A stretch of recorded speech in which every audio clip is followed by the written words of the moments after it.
और मैं आप लोग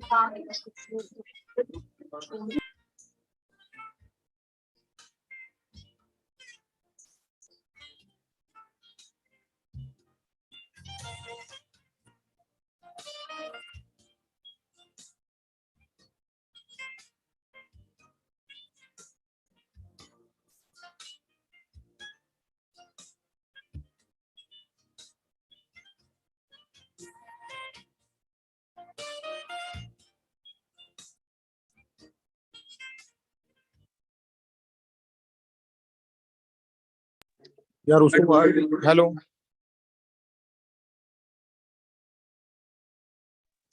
hello hello hello hello hello hello hello hello hello hello hello hello hello hello hello hello hello hello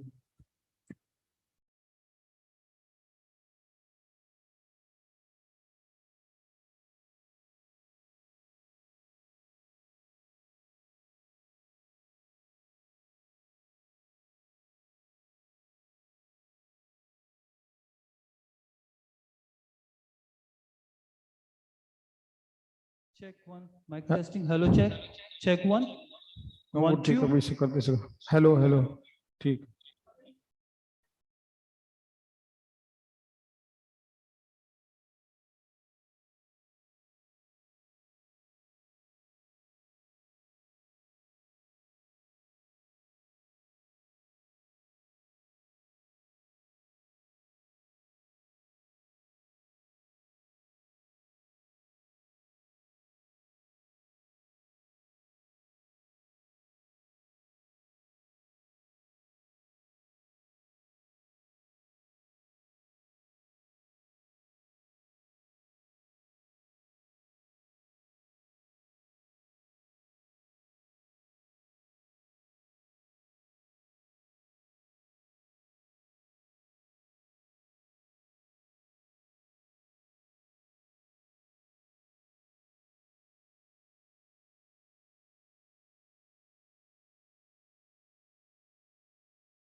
Hello. Hello. Hello. Hello.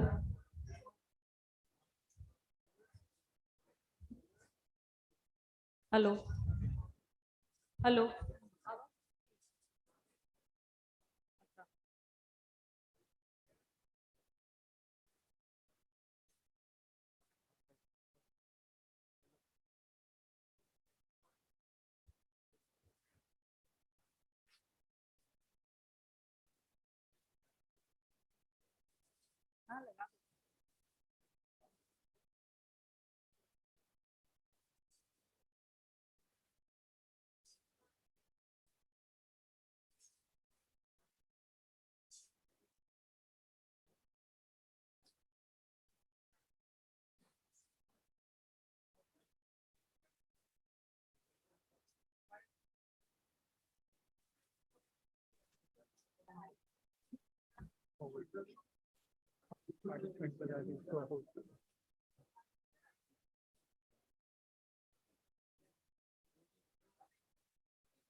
Post कर दिया।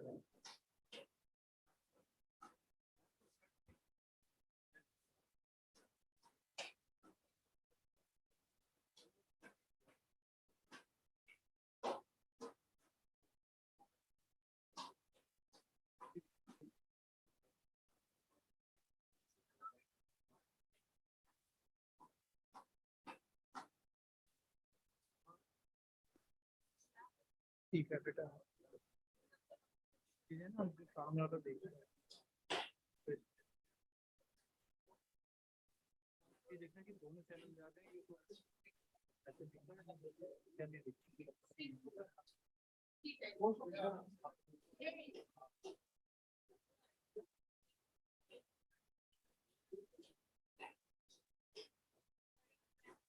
नहीं, ये तो लेट अपडेट हुआ।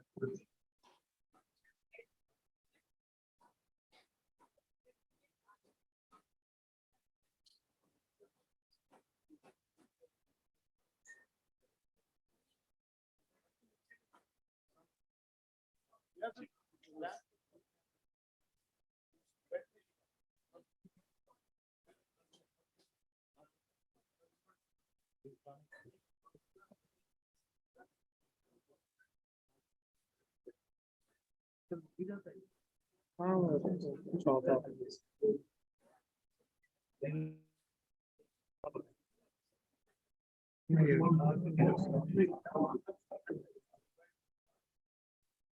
हम पिन कर देना।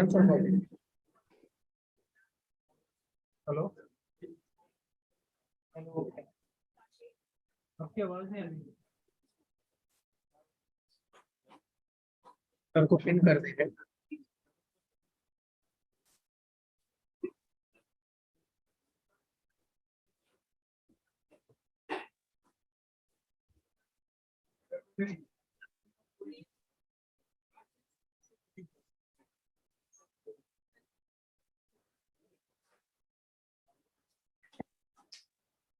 हमारी वस्तु नहीं दस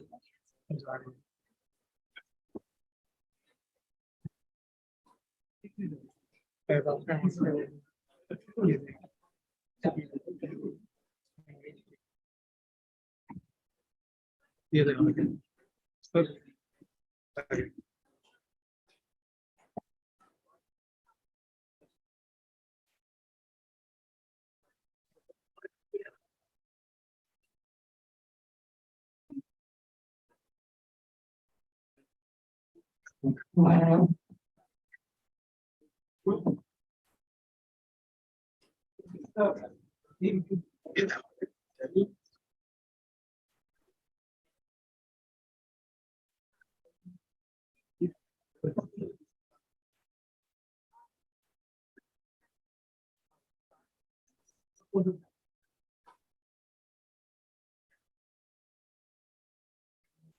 ये हट गया सर, हम नहीं आ रहे।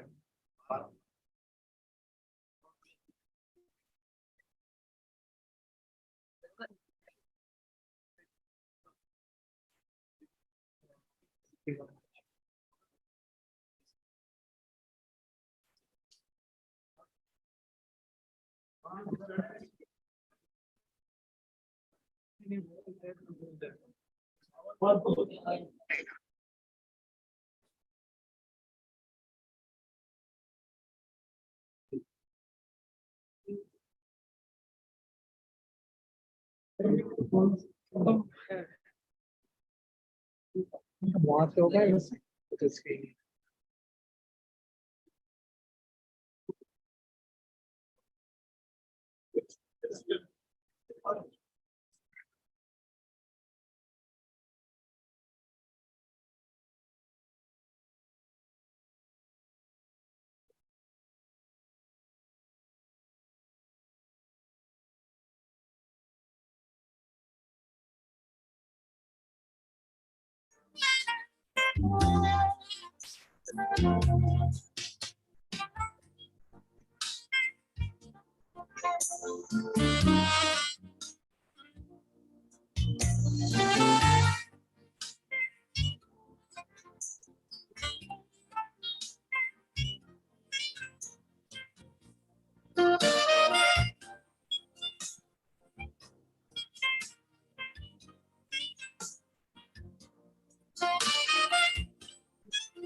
Hello, check one. Mic testing. Hello, check. 1 2 1 2 3. Mic testing. Hello, check. I think it's loud and clear. My voice. Check 1 1 2. Mic testing. Hello, check. Check 1.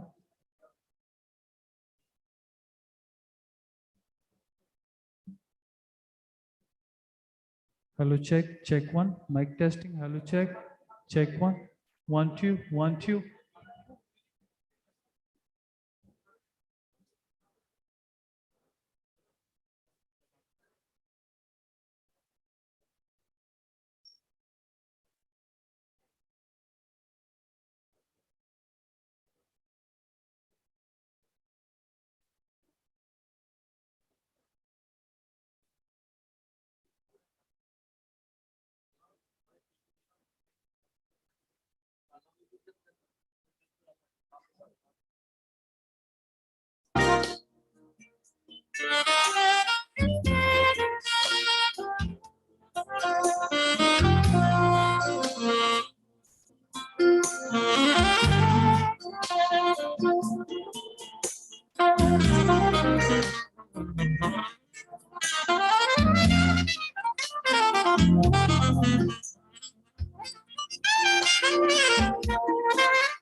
Hello,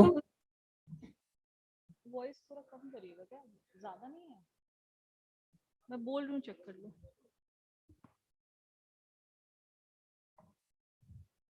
hello hello,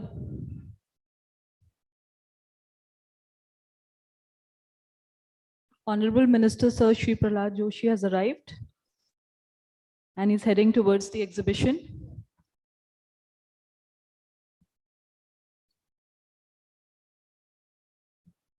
ना?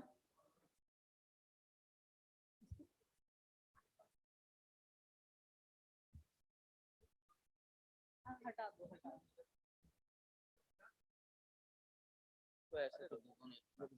ये मुझे दिखेगा नहीं ना फिर, ये ऐसे करिए कि मुझे पेपर वेपर पलटने में आसानी हो। हाँ, ठीक है, ठीक है।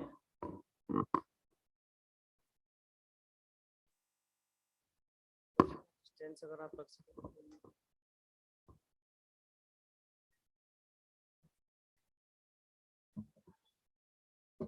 Hello hello hello,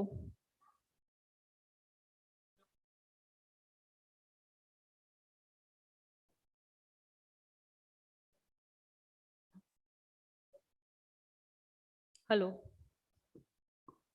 hello hello hello,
I request all our guests to kindly settle down.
It's a request to all the awardees that they might kindly enter the stage from right side and exit from left side. It's a request from us to all the awardees.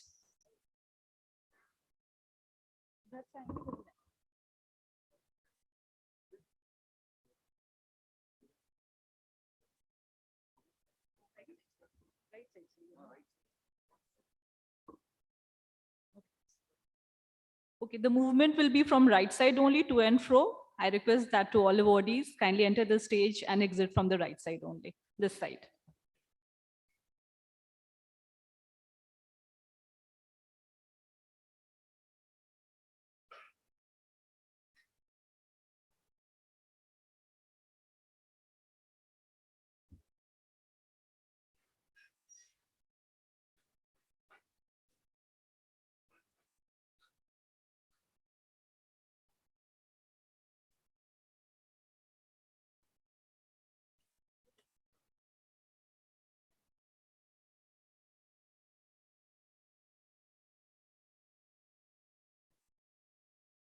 I request all our guests to kindly settle down. Shortly, we'll commence today's program.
Actually फिर अचानक आएंगे तो बोलना शुरू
Our honorable guest is arriving.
Honorable Chief Guest of the function and the visionary and dynamic leader, Shri Prahlad Joshi ji, Honorable Union Minister of Coal, Mines and Parliamentary Affairs, Government of India. Sir, we are truly humbled by your esteemed presence this morning, and it gives me great pleasure to extend you a very warm welcome on behalf of Coal India family. Shri Amrit Lal Meena, Secretary to the Government of India, Ministry of Coal, we feel honored to have your gracious presence, sir. Shri Pramod Agrawal, CMD Coal India Limited, Shri M. Nagaraju, Additional Secretary to the Government of India, Ministry of Coal, Board of Directors, Coal India Limited, CMDs and functional directors of subsidiary coal companies, distinguished delegates and panelists from the mining fraternity, officials from Ministry of Coal and Coal India Limited, workmen representatives, all our guests, ladies and gentlemen. I, Swapnil Singh, Deputy Manager from Marketing and Sales, Coal India Limited, take this proud privilege and golden opportunity to heartily welcome all of you to this conference on the underground coal mining way forward for sustainable energy security, and also to the most awaited, momentous and epic event, the Coal Ministers Award 2022-23.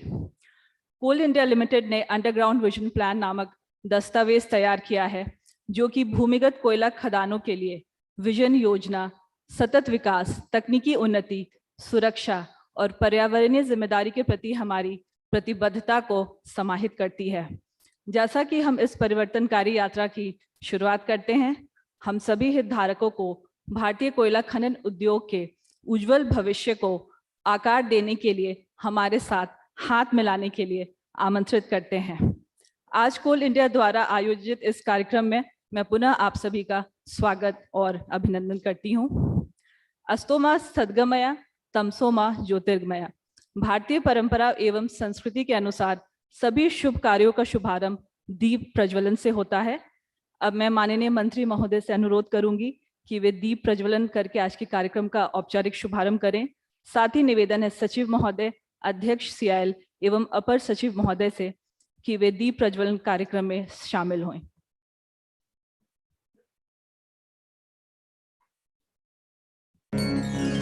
Vakratunda महाकाय सूर्यकोटि समप्रभ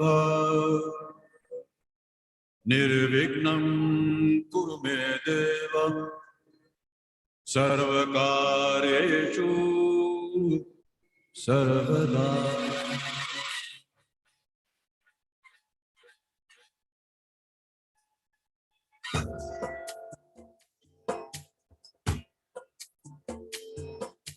सिंदूर लाल चढ़ायो अच्छा गजमुख को, गोंदिल लाल विराजे सिकतौरी हर को, हाथ लिए गुड़ लड्डू साई सुरवर को, महिमा कहे न जाए लागत हूँ पद को।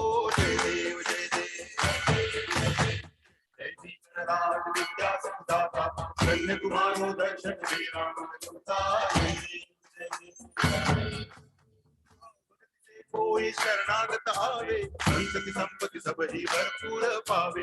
ऐसे तुम महाराज हो को अति भावे, गोसावी नंदन नित्य दिन गुण गावे। जय देव जय देव जय जय दीननाथ विद्या सुखदाता, कन्याकुमारो दर्शन। एवं अपर सचिव महोदय से कि मंच पर आकर कृपया करके अपना स्थान ग्रहण करें।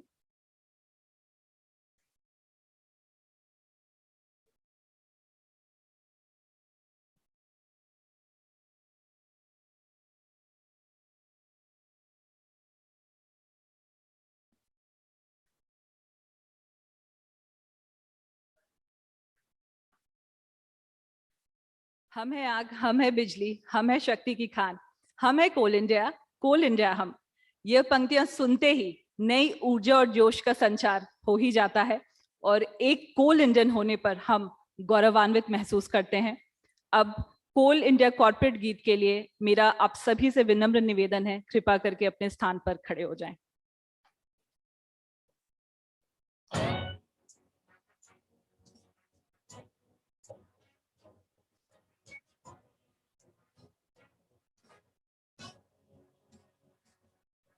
हमारे मिले कदम, हमारा चौड़ा सीना, विशाल कंधे हमारे, हाथ फौलाद हमारे। हम है आग, हम है बिजली, हम है शक्ति की खान, हम है कोल इंडिया हम।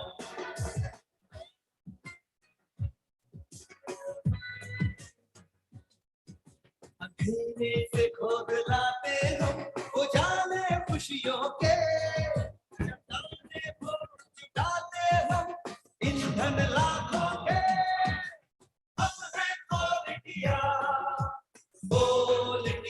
हम।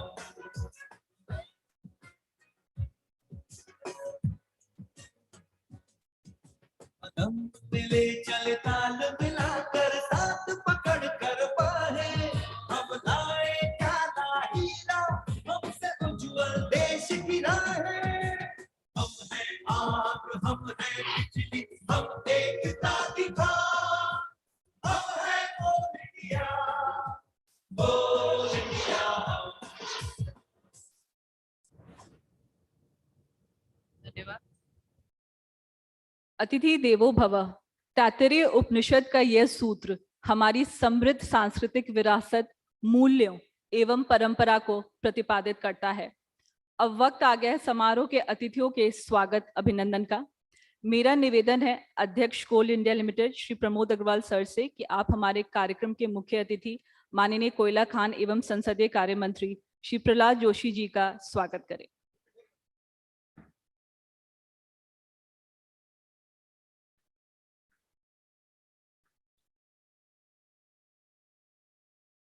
उड़ीसा रेल एक्सीडेंट में जो दुर्घटना हुई है उसके लिए अभी हम सब 1 मिनट का मौन रखेंगे।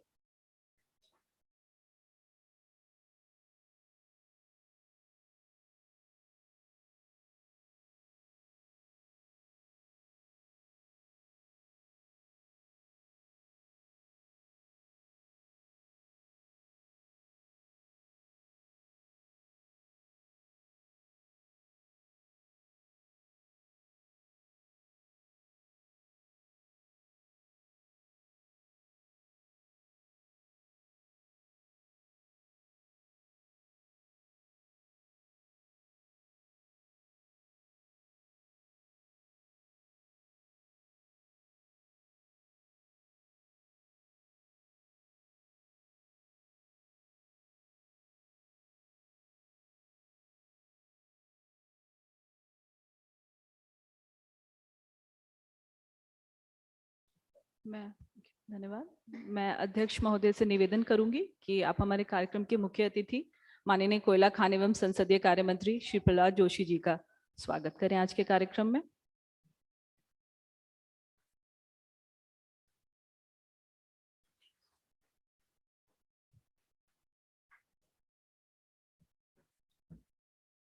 पुनः निवेदन करूंगी इसके बाद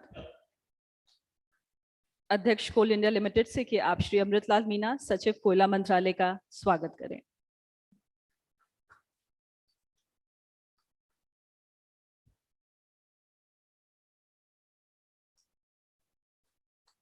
आग्रह अध्यक्ष महोदय से कि वे अपर सचिव श्री एम नागराजू सर का स्वागत करें।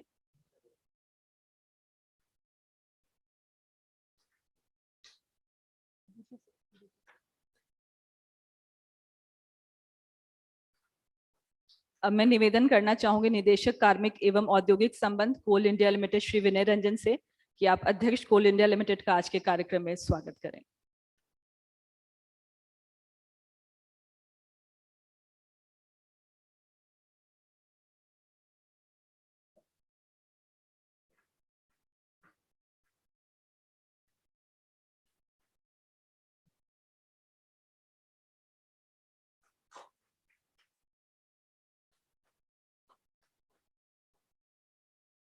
धन्यवाद।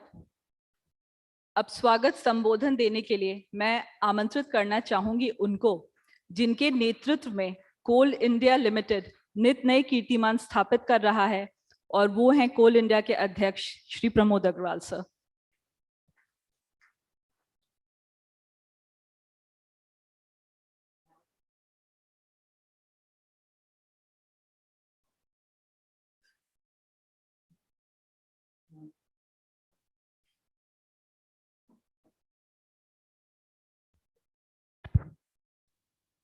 माननीय मंत्री जी, कोयला खान एवं secretary government ministry of coal, मेरे साथी Shri Nagaraju additional secretary ministry of coal, मेरे साथी डायरेक्टरगण कोल इंडिया के, सीएमडीगण, सभी सब्सिडी से जो उपस्थित हैं, जेबीसीसीआई के सदस्यगण उपस्थित,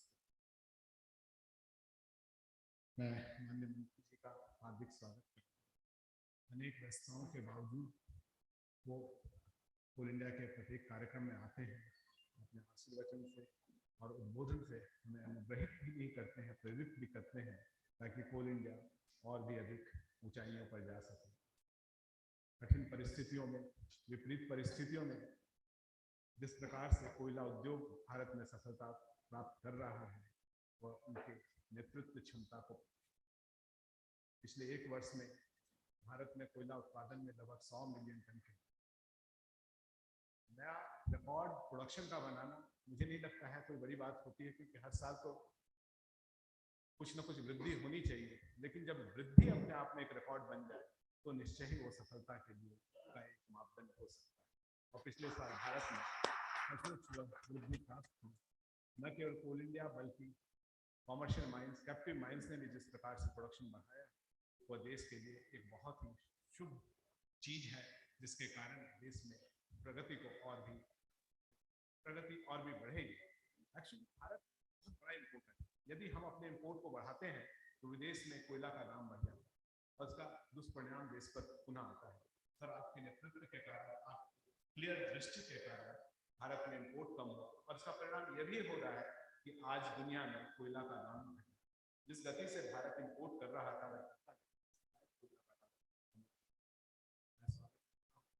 श्री अमृतलाल मीना जी का कोल, जिन्होंने छोटे से समय में कोल के बारे में पूरी जानकारी और इस बढ़ती हुई प्रगति को और दिशा देने के लिए और प्रगति को और बढ़ाने में पूरा सहयोग दे रहे हैं।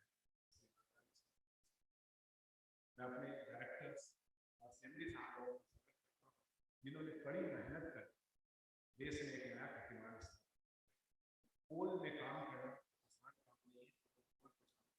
कोई जानते हैं कि यहाँ पर क्षण क्षण पर कोई ना कोई विरोध होता है, हर एक पल हम लोगों को सतर्क रहना पड़ता है। ऐसा लगता है कल कोई अभी तुरंत कोई एक नई घटना न घट जाए और हमारा जो बहुत अच्छा सा कार्य चल रहा है सर, यह कार्यक्रम एक विशेष उद्देश्य को लेकर आयोजित किया गया है। भारत में अंडरग्राउंड माइन का जो प्रोडक्शन है दिनों दिन घटता जा रहा है। ऐसा नहीं है कि अंडरग्राउंड माइन से प्रोडक्शन, दुनिया में आधे से ज्यादा प्रोडक्शन अंडरग्राउंड माइन से होता है। चाइना में लगभग 4 मिलियन टन का प्रोडक्शन होता है, उसमें अधिकांश प्रोडक्शन अंडरग्राउंड माइन से होता है। तो ऐसा क्या कारण है कि भारत में अंडरग्राउंड माइन्स नहीं लाई जा सकती? और ये देश की आवश्यकता है। आवश्यकता इस बात से है क्योंकि अंडरग्राउंड माइन में जो कोयला प्रोडक्शन होता है वो अच्छी क्वालिटी का होता है और ये कोयला हम लोग इंपोर्ट करते हैं। जब हम लोग सब्स्टिट्यूटेबल कोल की बात करते हैं तो वस्तुतः सब्स्टिट्यूटेबल कोल हमारी जो सोचने की सीमा है उससे निर्धारित होता है। यदि हम अपनी सोचने की सीमा थोड़ी बढ़ा दें तो सब्स्टिट्यूटेबल कोल की क्वांटिटी भी बढ़ती जाएगी। यदि हम हाई क्वालिटी कोल प्रोड्यूस करने लग जाए तो एक्सेप्ट फॉर कोकिंग कोल और जो कोस्टल पावर प्लांट्स हैं उनको छोड़कर सारा का सारा कोयला हम देश में प्रोड्यूस कर सकते हैं। और जिस दिन ये उपलब्धि हम हासिल कर लेंगे सर, तो देश के लिए एक बहुत ही शुभ विषय होगा।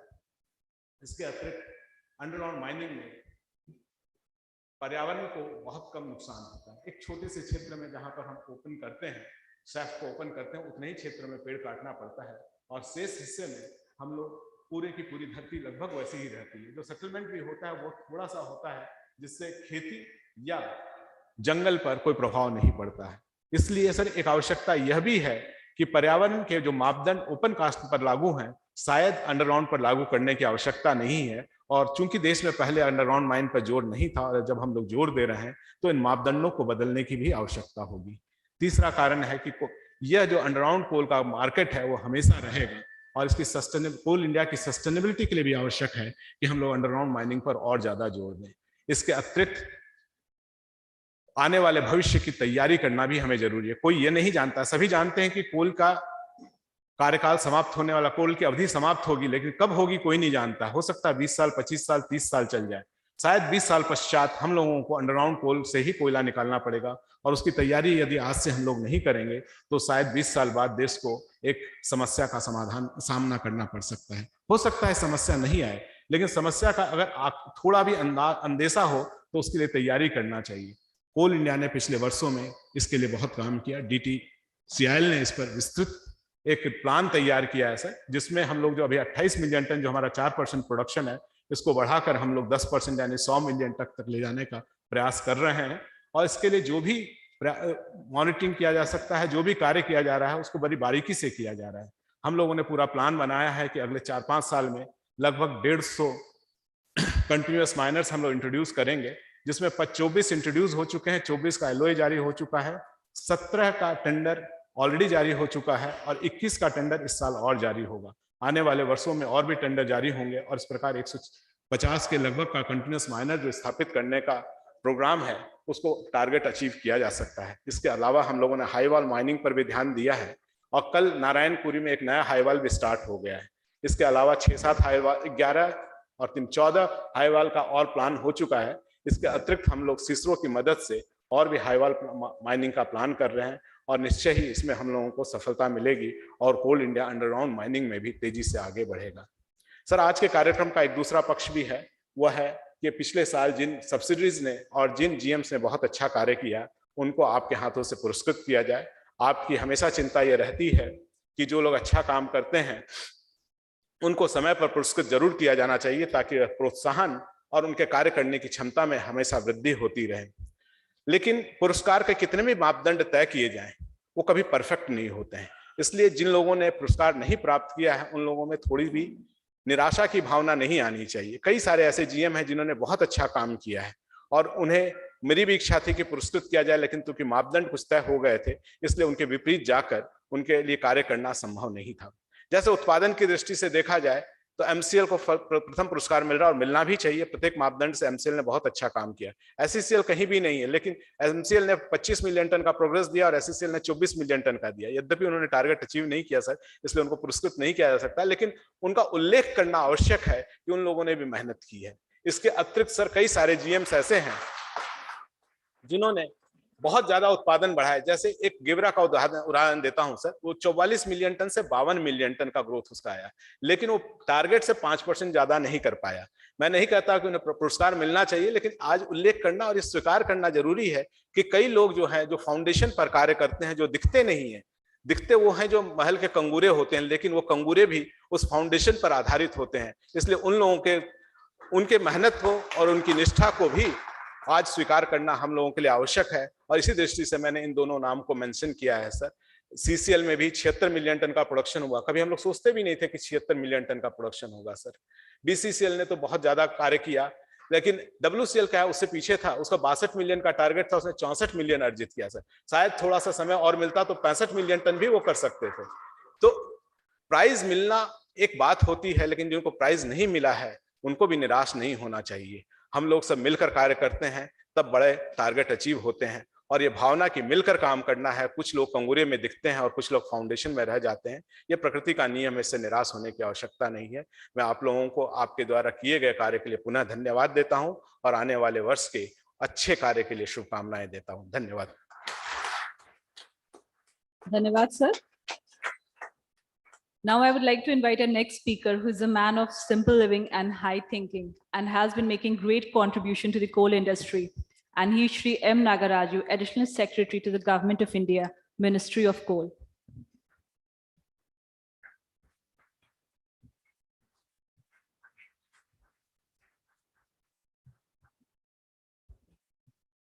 Honorable Minister of Coal, Mines and Parliamentary Affairs, Sri Prahlad Joshiji, respected Secretary, Sri Amaklal Menaji, respected Chairman Coal India, Sri Pramod Agrawal, all the chairman and managing directors of subsidiary companies, directors in the Coal India and subsidiary companies, officers of Coal India, private sector and media, dear friends. I think at the beginning, let me congratulate Coal India for coming out with the underground mining policy.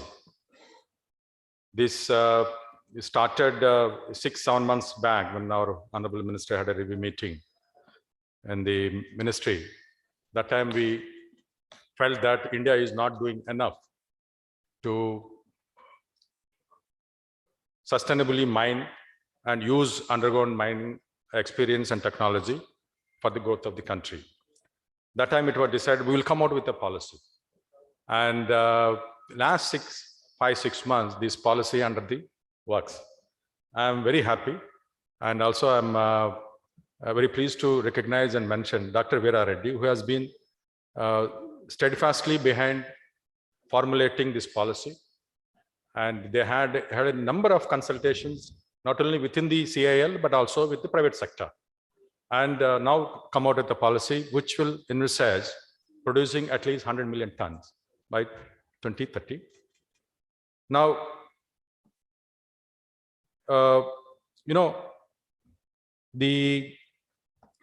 our mandate, Coal India or coal sector mandate in the country is to meet the energy security.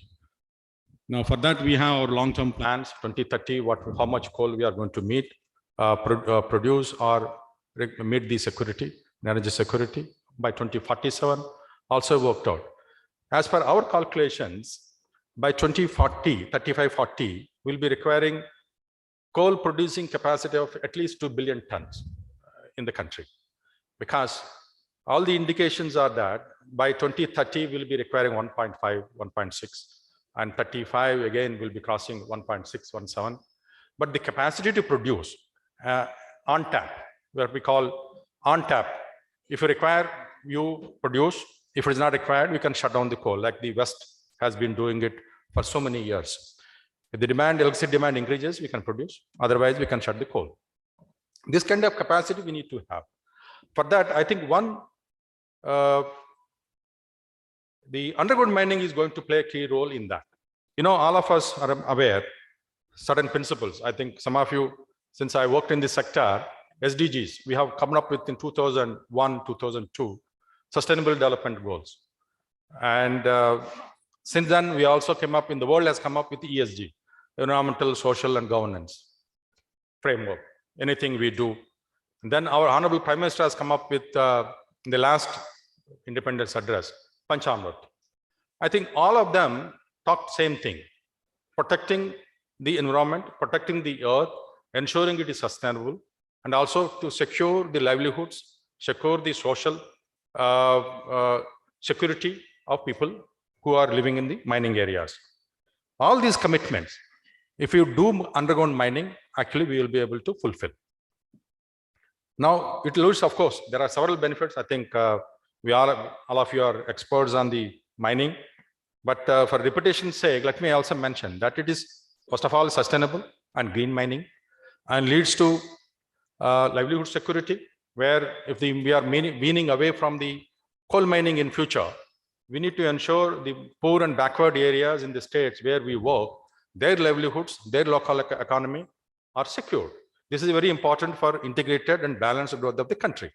Nowhere we can actually, and country as a whole can progress if we have regions or pockets of backwardness. Now, second thing is revenues to the states. All the states, Jharkhand or Odisha or Chhattisgarh, these are very poor states. We need to secure their livelihood, revenues also. Underground mining will actually continue to provide those revenues. And the important thing was, since the West is moving away from coal mining, and they also stopped almost investing in technology and research. Now, what our research has to do, I think it has to be done in a couple of countries, China and India. And China, we have issues. Therefore, it is imperative that India also does a lot of research on the mining technology. Now, if we have a policy in place, which is predictable, which is ensure that, okay, this is the amount of coal we are going to produce, I think that will give an indication to the private sector to come forward to invest in developing new technology, experimenting new technology, and taking risks. I think now as we've seen it today in the exhibition, there are 3-4 new industrialists who have come up and set up the technology. This will happen when there is a predictable environment. I think that is going to do, once we start giving orders to them, this will encourage other private sector entrepreneurs to set up and supply to us. Now, the last but not the least, of course, the other part of the program is to facilitate the coal ministers, the award winners with our coal ministers award. Now, this was launched in 2020 in the Chintan Shivar when we had in the Kavadia. Since then, every year we are having it. But as chairman, I echoing, as chairman has said, while CL has done extremely well this last year, and I'm sure this year also we are going to do similar fashion, and everybody has done extremely well. In fact, there is no doubt at all. We can't single out one subsidiary company has done very well, the other has not done well. Because I have been seeing now 3.5 years, I have also spent, all the CMDs personally have done extremely well. In fact, morning they get up and the evening only they sleep with the coal, morning to evening, night. So that's why whenever there is some shortcoming, we don't mind at all, because we sleep and breathe and get up only coal. And the same thing is with other directors, technicals also, and the area general managers, everybody. So congratulations to all the winners. But I think there is nothing to choose between those who have won and those who have not. Each mine is different, as you say. Each difficulty is different. But still, since we need to have some criteria to select some number, we have selected and we are awarding. So congratulations to entire Coal India family for doing extremely well. Thank you very much. Thank you so much, sir, for your best wishes. विगत कुछ समय से अपने अथक प्रयास एवं परिश्रम से कोयला उद्योग को उन्नति के शिखर पर ले जाने में महत्वपूर्ण भूमिका निभाने वाली एक शख्सियत आज हमारे समक्ष है।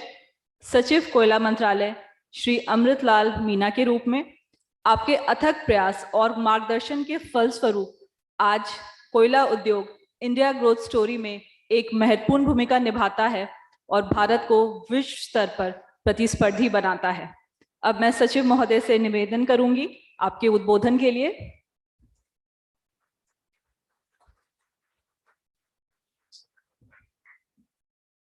परम आदरणीय श्री प्रहलाद जोशी जी, मंत्री कोयला खान एवं संसदीय कार्य मंत्रालय, Shri Pramod Agarwal, chairman Coal India Limited, Shri Nagaraju, additional secretary, सभी कोल कंपनीज के सीएमडीज, डायरेक्टर्स, जेवीसीसी के सभी सदस्यगण, आज के इस कॉन्फ्रेंस में उपस्थित कोल सेक्टर के सभी डिग्निटरीज, पार्टिसिपेंट्स, सर्वप्रथम मैं कोल इंडिया को आज की अंडरग्राउंड माइनिंग प्रमोशन के लिए आयोजित की जा रही इस कॉन्फ्रेंस के लिए बहुत बहुत बधाई देना चाहता हूं। ये आवश्यकता है। कोल सेक्टर में माननीय मंत्री के मार्गदर्शन में पिछले 4-5 वर्षों में बहुत ही उल्लेखनीय प्रगति हुई है, जो आंकड़ों के रूप में आप सभी को ज्ञात है। और विशेषकर कोविड के बाद का जो लास्ट फाइनेंशियल ईयर 22-23 गुजरा है, उसमें विभिन्न प्रक्षेत्रों में, चाहे वो कोयले का उत्पादन हो, ऑफटेक हो, ओवरबर्डन का रिमूवल हो, लॉजिस्टिक इंफ्रास्ट्रक्चर ऑग्यूमेंटेशन हो, सस्टेनेबिलिटी का काम हो, एम्प्लॉयमेंट जो कोल सेक्टर में दिया जाना है उसका विषय हो, कैपेक्स हो, असेट मोनेटाइजेशन हो, सब में कोल सेक्टर ने नए नए आयाम स्थापित किए हैं। वो माननीय मंत्री के मार्गदर्शन में आप सभी के अथक प्रयास से वह संभव हो पाया है और हम लोग सतत उस दिशा में आगे भी कार्य कर रहे हैं ताकि अगले वर्षों में भी जो प्रगति की गति है वो बरकरार रह सके। जब मैं एकांत में बैठ करके विचार करता हूं कि सरकार की कोयला मंत्रालय से जो अपेक्षा है, हम लोग किस हद तक उसकी पूर्ति कर पा रहे हैं, तो यद्यपि उल्लेखनीय प्रगतियां हुई है, परंतु फिर भी जब इंपोर्ट के आंकड़ों को वैल्यू टर्म में देखते हैं तो गहरी चिंता होती है। इंपोर्ट का टोटल डिमांड में परसेंटेज कंट्रीब्यूशन पिछले 3-4 वर्षों में कम हुआ है। 2019-20 में कोविड से पहले करीब 24% of the total demand was import. इस बार 22-23 में 21% हुआ है, लेकिन वैल्यू टर्म में 3.83 लाख करोड़ का कोयला देश ने आयात किया है, जो बहुत ही बड़ी राशि है। मंत्री जी के निर्देश पर हम लोगों ने इसका डिटेल्ड एनालिसिस करवाया कि इसका जीसीबीज क्या है, सोर्सेज क्या है और क्या हम लोग इसको कम कर सकते हैं। तो निश्चित ही डिटेल एनालिसिस में स्टैटिस्टिक्स डिवीजन ने जो रिपोर्ट दी है उसमें डेफिनेटली जो 235 मिलियन टन कोयला लास्ट ईयर इंपोर्ट हुआ है, उसमें 107 मिलियन टन तो डेफिनेटली इमीडिएट सब्स्टिट्यूटेबल है। और बाकी जो है, चेयरमैन साहब ने जो कहा अपने संबोधन में कि हम लोग को कोकिंग कोल को बढ़ाना, अंडरग्राउंड के माध्यम से अच्छी क्वालिटी का कोल निकालना, इस सब प्रयासों से बाकी को भी काफी हद तक कम किया जा सकता है। तो इसलिए हम सब लोगों को उस दिशा में आगे बढ़ना है और उस दिशा में मिशन कोकिंग कोल के साथ साथ अंडरग्राउंड कोल प्रोडक्शन को बढ़ावा देना, ताकि हाई ग्रेड कोल का देश में माइनिंग हो सके और to the great extent import का सब्स्टिट्यूशन हो सके, ताकि जो 3.83 लाख करोड़ जैसा बड़ा फॉरेक्स जा रहा है उसको धीरे धीरे करके हम लोग टेपर कर सकें। क्योंकि माननीय प्रधानमंत्री जी जब भी विभाग की रिव्यू करते हैं और मंत्री महोदय को यही मार्गदर्शन बराबर हम लोग को मिलता रहता है कि इंपोर्ट कम से कम होना चाहिए।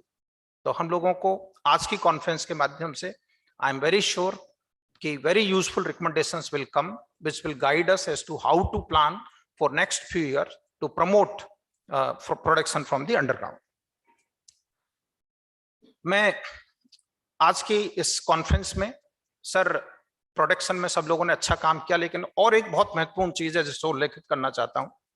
हम लोग झरिया की आग से काफी परेशान रहते रहे हैं, लेकिन बीसीसीएल ने सीआईएल के गाइडेंस में जो 27 फायर साइट थी जो रिमोट सेंसिंग से नजर आती है, उसकी एक डिटेल्ड प्लानिंग करी और उसमें से 16 साइट्स को उन्होंने पाया कि उसमें से कोयला निकाला जा सकता है और 11 साइट्स को पाया कि वहां से कोयला निकालना फिजिबल नहीं है, इसलिए उसकी डोजिंग की जा सकती है। और उस पर जब उन्होंने काम शुरू किया, इस साल में 41 मिलियन टन कोकिंग कोल उन्होंने निकाल करके 3 स्तर पर उसको पानी से बुझा करके और मार्केट में लाया। तो ये बहुत बड़ी उपलब्धि है कि जहां जल रही आग से हम लोग परेशान थे, वहां 41 मिलियन टन कोकिंग कोल निकाल करके उसको अपने अचीवमेंट में लाया। और आगे उनकी अगले दिसंबर 25 तक की योजना है कि वो जो है 61 मिलियन टन और कोयला उसमें से निकालेंगे, प्लस सारे 2700 जगह का फायर को कंट्रोल कर पाएंगे। तो ये भी बहुत उल्लेखनीय कोल सेक्टर की उपलब्धि रही है कि इस फायर से हम लोग लंबे समय से जूझ रहे थे, उसका एक वे फॉरवर्ड स्ट्रेटेजी बन करके तैयार हुई है। माननीय मंत्री जी ने मेक इन इंडिया को प्रमोट करने के लिए निर्देश दिए हैं। उस क्रम में बीरा रेड्डी जी की अध्यक्षता में हम लोगों ने एक कमेटी बनाई थी। उस कमेटी में कोल सेक्टर के सभी एमिनेंट लोगों को रखा था। सर, उस कमेटी ने अपनी रिपोर्ट दे दी है और उस कमेटी ने अपनी रिकमेंडेशंस दी है कि क्या क्या पॉलिसी इनेबलर्स चाहिए ताकि देश में कोल HEMM पर्टिकुलरली का मैन्युफैक्चरिंग प्रमोट हो सके। वो रिपोर्ट मंत्रालय में अभी हम लोग विचार करके आपके समक्ष प्रस्तुत करेंगे। तो उससे जो मैन्युफैक्चरिंग है माइनिंग सेक्टर की मशीन्स की, वो बढ़ेगी और वो माननीय प्रधानमंत्री जी का जो मेक इन इंडिया आत्मनिर्भर भारत का जो विजन है उसमें कोल सेक्टर भी अच्छा एडिशन कर पाएगा। आज एग्जीबिशन के क्रम में आपने देखा है कि 2-3 कंपनियों ने बड़ा उल्लेखनीय कार्य किया है। मैं जो अवार्डीज है उन सबको अपनी ओर से हार्दिक शुभकामना देता हूं और आप सबके सतत प्रयास और मेहनत से ये उपलब्धि हो पाई है, इसे आगे जारी रखना है, इसके लिए कामना करता हूं। और आज की जो कॉन्फ्रेंस है उससे मैं ये अनुरोध करना चाहता हूं पार्टिसिपेंट से कि आप डिलिब्रेट करें कि किस प्रकार हम लोग अंडरग्राउंड माइनिंग को देश में प्रमोट कर सकें। प्राइवेट सेक्टर की अधिक से अधिक भूमिका यूजी में हो, उसके लिए क्या पॉलिसी चेंजेस होने चाहिए। कोल इंडिया अपनी सब्सिडरीज के माध्यम से प्रोडक्शन को बढ़ाने की अपनी योजना पर काम कर रहे हैं, उसको भी आज की कॉन्फ्रेंस के माध्यम से नए इनपुट मिलने चाहिए। बट प्राइवेट सेक्टर को जो कमर्शियल ऑक्शन हो रहा है उसमें और प्रमोट करने के लिए क्या क्या इनपुट पॉलिसी में आने चाहिए, इस पर आज की कॉन्फ्रेंस में डिलिब्रेट करके रिकमेंडेशंस आनी चाहिए। सिमिलरली फॉरेस्ट और एनवायरमेंट क्लियरेंस से संबंधित क्या क्या चेंजेस लाने पर विचार करना चाहिए। लैंड एक्विजिशन के कॉन्टेक्स्ट में, R&R के कॉन्टेक्स्ट में, क्योंकि जब तक समग्र सभी कंपोनेंट्स को मिलाकर के रिकमेंडेशंस नहीं होगी तब तक जो एक्सकलरेशन चाहिए अपन को 28 मिलियन टन 892 मिलियन टन में से पीनट है। इस 28 को 100 तक ले जाना, 100 को फिर 200 तक ले जाना, उसके लिए बड़े निर्णय करने पड़े।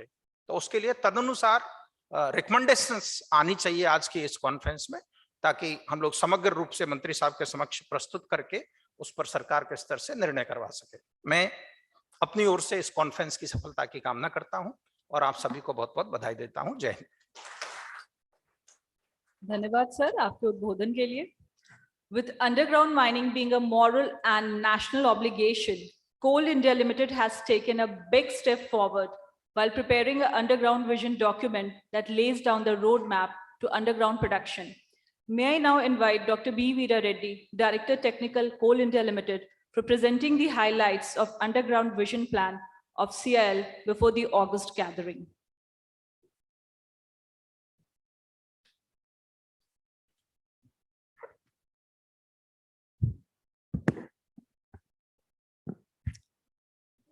Namaskar, sir. Honorable Minister, Coal Mines and Parliamentary Affairs, respected Secretary, Ministry of Coal, respected Chairman, Coal India, respected Additional Secretary, Ministry of Coal, all CMDs, FDs, and JBCCI members, ladies and gentlemen, good morning.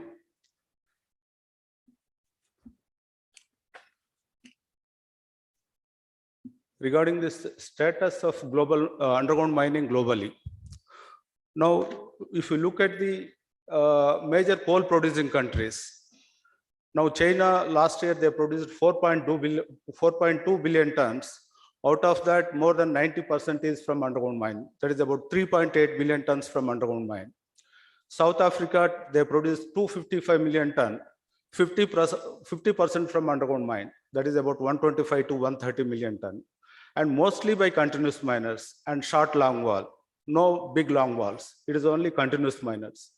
And then America, 535 million tons they produced, and 37% of it, more than 200 million tons, that is from underground mine. Australia, they have produced about 446 million tons, 23% from underground mine, that is 100 million tons.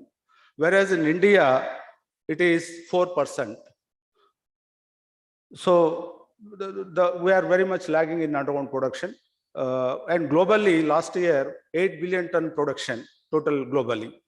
Out of that, 55% from underground mines, about 4.5 to 4.6 billion ton from underground mines. So present status, why underground could not be made successful? And last year's production, if you look at it, that Coal India production was 25.49 million ton, Singareni is 7.2, it was 32 million ton approximately, and less than 4%. And if you look at the projections, it will go up to 1579, 1.579 billion ton by 2047. It will reach 1.5 billion ton by 2030, and it will remain there up to 2047.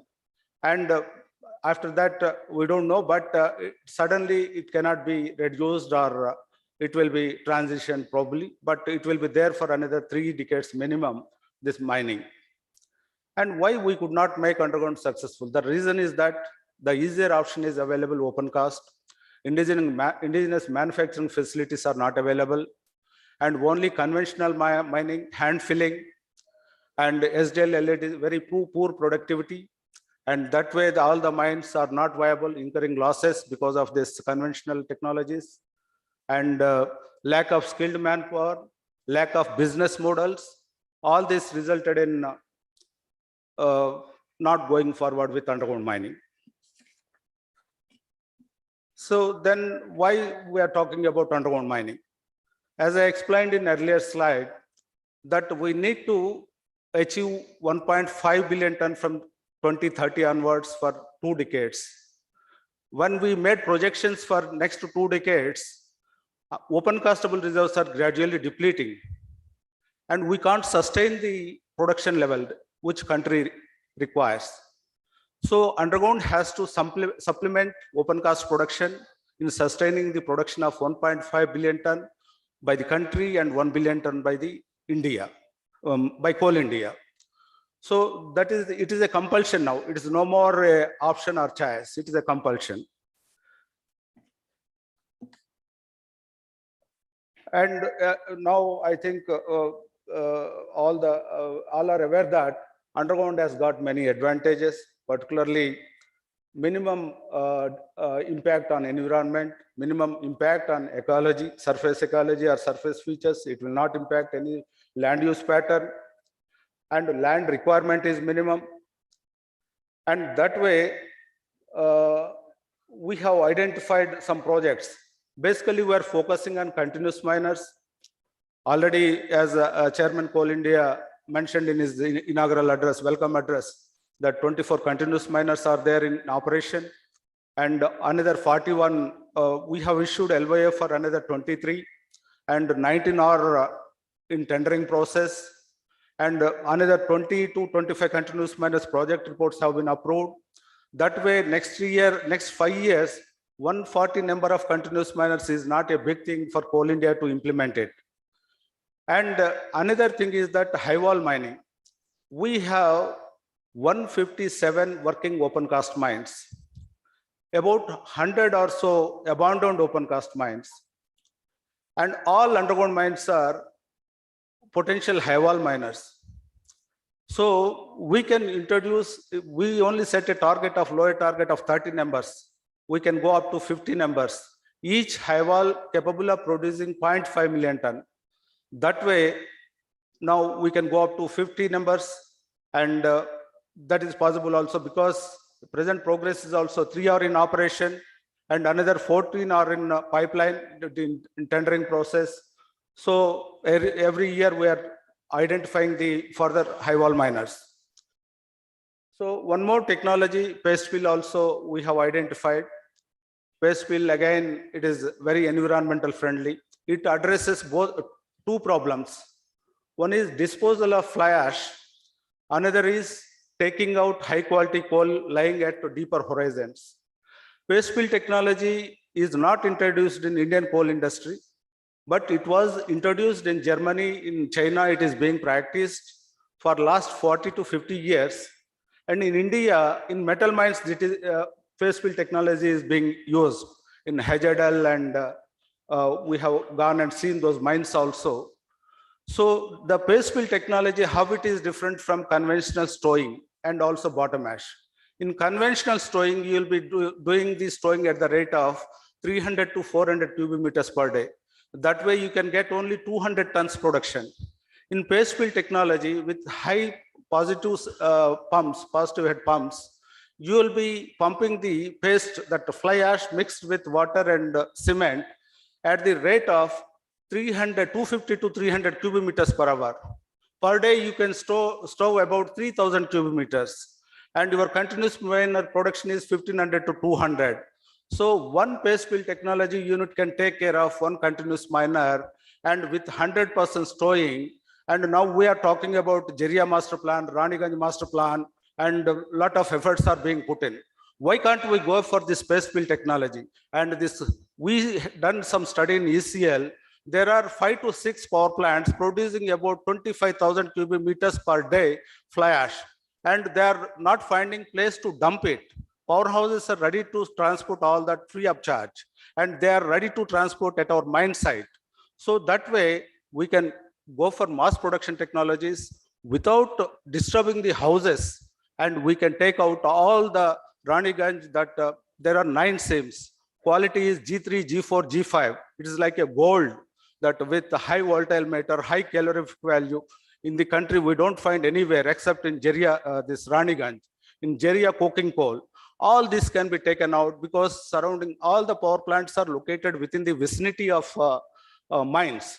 So that way, definitely this technology we have tried and we got it approved, and Shampur B in Mugma area, ECL, the project has been identified, and 17 such projects we have identified in ECL and BCCL and also in SCCL, and we can extend it further. So this, without disturbing anything and with viability, we can take out the all high quality coal.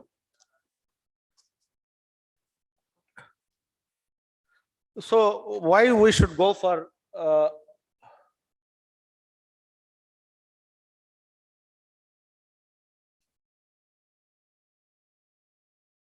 these are the advantages already. This has been discussed. Particularly, many reserves are there. I think more than 60% of reserves are suitable, and they are all of higher quality. And at higher depth, when you do mining, there will not be any subsidence. We have seen the mines where subsidence is 3 meters also. There, land pattern is not changed. Still, people are cultivating that land. And we have seen structures. There are within the permissible limits, that strain value and crack width and everything. So that way, it will not disturb anything on surface, and it will not, I think these are all the green initiative methods, and we need to go for these kind of things. And if you look at financials, that cost of production, OC eventually would be prohibited due to strict social and environmental norms. In Australia, they say that underground mining is much cheaper. The cost of production is less because of this prohibitive environmental norms and other things. So you can substitute NRS. And also, one thing in underground, the advantage is that, as I told earlier, 123 existing mines. All mines are, we are planning for mass production technology. They're called brownfield projects. Already we have entries. Already we have land. Everything we have. Immediately we can get the production. And there is a method called punch entries. Wherever open cast mine reaches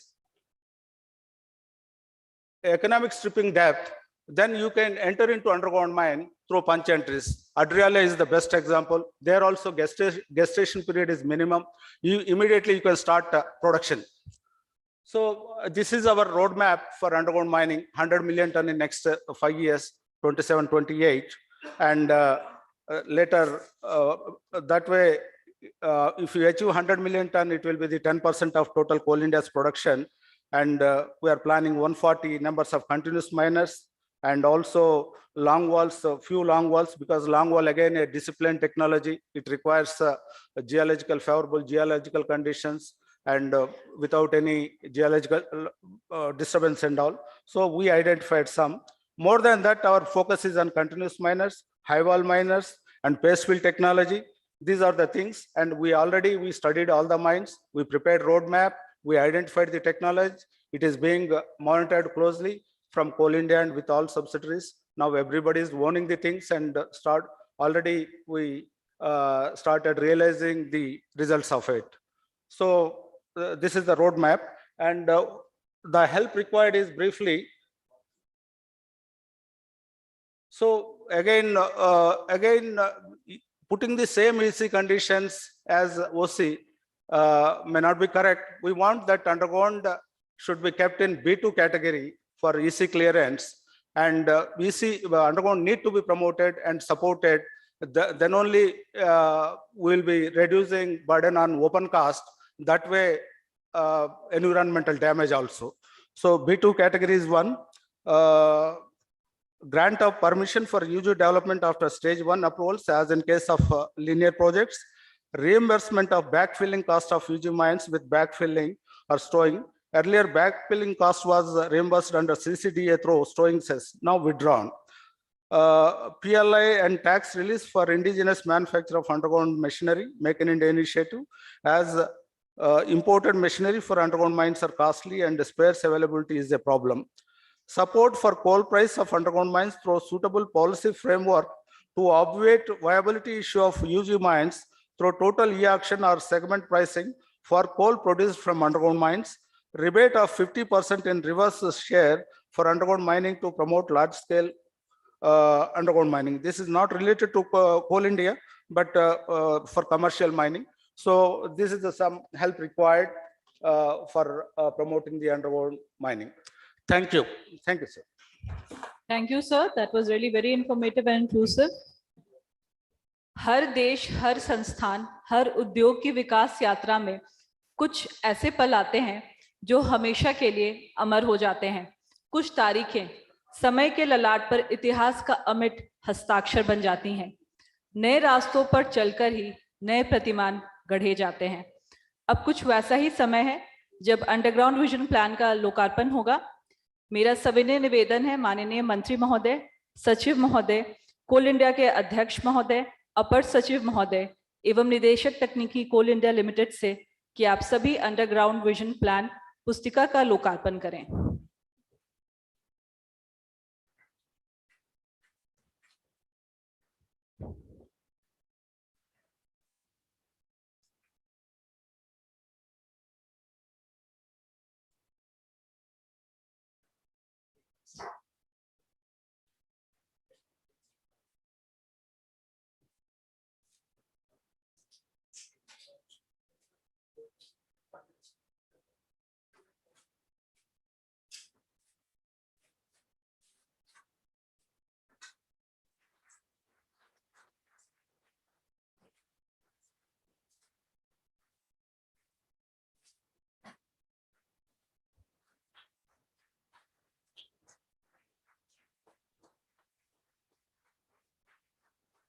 एक ऐतिहासिक पल है ये।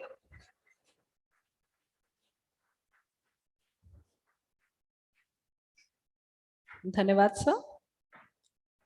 आजादी का यह अमृत काल देश को नई दिशा देने का अमृत काल है। अनंत सपनों को, असंख्य आकांक्षाओं को पूरा करने का अमृत काल है। देश की इस उड़ान में कोयला मंत्रालय और कोल इंडिया लिमिटेड की महत्वपूर्ण भागीदारी है। ऊर्जा संसाधनों के आधार पर ही किसी राष्ट्र का आर्थिक विकास संभव है। अब वक्त आ गया है कोयला मंत्रालय की उपलब्धियों को प्रस्तुत करने का एक वीडियो के तहत।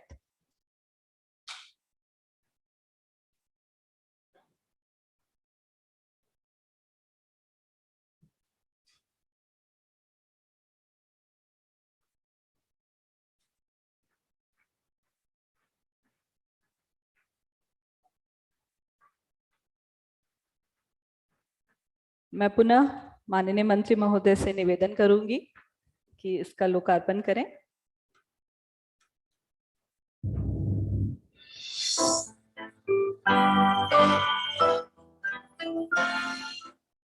G20 India 2023.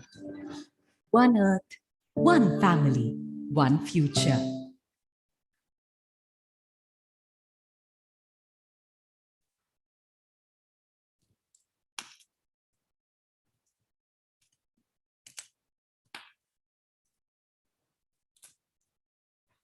Coal meets almost half of India's primary energy essentials and helps generate around 3/4 of the country's electricity.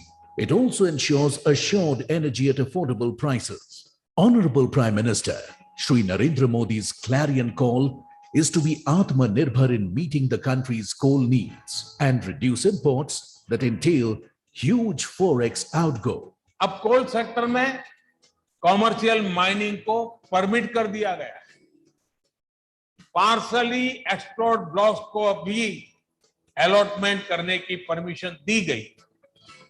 इसी तरह मिनरल माइनिंग में भी अब कंपनियां एक्सप्लोरेशन के साथ साथ माइनिंग का काम एक साथ कर सकती। This means domestic coal production has to be ramped up with conditions being made conducive through reforms and acts. Committed to Honorable Prime Minister's vision of providing access to affordable electricity to millions of countrymen, coal, as India's energy spearhead, played a pivotal role in making this vision come true.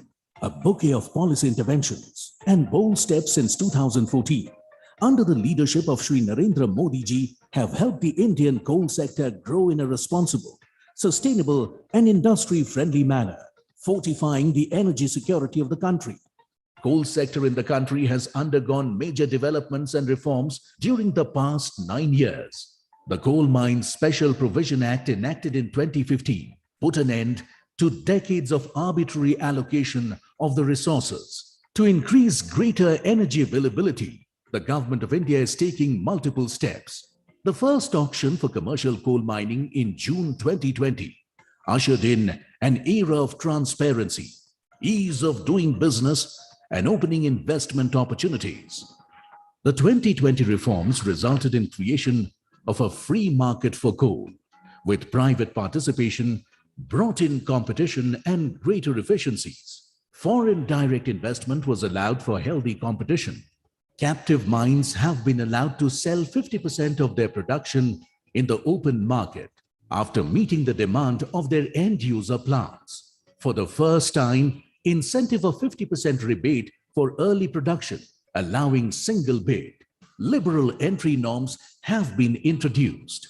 This brings higher volumes of advantageously priced domestic coal into the system.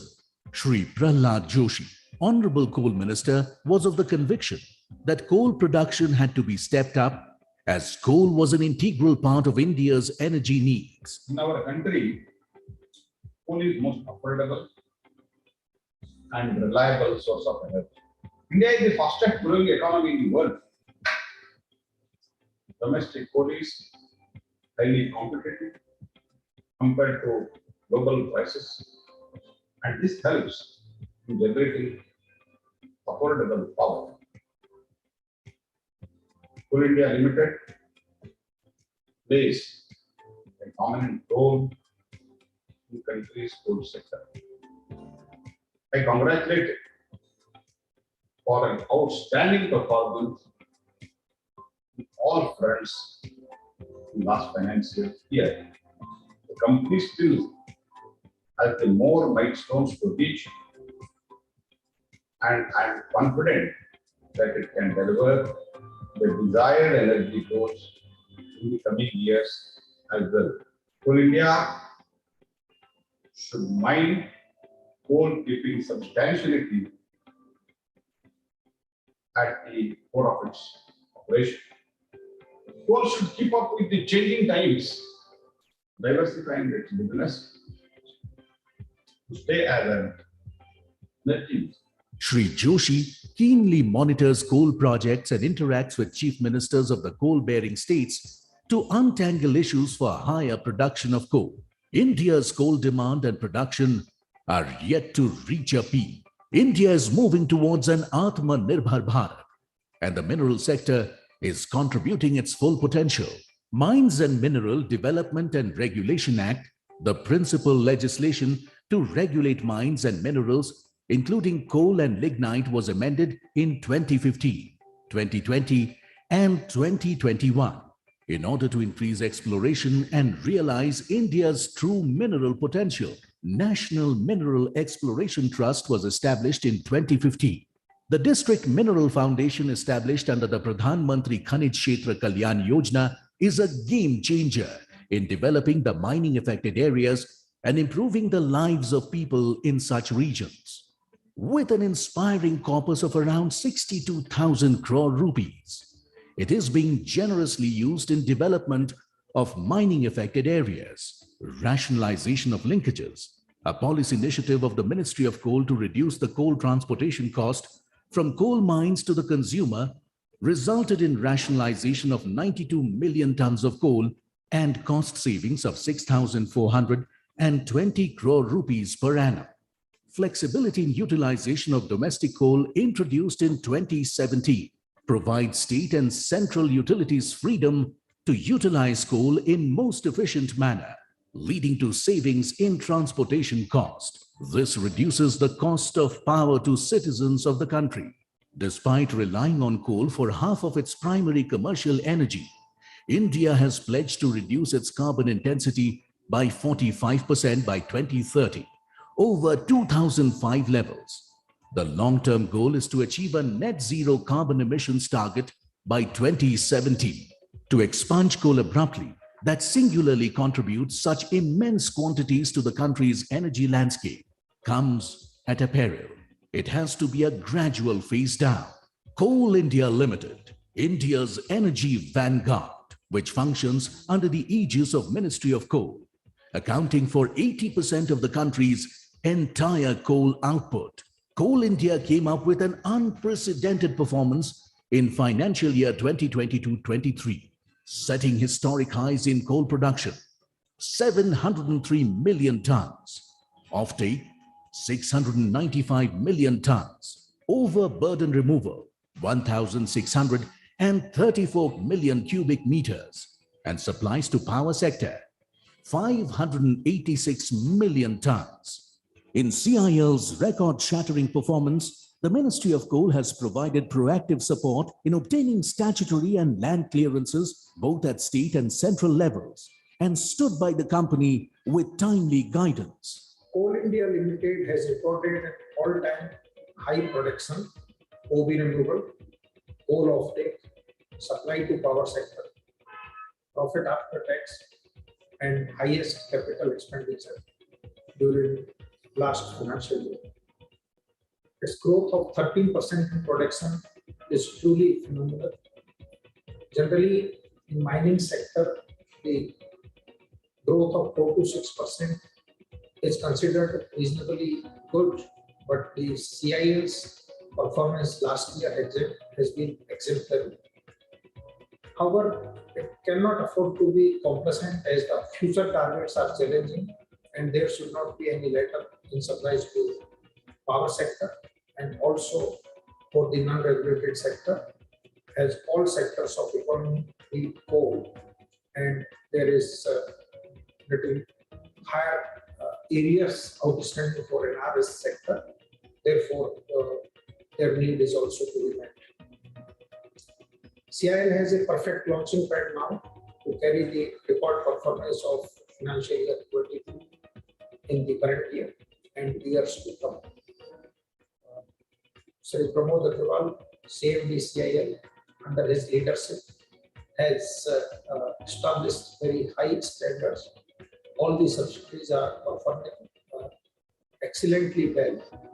All issues in terms of land availability, forest and environment clearances, and other administrative support is very actively forthcoming from all the stakeholders, state governments, different ministries, and I'm sure CIL will maintain this high trajectory in the current financial year and also in times to come. And CIL will ensure that the energy security of the nation is fully met. And as desired by the Honorable Minister, we are able to produce adequate coal after about 2 years, so that there is net surplus availability after winter to the domestic. I wish CIL all the success. For cleaner transport under first mile connectivity, coal is transported through mechanized belt conveyor means, reducing dust pollution. Coal India Limited is committed for environmental safeguard and economy of operations. Coal India Limited's green cover through plantation measures doubled in the last 2 years, creating huge carbon sink potential. Scaling up production through blast-free surface miners is another measure in environment-friendly mining for making domestic coal available in greater quantities. Coal India Limited has rolled out plans for reopening its abundant underground mines and step up underground production. Coal India Limited has a vision of increasing its underground output by fourfold to 100 million tons by financial year 2029-30 in a phased manner through wide options of mass production technologies. On social and environmental fronts, CIL has initiated maximizing mine water utilization, conversion of OBR to sand, upholding biodiversity commitments, pursuit of clean coal technologies, solar power generation, and well-devised mine closure plans. Production through mine developers and operators is yet another step. Digitalization and automated processes are imperative to compete in the market and enhance corporate transparency in a first of its kind. Coal India Limited is pursuing digitalization of the mine process in 7 open-cast mines to improve operational efficiencies and extract coal at lower costs. In India, coal's days are not numbered yet. As long as India needs coal, the prime energy fuel will be produced in an environment-friendly manner and through efficient economic means, with an inborn resilience, embracing modern technologies, digitalization, automated processes, and dynamic measures set in motion under the country's leadership. India's coal sector will continue to expand the energy frontiers.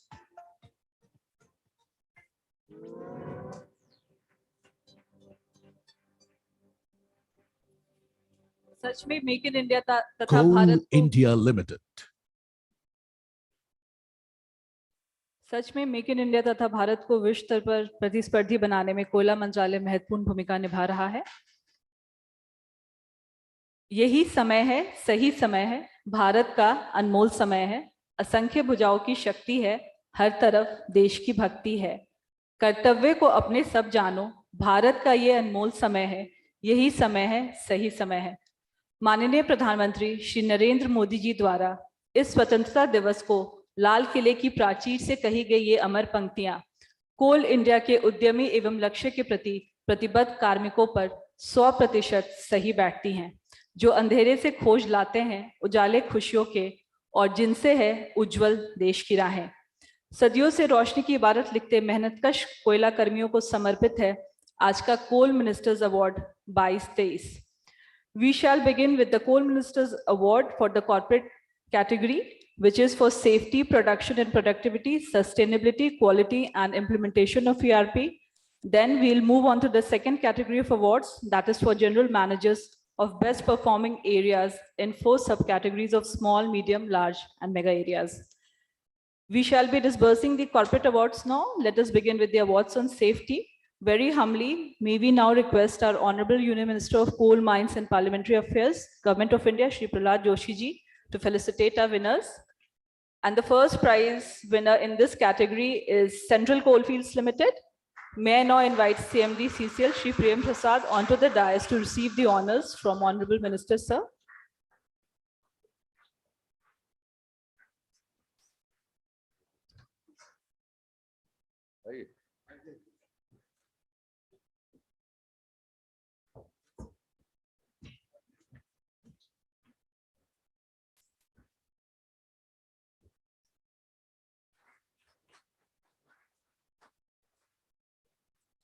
Second prize goes to Northern Coalfields Limited.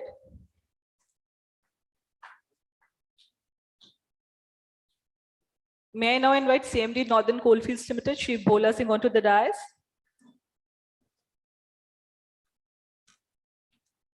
Can we please have a round of applause for our corporate winners?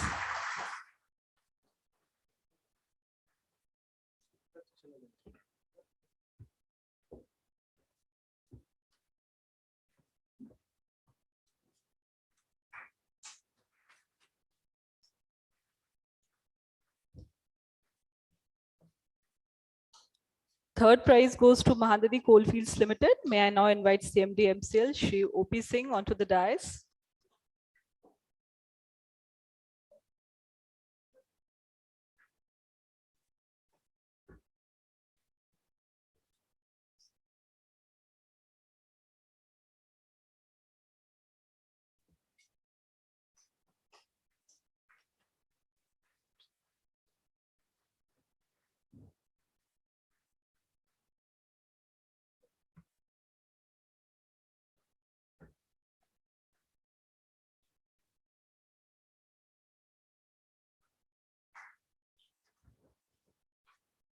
Next category is production and productivity, and we can request team MCL to stay there and receive the first prize. The first prize in production and productivity goes to team MCL.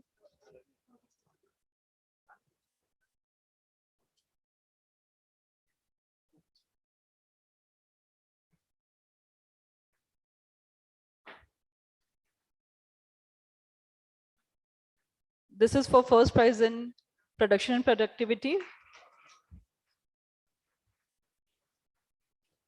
Second prize goes to Northern Coalfields Limited. May I now invite CMD NCL Shri Bhola Singh onto the dais to receive the honors.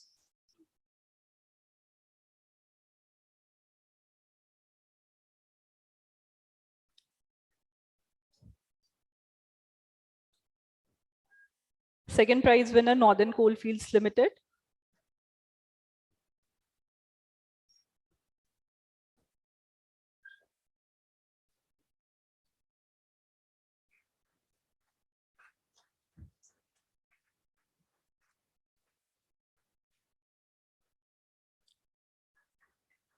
Third prize in this category goes to Bharat Coking Coal Limited. May I now invite CMD BCCL Shri Samiran Datta to receive the honors.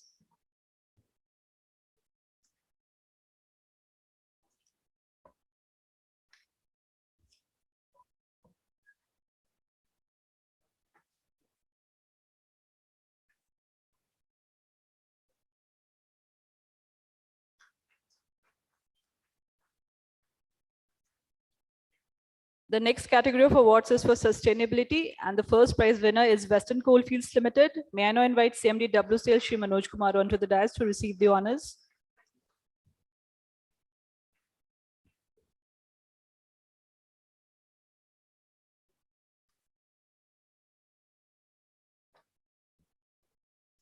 Team WCL.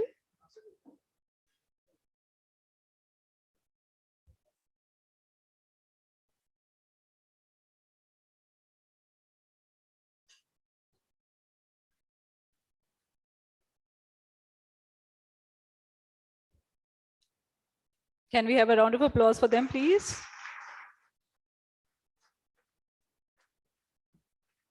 Second prize in this category goes to Mahanadi Coalfields Limited. May I now invite CMD MCL Shri OP Singh onto the dais.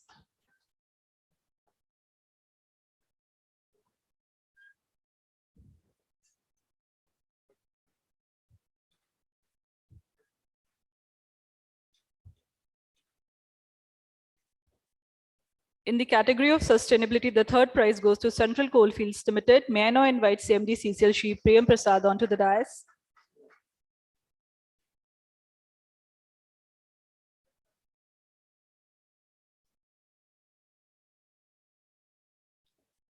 Third prize to CCL.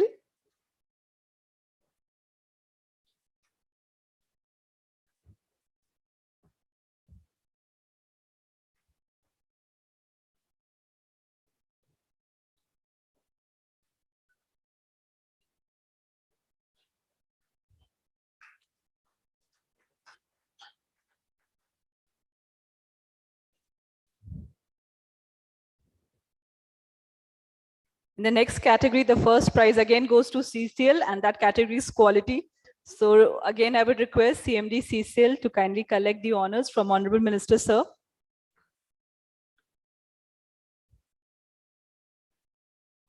Quality, first prize, Central Coalfields Limited. Second prize goes to Western Coalfields Limited. I would like to invite CMD WCL Shri Manoj Kumar onto the dais.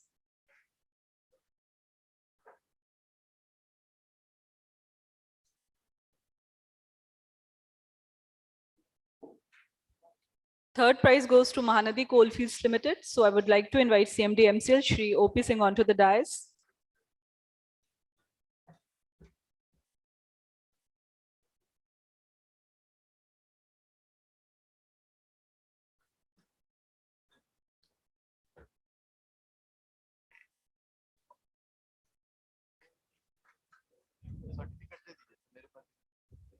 After this, we are foraying to the last category in this segment of corporate awards, and we have Coal Minister's Award on implementation of ERP.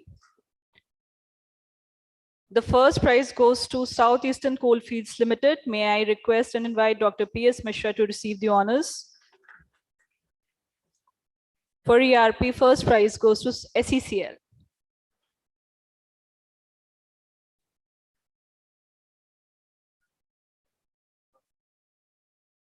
Second prize goes to Northern Coalfields Limited. So again, I would like to invite CMD NCL Shri Bhola Singh onto the dais.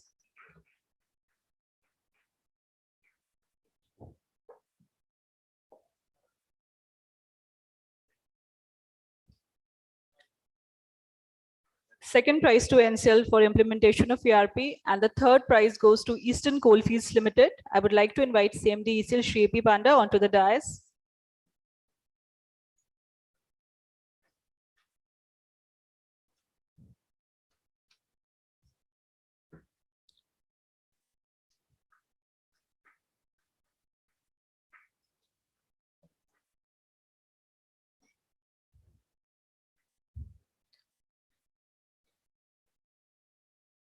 For implementation of ERP, the third prize goes to ECL.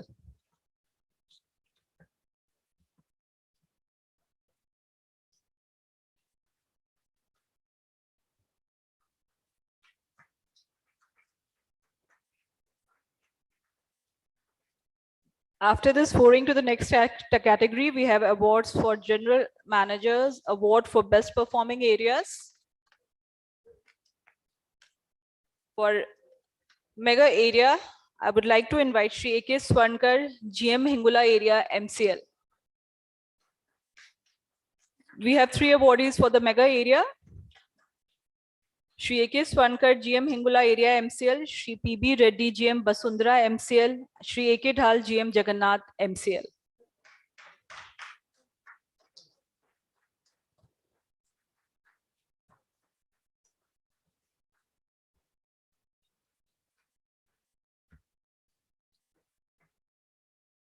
Shri P.B. Reddy, GM Basundhara MCL.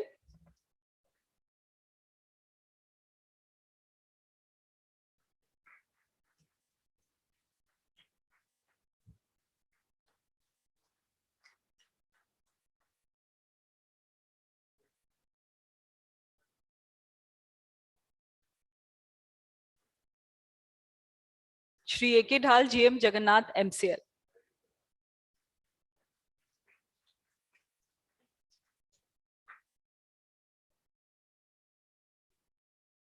Next, we move ahead to the large areas, and we would like to invite on stage Shri Mohammad Sabir, GM Umrer WCL.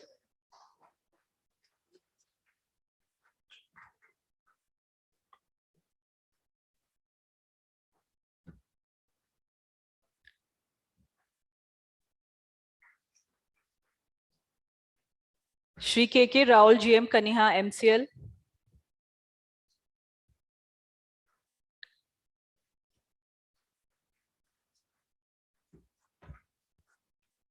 Shri A.K. Deuri, GM Lingraj MCL.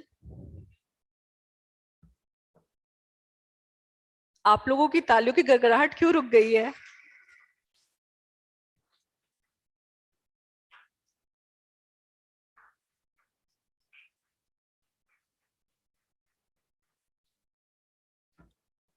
Shri R.S. Gupta, GM Eve Valley MCL.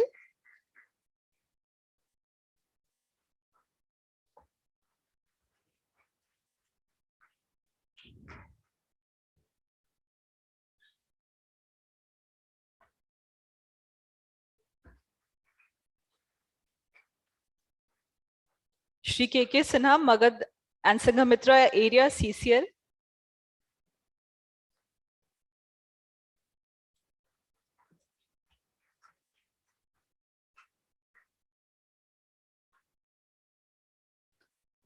Shri Anand Mohan Sonpur बाजारी area ECL,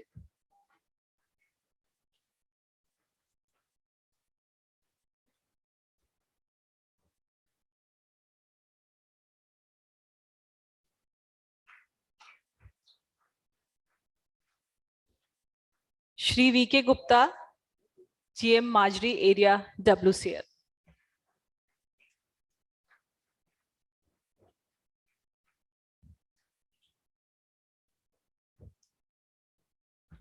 अब आगे बढ़ते हुए हम बढ़ रहे हैं medium area की तरफ, और मैं मंच पर आमंत्रित करना चाहूंगी Shri BK Sinha GM Lodhna area BCCL।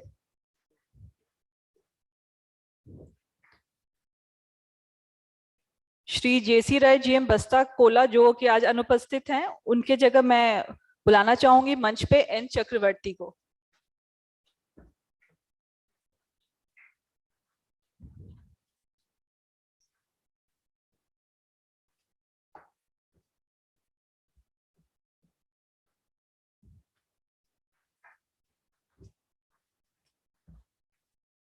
Shri VK Goyal GM Kusunda area BCCL।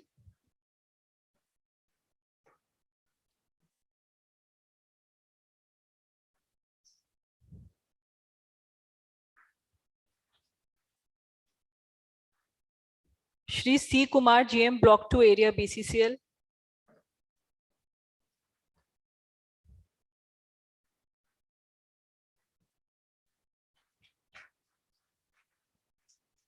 Shri VK Singh Jhingurda area NCL।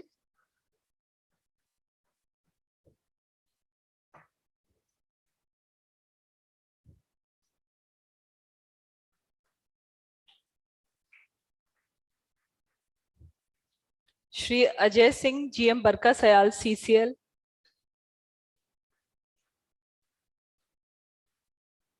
आज हमारी लेडीज ब्रिगेड भी उपस्थित है काफी मात्रा में। मैडम, आप लोग की तालियों की गड़गड़ाहट तो यहाँ सुननी चाहिए हमें।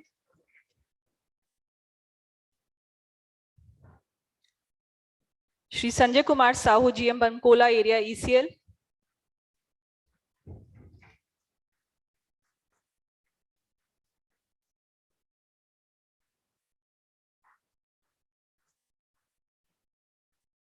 Shri NK Sinha GM Hazaribagh CCL।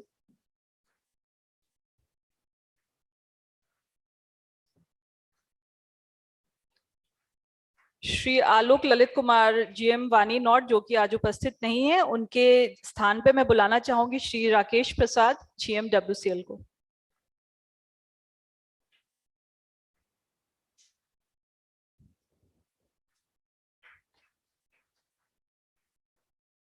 अब हम स्मॉल एरियाज की तरफ बढ़ते हैं और मैं बुलाना चाहूंगी मंच पर Shri SK Pandey GM Argada area CCL।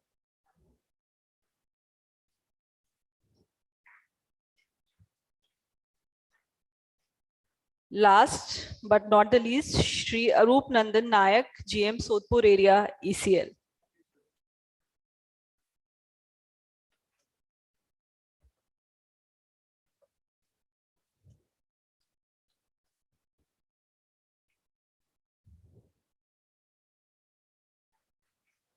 उम्मीद करते हैं कि आप सभी सदैव इसी प्रकार अपना और अपने संगठन का नाम ऊंचा करते रहेंगे। धन्यवाद हमारे मंचासीन अतिथियों का। कदम ऐसा चलो कि निशान बन जाए, काम ऐसा करो कि पहचान बन जाए। यह जिंदगी तो सभी जी लेते हैं, मगर जिंदगी जियो तो ऐसी कि वो मिसाल बन जाए। आज हम सभी को एक ऐसी ही मिसाल के आशीर्वचन प्राप्त करने का सुअवसर प्राप्त हुआ है, और वे हैं माननीय कोयला खान एवं संसदीय कार्य मंत्री श्री प्रहलाद जोशी जी। ऊर्जावान, समर्पित एवं दृढ़ निश्चय वाले माननीय मंत्री जी देश की आकांक्षाओं और आशाओं के द्योतक हैं। जब से आपने केंद्रीय मंत्री पद संभाला है, विकास और आशा की नई गाथाएं लिखी जा रही हैं। मैं सविनय निवेदन करते हुए माननीय मंत्री महोदय को से अनुग्रह करूंगी कि आज की सभा को संबोधित करके हमें कृतार्थ करें।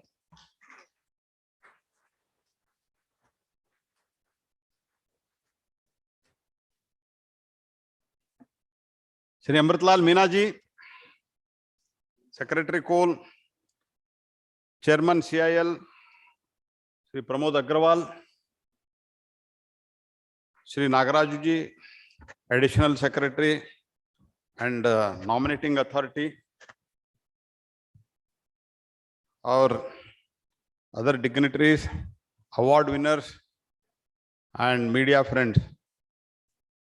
तो इतना लंबा समय से ये चल रहा है, ये लेंथी फंक्शन, और सबसे लास्ट बोलना है ना, ये बहुत बड़ा मुश्किल का काम है। तो ये ऐसा हो जाता है। तो कभी एक एग्जीबिशन लगा था, ये भी अवार्ड भी दे दिया आपने, एक मॉडर्न आर्ट का एग्जीबिशन लगाया था। तो ये मॉडर्न आर्ट में एक एग्जीबिशन में पूरा एक प्लेन व्हाइट पेपर लगाया था। पूछा गया ये क्या है, तो उनको बोला गया ये तो इधर एक गाय है, गाय उधर अच्छा घास है, घास खा रहा है, गाय ही नहीं दिख रहा है।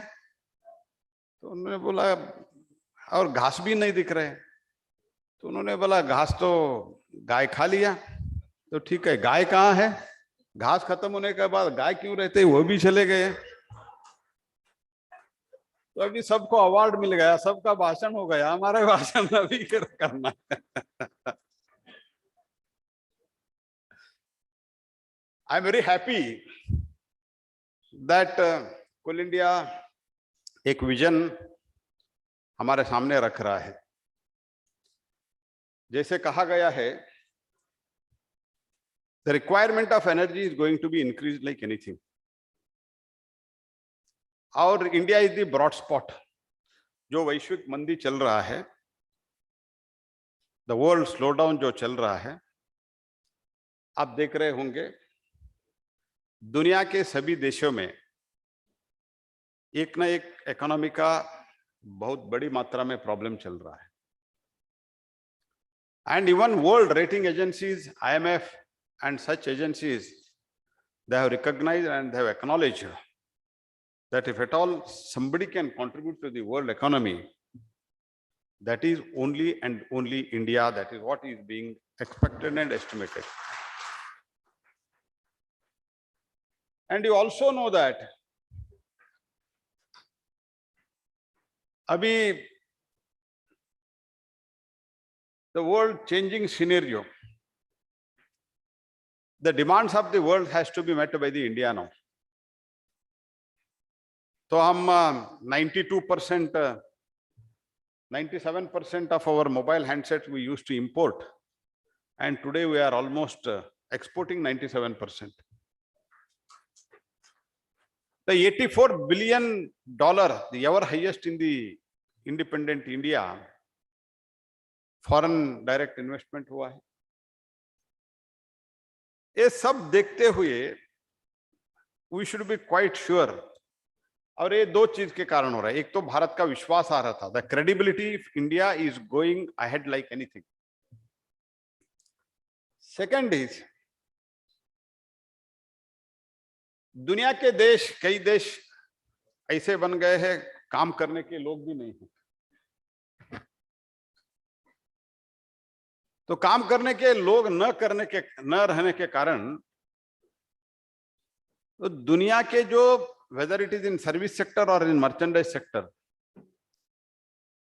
needs of the world has to be fulfilled by India. That situation is coming. And जिस देश में लोग है उसका विश्वास आ रहा था कम हो रहा है, the credibility is coming down. In such a situation, if you few years back, if you ask which is the world factory, then people used to very commonly say that is China. But today it is not so.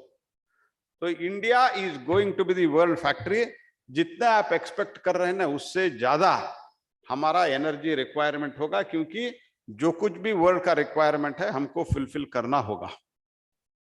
So keeping that in mind, हमारा energy need को हम ठीक तरह से plan करना पड़ेगा। तो इसके साथ ही sustainability is the very important thing, because Bharat कभी भी नेचर के साथ जीने का एक हमारे पूर्वज ने बन के रखा है।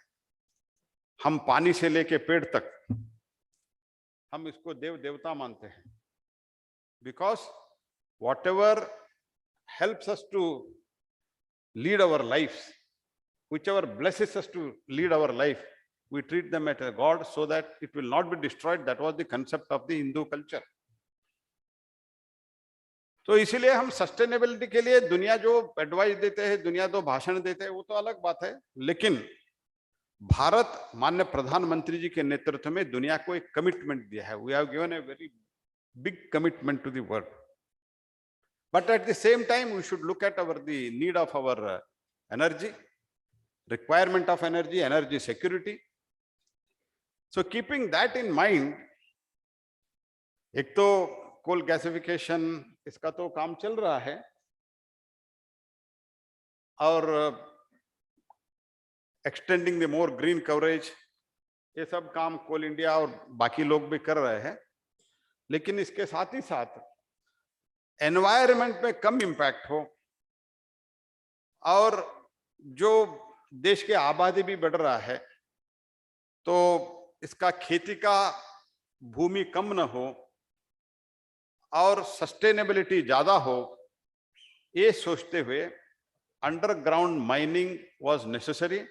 And I congratulate Pramod and his team, mainly Veera Reddy and others, for having come out with this vision and putting it before the country. And इसका चर्चा ठीक तरह से हो जाए. मैं इतना आश्वस्त करना चाहता हूं आपको, आप जो इधर चर्चा करके, चिंतन मंथन करके, तो अमृत निकलेगा. मुझे विश्वास है अमृत ही निकलेगा. और वो whatever the recommendation आप सरकार को पॉलिटिकल लेवल में डिसीजन मेकिंग के लिए आप हमारे पास भेजेगा, सबके साथ चर्चा करके, मिनिस्ट्री ऑफ एनवायरनमेंट, ये सबके चर्चा करके हम जरूर इसको हम हकीकत में लाएंगे. ये आश्वस्त करते हुए मैं फिर एक बार, क्योंकि मैं एक चीज तो कहना भूल गया शुरुआत में, प्रमोद जी का रिटायरमेंट है इस महीने. कभी कभी जब रिटायरमेंट में लोग मोड में आते हैं तो ज्यादा नया नहीं सोचते. फिर भी प्रमोद जी ने पूरा इसके विजन के बारे में ठीक तरह से सोच के ये कार्यक्रम बहुत रुचि लेके किया है. आपको विशेष रूप से मैं धन्यवाद देता हूं. और आगे भी आपको देखते हुए मुझे तो ये पक्का है, आप रिटायर होने वाले हैं लेकिन आप टायर्ड नहीं हैं.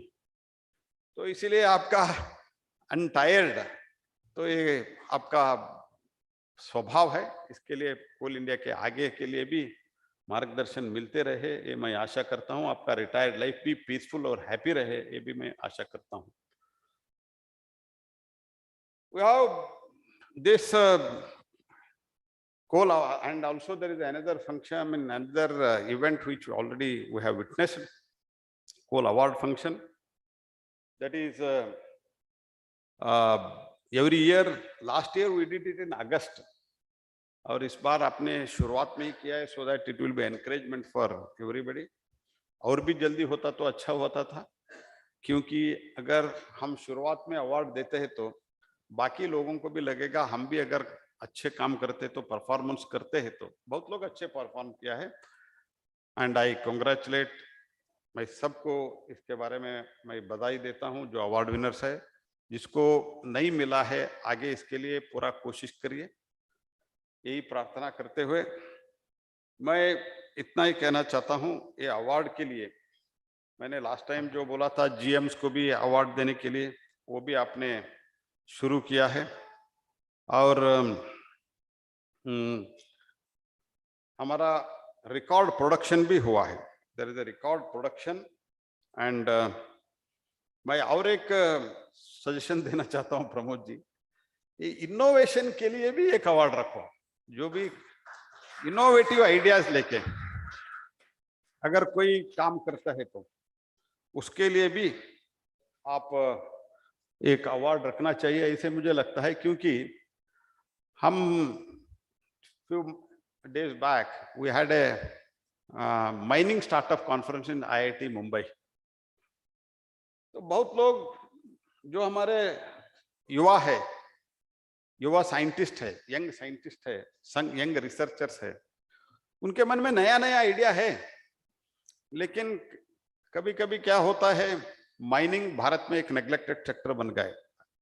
मे इट बी कोल माइनिंग और अदर माइनिंग थोड़ा नेग्लेक्टेड है। तो इसीलिए हमने एक प्रयास किया माइनिंग मिनिस्ट्री के साथ कि आईआईटी मुंबई के साथ कुछ इसका पहल शुरू करे, इनिशिएशन शुरू करे। ऐसे जब हमने शुरू किया, there were 140 participants in that and many have come out with new ideas. इसीलिए स्टार्टअप को लिए बढ़ावा देने के लिए एक आप व्यवस्था करो, और जिस स्टार्टअप अच्छा काम करके नया टेक्नोलॉजी इनोवेशन में हमको मदद करते, उसके लिए अवार्ड देने का एक आप सोच लीजिए। इसका फ्रेमवर्क कैसे करना मैं आपके ऊपर छोड़ देता हूं, आप लोगों के ऊपर, आप डिसाइड कर दीजिए। And as already mentioned, CIL has created a record 703 million tons of coal, that is 13% high, and this time the target is quite ambitious, and I am quite hopeful that आपको जो अब जो enthusiastic हमारा सब GM, young GM सब बैठे हुए हैं, मुझे पूरा विश्वास है ये 780 भी इस बार पूरा हो जाएगा, ऐसा मेरा पूरा विश्वास है। Coal offtake was around 695, and this year monsoon का भी प्रिपरेशन जहां तक मुझे इनपुट मिला है, आपने एक्सप्लेन किया है, बहुत अच्छा किया है। There will not be, I assure the country on behalf of Coal India and the Coal Ministry that for the entire country there will not be any shortage of the coal even in the monsoon this time. This is my commitment to the country, and हमारे जो सभी officers बैठे हुए सब लोग मिलके, क्योंकि अच्छा प्रिपरेशन हुआ है, मैंने आपके साथ भी चर्चा की हूँ, और कितना भी डिमांड आएगा उसको पूरा करने का जिम्मेदारी हमारा है।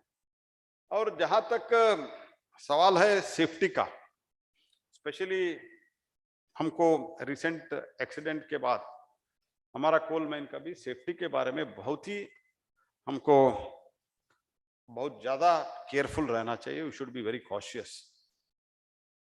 जो नया टेक्नोलॉजी आया है, एक तो टेक्नोलॉजी मैंने देखा उसमें अगर वो लूज रूफ है तो वो लूज रूफ है तो ये तो एकदम बहुत बढ़िया टेक्नोलॉजी है। इसे बहुत 2-3 और देखा।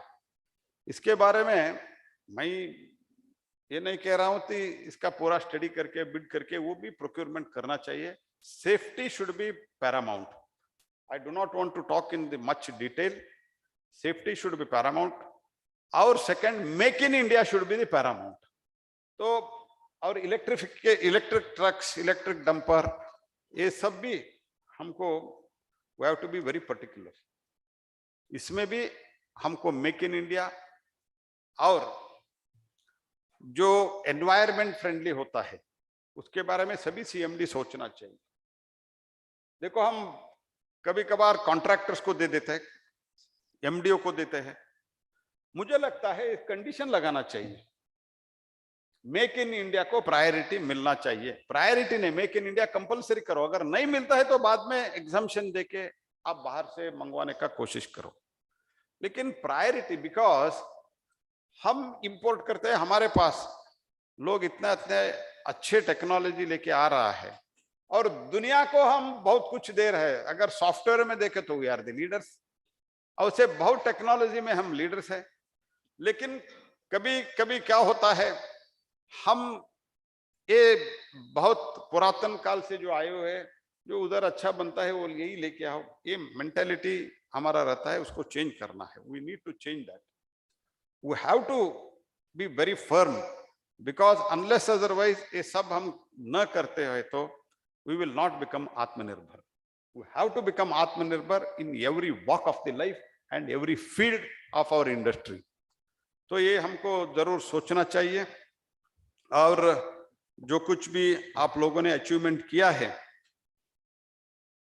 उसके लिए फिर से एक बार मैं आपको बहुत बहुत बधाई देता हूं। Excellent performance. And in private sector also, जो कमर्शियल माइनिंग हमने शुरू की, 5 major reforms were brought in the last 9 years.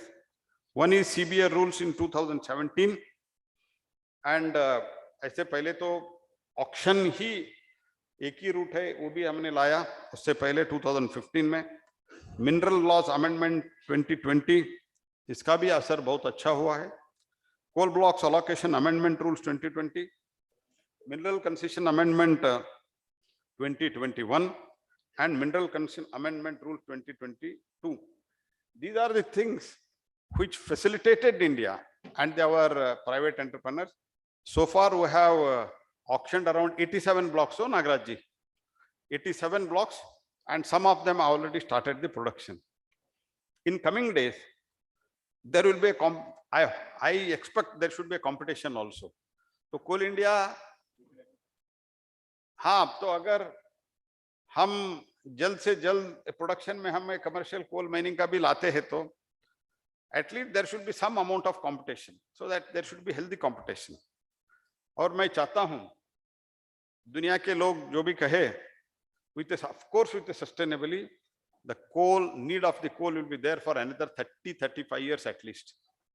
So in that case, अभी जो बाकी देशों में भी कोल का अभी फिर से उपयोग करना शुरू हुआ है, मैं सोचता हूं और मैं अपेक्षा करता हूं Coal India should become the exporter of the coal in coming 2-3 years. कम से कम 26-27 में वी शुड बिकम एक्सपोर्टर। ऐसे हमको काम करना था, हमको क्षमता है। अंत में मैं फिर से एक बार प्रधानमंत्री जी ने जो मुझे कहा था वो मैं कह के मेरा वाणी को विराम देता हूं। प्रधानमंत्री जी ने मुझे कहा था कोल के बारे में क्या जानते हो, जब मैं मंत्री बना। मैंने बोला मैं तो दक्षिण से आता हूं, ऐसे मैं टेक्निकल ग्रेजुएट भी नहीं हूं, तो इसीलिए मैं इतना ही जानता हूं जब कोल जलता है बिजली उत्पादन होता है, इतना ही जानता हूं और ज्यादा नहीं जानता। प्रधानमंत्री जी ने बोला इतना ठीक है, आप इतने जानते हैं वही ठीक है, लेकिन मैंने बोला आपका मार्गदर्शन क्या है। उन्होंने मुझे बोला, प्रधानमंत्री जी ने, देखो प्रहलाद, हम crude oil that is diesel petroleum products हम इंपोर्ट करते हैं, ये ठीक है। अगर हम कोयला इंपोर्ट करते हैं हम देश के लिए पाप कर रहे हैं। It is a sin, that's what prime minister has told, and whatever the secretary has said that whatever import this year we have done, at least 107 million ton we could have avoided. That target at least we should keep next time. And ये जो vision आपने लाया है उसके लिए एक mission mode पे कैसे काम करना, उसके लिए भी आप सोचिए और उसके लिए भी एक टीम लगाइए, and it should come into reality as early as possible. यही कहते हुए मेरे वाणी को विराम देता हूं। बहुत बहुत धन्यवाद, नमस्कार। धन्यवाद सर, आज की उपस्थित सभा को संबोधित करने के लिए। आज हमारे विशिष्ट अतिथि गणों की मौजूदगी ने कार्यक्रम की शोभा बढ़ा दी है। हम तहे दिल से आप सभी का शुक्रिया अदा करते हैं। मेरा निवेदन है अध्यक्ष Coal India Limited Shri Pramod Agarwal से कि आप हमारे कार्यक्रम के मुख्य अतिथि माननीय कोयला खान एवं संसदीय कार्य मंत्री श्री प्रहलाद जोशी जी को सम्मानित करें।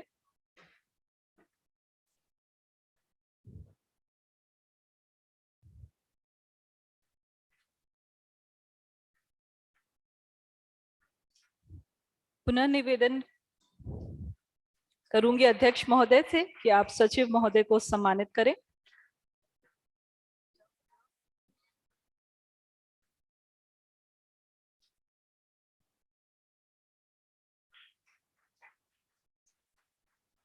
आग्रह करूंगी अध्यक्ष महोदय से कि आप अपर सचिव महोदय को सम्मानित करें।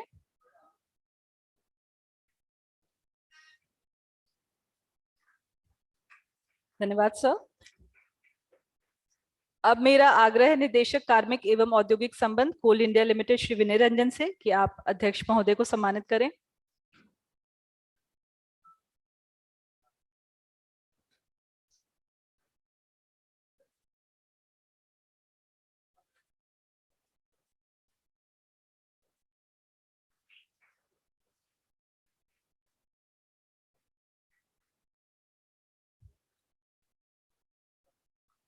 आज के कार्यक्रम का धन्यवाद ज्ञापन करने के लिए निमंत्रित करना चाहूंगी श्री विनय रंजन, निदेशक कार्मिक एवं औद्योगिक संबंध कोल इंडिया लिमिटेड को।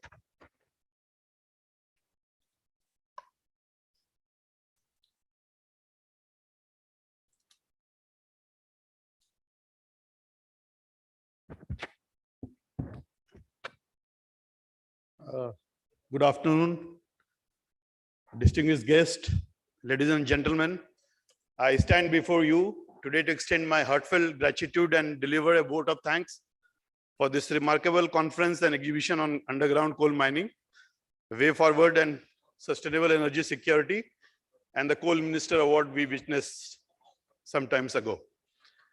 Today in this conference and exhibition on underground coal mining, I would like to take a moment to emphasize the immense potential and significance underground coal mining holds a vital place in our coal mining ecosystem, and its role in shaping our future cannot be underestimated. Coal, as a reliable and abundant energy resources, has powered economies and societies for centuries. Despite the growing emphasis on renewable energy sources, it is essential to recognize that coal continues to play a critical role in meeting India's energy security. As we move forward towards underground coal mining, and will be a forefront of ensuring a secure and sustainable energy supply.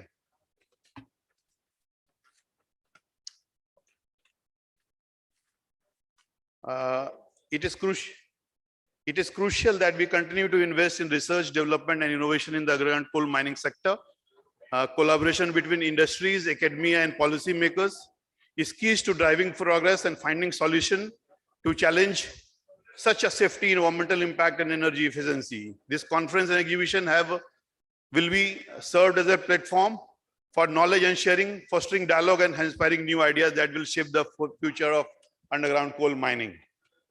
First and foremost, I would like to express our deepest gratitude to our Honorable Coal Minister, Shri Prahlad Joshi ji, who has graced this occasion with his presence as a chief guest, and we are thankful for his kind guidance, which has always helped CIL to fulfill the expectation placed on it by the nation.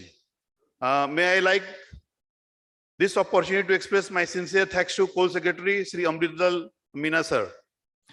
I would like to thank our torchbearer, respected Chairman Sri Pramod Agarwal ji, for leading us and inspiring us. I express my deep gratitude to our respected Additional Secretary Sri M. Nagaraju Sahab.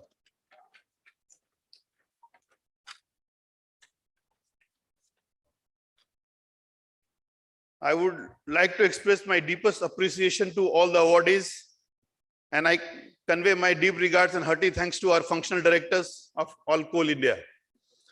I would like to reiterate my profound appreciation to all the CMDs of subsidiaries who has played a part in making this conference and exhibition on underground coal mining a triumph. I would like to thank all our representatives of trade union who have actively participated in the conference. It is through collaboration and collective effort that we can push the boundaries of knowledge, address challenges, and shape the future of coal industry. Your active engagement and diverse perspective have contributed to the success of this event and fostering the atmosphere of collaboration and learning. This event has been a resounding success, and it would not have been possible without the contribution and support of organizing of this event, our media partner, each individual. Your hard work, meticulously planning, and attention to details have been instrumental in creating a seamless and memorable experiences for all attendees. Thank you all for once again, and we look forward to see the future gatherings where we can continue to foster innovation, share insights, work together towards a sustainable and efficient underground coal mining sector. Thank you very much. Thank you, sir. Now I request all the awardees to please come up on the dais for a group photograph with our dignitaries on the dais and our Honorable Minister, sir. I would also like to invite CMD of all coal companies, functional directors of CIL and subsidiary coal companies. I request all the CMDs of subsidiary coal companies to please come up on the dais for a group photograph.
Thank you.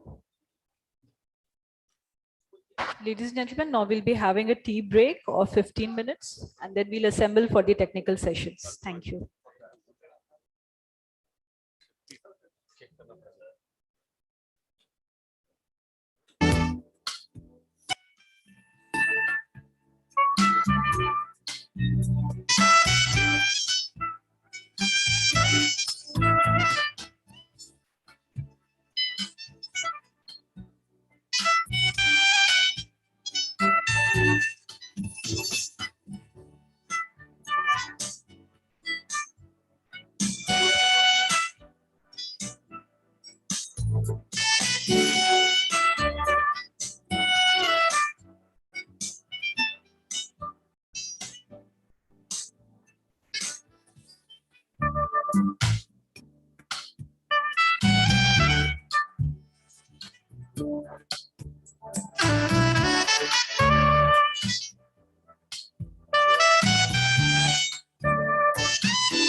नाम जाएगा Boateng एक बार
hello hello hello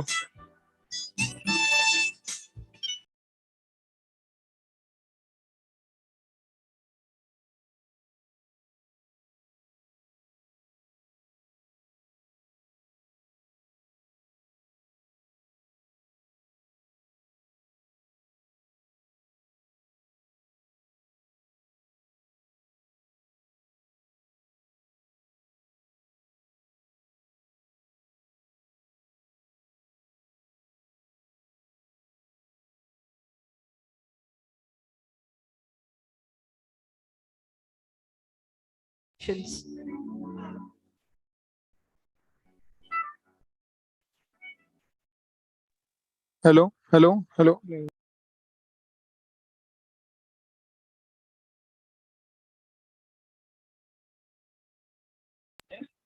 hello Boateng sir hello Oh, yes, I'm here. sir you are getting our audio and video sir Yeah, I can see the video. I hear you. अरे ये sir okay sir you keep you stay kindly connected sir your session will start in around 20-30 minutes sir Okay, I will be connected. okay. You can keep your video off sir we will let you know around after 20 minutes sir.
मौसम सिंघा ना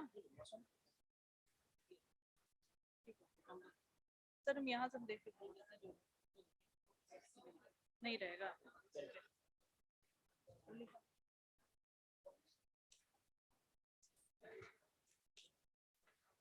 I would like to invite on stage Shri Achyut Ghatak GM CPCIL, Shri Ajay Kumar DT CMPTI, Professor S. Jayantu NIT Rourkela, Shri Kameshwar Rao Gainwell Common Cells Private Limited, Shri Praveen Khatri from Tata Steel, and through VC we have Dr. Bauteng Shen, CSIRO Australia.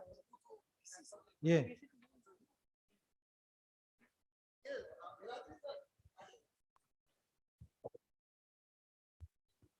I would also like to invite Shri Niladri Roy, Director Technical ECL, to co-chair this session.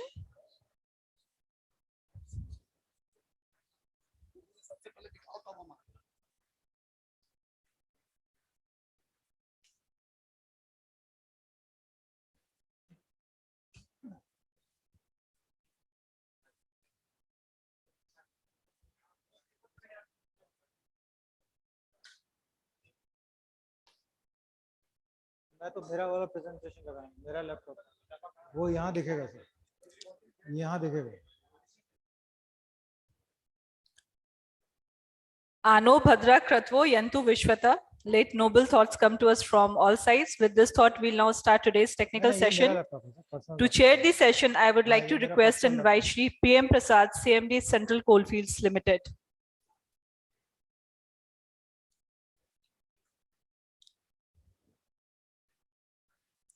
For this technical session, we have rapporteurs Shri Tushar Chakrabarti and Shri Mausam Singha from Deloitte.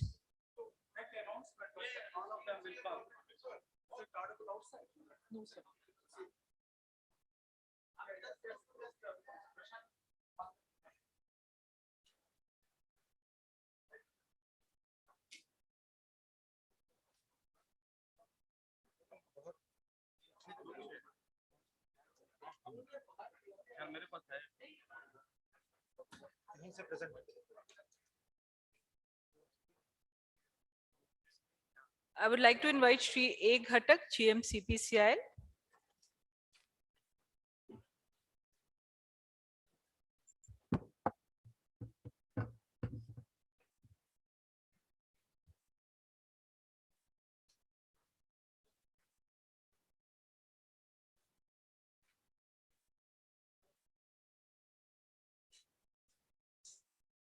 Namaskar. Today, I am here in front of you to present the vision for UG coal mining in CIL. Basically, CIL is producing about 700 odd million ton, out of which only 4% is from UG mining. Based on this very premise, we have now embarked upon a vision and a mission wherein CIL would like to enhance its production from the current level of 4% to 10% by the year 27-28. This is the crux of that, this presentation. This presentation has about 13 segments.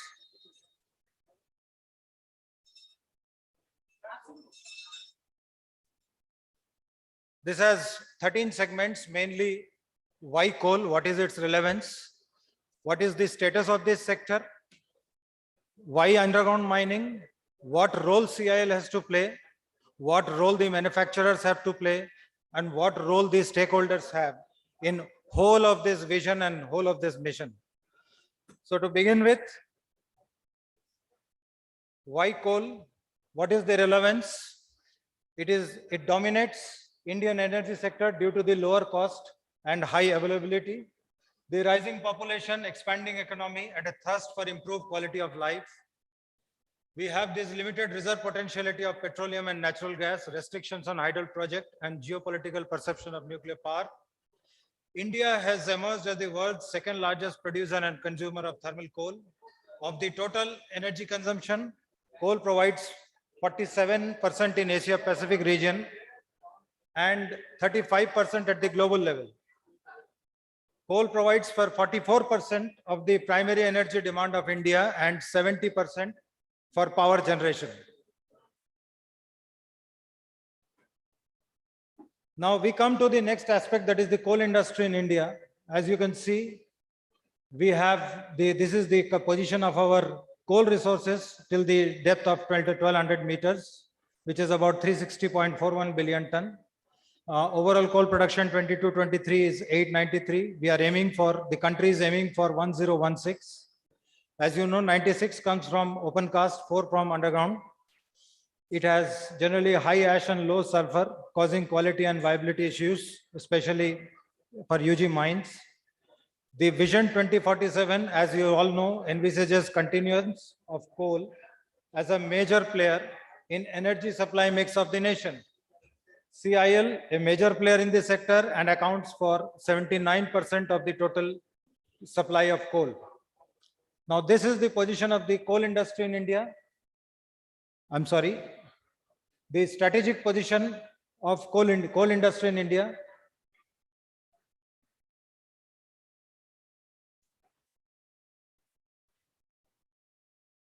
The largest coal producer in the world and produces around 80% of the country's entire coal output.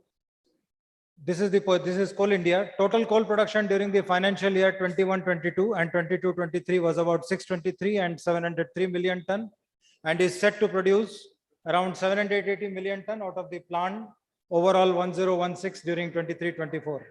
We supply 80% to the power sector. We are of the opinion that the enhancement of production from UG can arrest imports of NRS due to better quality. We have a sound financial standing and a large in-house resource base. Then this is the details of the CIL operations and current output. We operate 293 mines, all set to produce 750 from OC and 30 from UG mines. It has 22 mega OC mines, more than 10 MTY, producing 446 million ton. 12 major, 5 to 10 MTY, producing 80 million ton. 54 smaller mines, 1 to 5 million ton per annum, with 127 million ton production, and rest 205, less than 1 MTY, produces 51 million ton. We operate 17 UG mines with 24 continuous miners and 2 mines with longwall. Other mines are mostly by intermediate technology. 5 high-wall mines, they are under various stages of implementation. 3 more are proposed to be taken up immediately. Further, 8 more have been identified and under scrutiny. 2 longwall phases, as you know, has been told previously by our DT sir. 2 longwall phases are in operation and 2 more are proposed.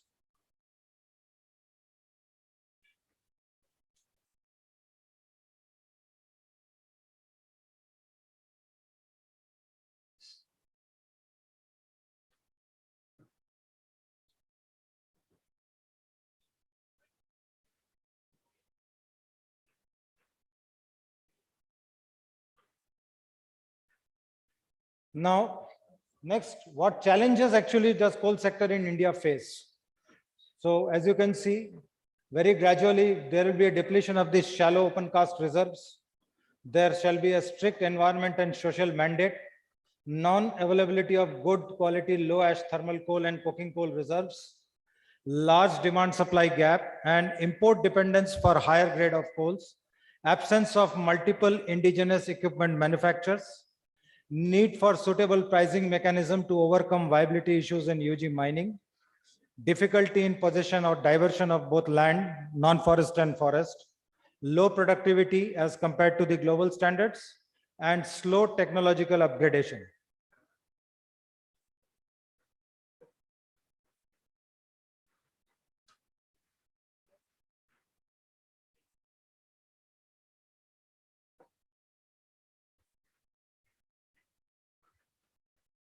Next is, why do we justify UG mining?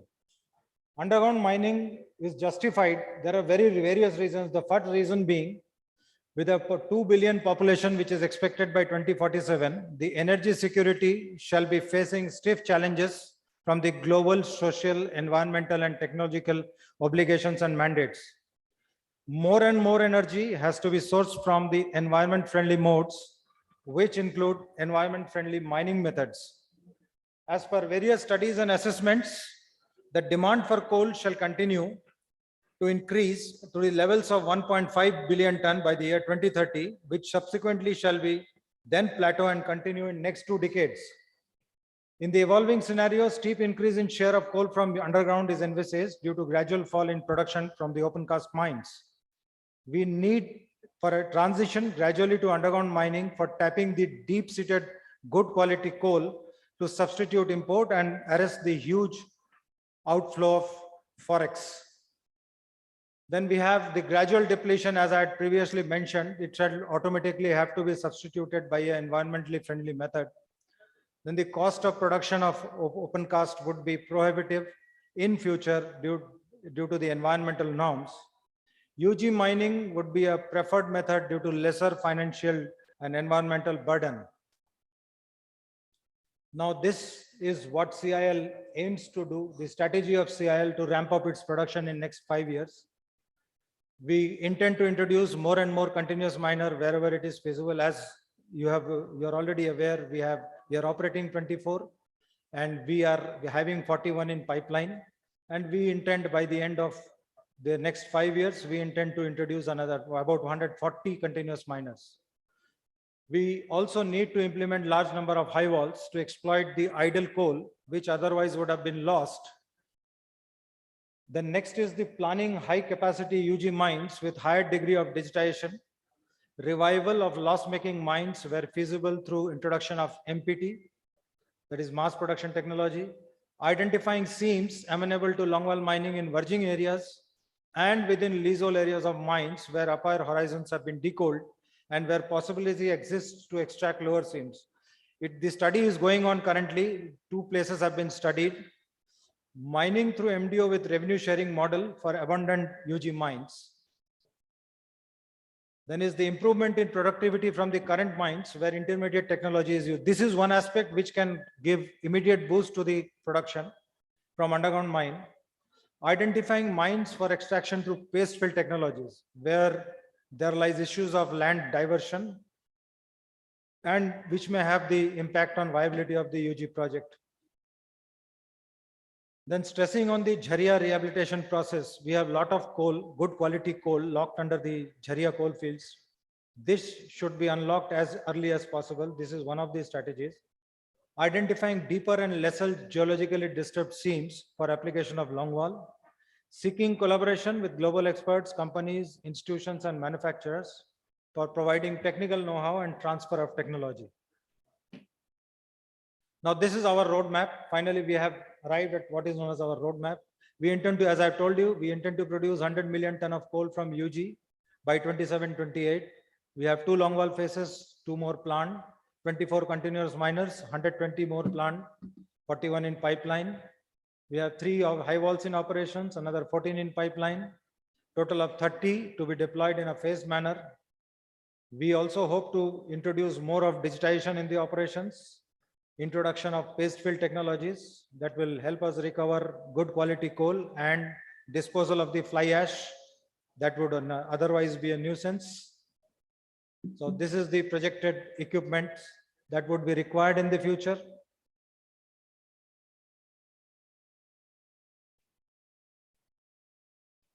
Now, these are the few important enablers that would help us to achieve our targets. They are the constraints basically. Now, approval of PR schemes for CM and high walls within next 2 to 3 years. possession of about 10435. It is 10,435 non-hectare non-forest land, about 5,630 hectare forest land, an incremental EC of 29.3 million ton, and an R&R of about 15,568. These are the 5 important enablers and constraints. Now we come to the stakeholder suggestions. On 12th of April, perhaps, a meeting was convened at the behest of MOC, where it was directed to include all stakeholders and take their suggestions. Certain good suggestions have come up, which I have summarized here. First one is the identification of big UG mines, preferably with longwall wherever possible or feasible. Focus on adopting technologies like paste fill, high-speed stowing, bottom ash for extraction of billions and tons of coal, high-grade coal standing on pillars. Considering high CPT of UG mines, options for composite pricing, cost-plus model, total auction regime has to be explored. Initiatives for promoting indigenous manufacturing, developing right ecosystem involving policy decisions and in-house expertise, a special cadre for such workforce with special incentivized wage structure and lucrative career growth policy. Further, focus on R&D for know-how to extract deep seams, thick seams, and working in vicinity of fire and water. One of the most important exercise that still remains to be done is the mapping the stress profile of the entire coal fields of CIL and country as a whole. Review of 12% IRR to make UG projects viable, and need to revamp VTC training facilities in order to enhance UG production. Then we come to the role of manufacturers. As you are all aware, unless there is a support from manufacturers, this cannot succeed. A robust pool of indigenous equipment manufacturers and suppliers is required, which will substitute the import of equipment and ensure industry growth. To ensure an uninterrupted supply of mining equipments and spares, more and more indigenous manufacturers must be involved. This will promote competitiveness in the market and result in adherence to strict quality norms. Increase in chances of viability of the mining projects, especially UG mines, due to locally available ecosystem. The increasing indigenization of equipment would make Indian market stable and self-reliant, and will help finally to arrest outflow of the foreign exchange. Continuous education and skilling of employees would lead to development of self-sufficient and well-trained workforce. Collaborations, joint ventures with internationally reputed equipment manufacturers by the manufacturers here would need to be encouraged to promote improvisation and innovation. Finally, which would be the assistances required? Recategorization as category B2 project for EC, that underground mines may be recategorized in B2 category in the schedule of EIA notification. Grant of EC may be considered without undergoing full-fledged EC process, including public hearing. Grant for permission of UG development after stage 1 approval. This is just like the linear projects. The process of EC and FC needs to be streamlined and fast-tracked to avoid delay, especially in UG mines, which has a big gestation period. Then we have this reimbursement of backfilling cost. In the past, the backfilling was reimbursed, same has been desired here. The support for coal price, suitable policy framework, I had previously mentioned that for underground mining, suitable policy framework for coal pricing is required so that the viabilities may be achieved. Accordingly, a total e-auction or segment pricing of coal products produced from UG may be allowed. And lastly, the rebate in revenue share for UG mining, that is 50% rebate in share oblique bid price for the coal blocks being auctioned.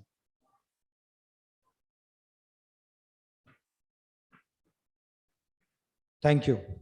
Thank you, Sri Gata. We have one more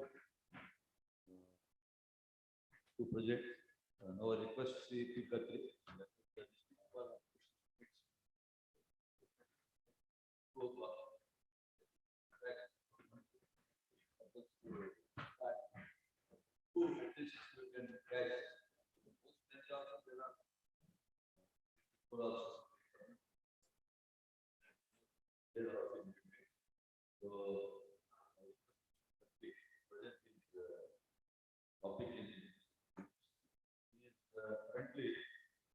ISPO Institute Geologist.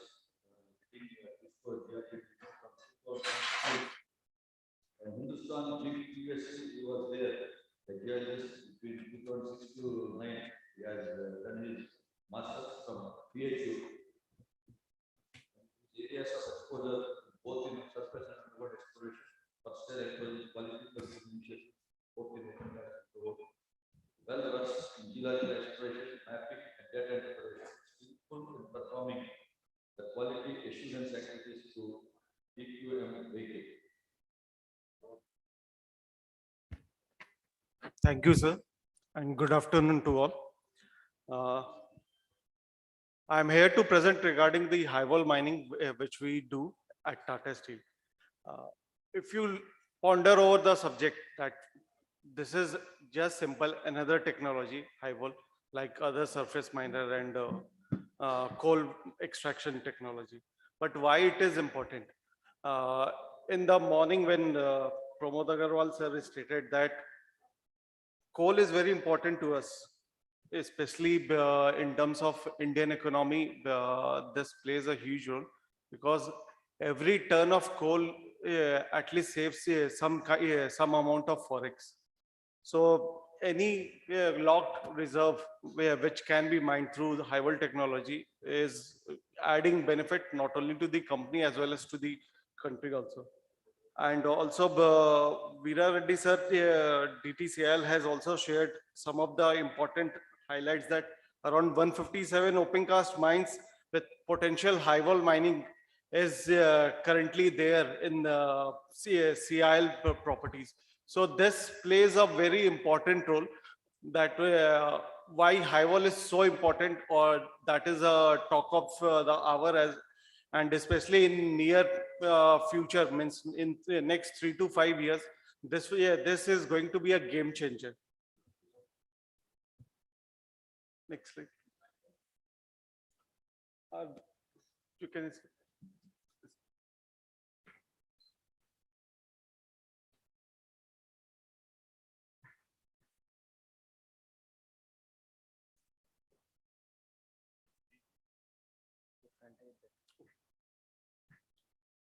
Okay, currently high wall is being conducted in one of the property of Tata Steel, that is West Bokaro Colliery, where we are using this technology since FY17. Precisely in May 2016, we have started the mining through high wall. Now, as West Bokaro is concerned, that is a very important part of Tata Steel because it provides around, currently it's around 5.1 million ton of raw coal, which is around 25% of our requirement, because once we mine the coal, we have to wash it and reduce it to around 16 to 18% ash. Generally, the coal grade is around washing it 3 to 4.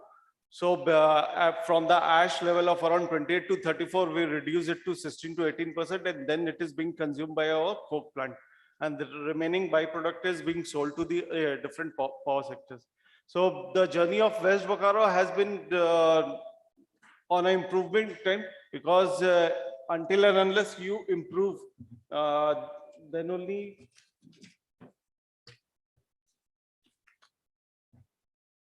you add something to your give back to the society as well as to the company.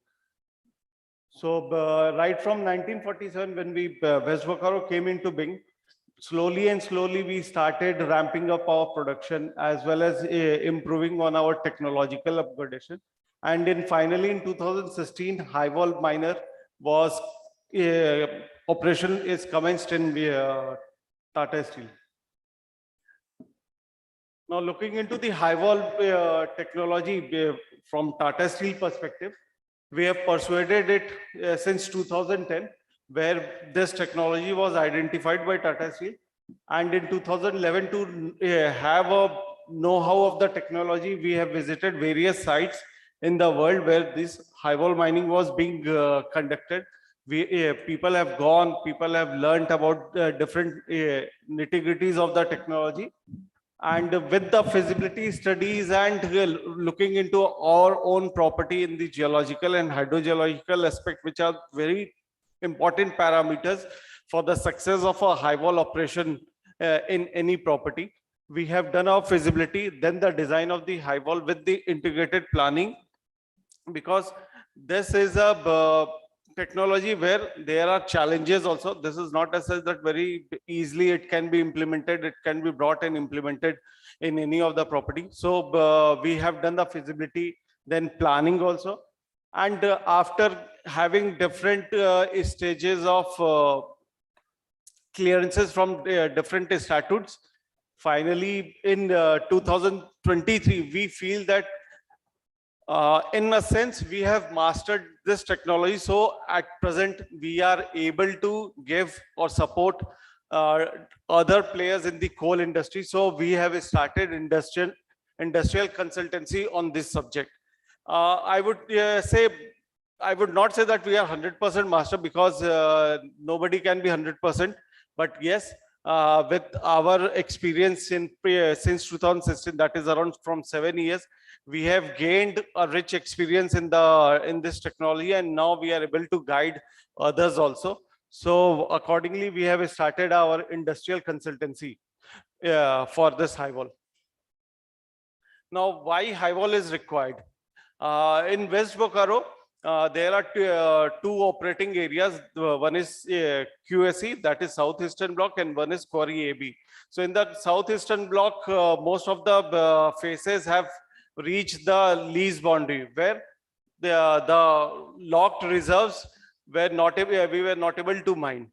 As you can see in the picture, the right hand side of the picture on the slide, that the locked coal which is there, and there is almost 7 seams which we are operating currently, from seam 11 to seam 5.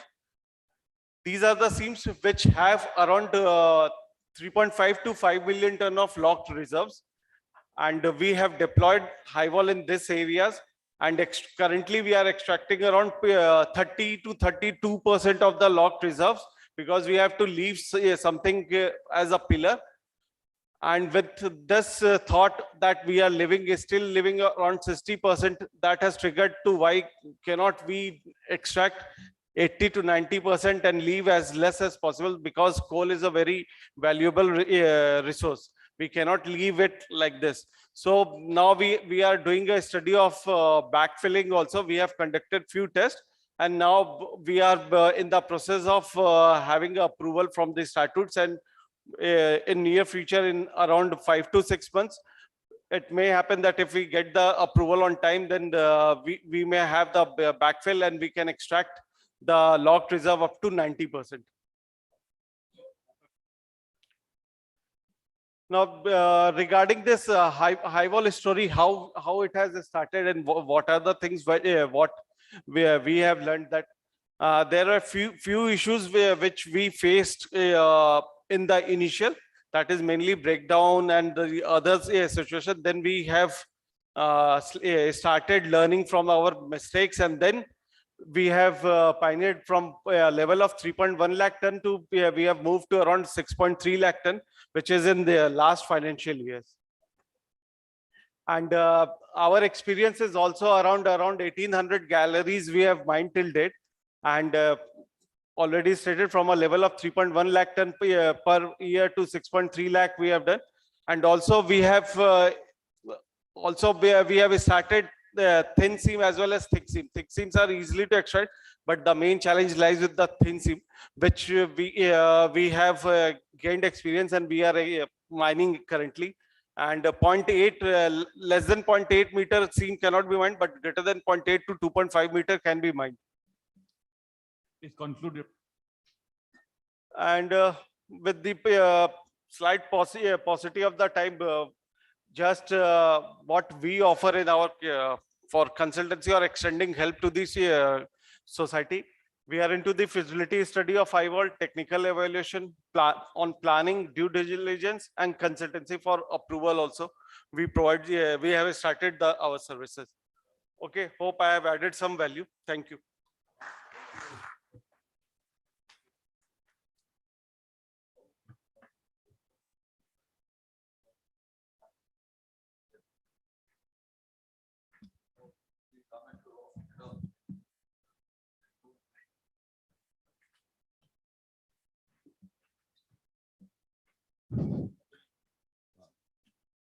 Now, Sri Kameshwara, head of underground mining business, who is currently responsible for complete operations of underground mining business, including order winning and execution of projects from Gainwell.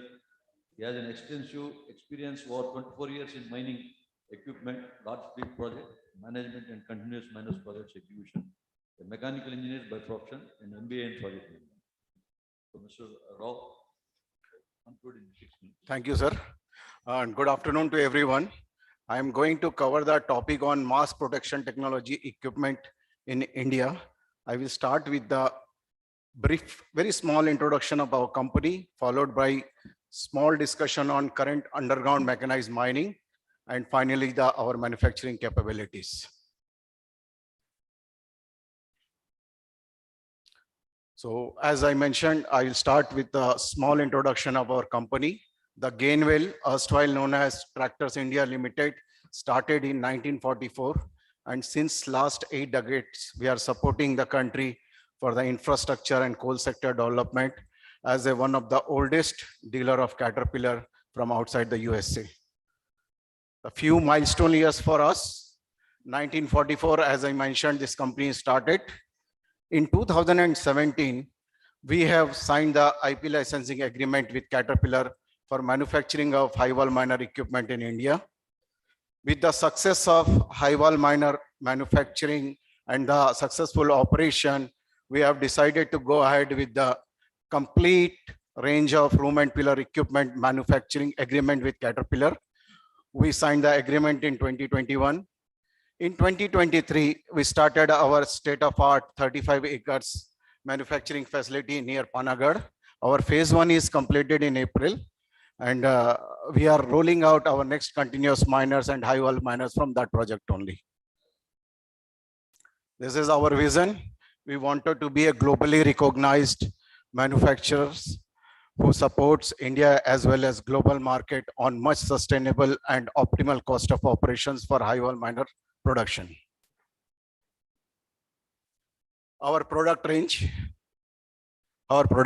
it consists of complete room and pillar packages that includes of continuous miners of different models. This can be operated at the coal seam range of 1.5 meters to 4.6 meters and may go up to 5 meters. Along with continuous miner packages, other equipments like face alerts, feeder breakers, roof bolters, battery operated battery scoops, and for long haul transport equipment support, we'll have a shield haulers and multi-utility vehicle along with the high wall miner equipment. So very brief on mechanized UG mining status in India. As DTCIL sir mentioned during his presentation and followed by Mr. Ghatak sir, currently we are producing only 4% of our total coal production from underground mines, which is very less in comparison to the global average of 25 to 35%. And in China, they are producing almost 90% from the underground mines. So with respect to the mechanized coal mining, we started long wall way back in 85, and later in 2002, we have introduced our first continuous miner in India, and we realized that this is the mechanized technology which is most suiting to our geomining conditions. But due to the various reasons, since 2002 to 2023, maybe in 20 years, we could only start 31 packages and contributing for the production of 12.5 to 13 million tons only. With respect to the high wall miner, other technology, as I mentioned, first high wall miner we have started in India way back again, almost a decade back in 2010 and 11. And from that time to 2017, we could only deploy 2 sets of high wall miners. This is primarily our dependence on the foreign manufacturers. And after taking the IP licensing agreement in 17, we rolled out our first machine in 2019. And from 2019 to 2023, now our population in India has increased from 2 machines to 6 machines. So ambitious plans for underground mass production, as respected dignitaries already mentioned in the first half, and DTCILs are further focused on this. Coal India has a ambitious plans of increasing their current production of 25 million tons from underground to 100 million tons by 2028 and 2030. So to achieve this production, their major focus is to deploy maybe around 140 continuous miners and maybe around 15 to 20 high wall miners. What we believe, the growth of underground mining is not as per our expectation. The major concern was the dependence on imported equipments. Maybe 100% continuous miner till date are from imports only, and there is a lack of indigenous equipment. So here we play the role. We feel that Gainwell can narrow the gap between the demand and supply of indigenous underground mining equipments, which can really help us to speed enough our mass production technology in underground and to have a better productivity by supporting the timely service and spare parts for the optimization of the packages. Mr. Rao, please wrap up. Right, sir. So the Make in India. So as I mentioned, the Roman pillar packages which we are inheriting is a vast history, and basically these equipments primarily started by DPT in 1880s. Later hands were changed from DPT to Bucharest to Caterpillar, and Caterpillar to now Gainwell. So we have a rich legacy of underground mining equipment manufacturing and their provenness, and we don't feel that there is any reason that we will not succeed on this. And we are totally aligned with Government of India's Make in India process, where government is more keen to decrease the imports of the equipments and to have a more indigenization. And we have invested around 500 crores for the state-of-art facility at Panagarh. And our aspiration is that within next 3 to 4 years, we will have 80% localization on these particular equipments. Please conclude, Mr. Rao. Sure, sir. So these are our manufacturing facility capabilities. And we have best-in-class manufacturing facilities in-house as well as with our inclusive partners. So this slide, I would like to take 1 minute, sir. You can see that, sir, we are talking about the indigenization and localization. When we manufactured and rolled out our first high wall miner, only 13% were the indigenous components. By reaching our fourth continuous miner, which high wall miner, sorry, which we delivered recently to Narayanpuri, our indigenization increased from 13 to 60%. And we are further aiming for 80% by 2028. And we feel this will be the game changer, sir. These are the various certification we following, because this particular facility is going to be export the equipments also.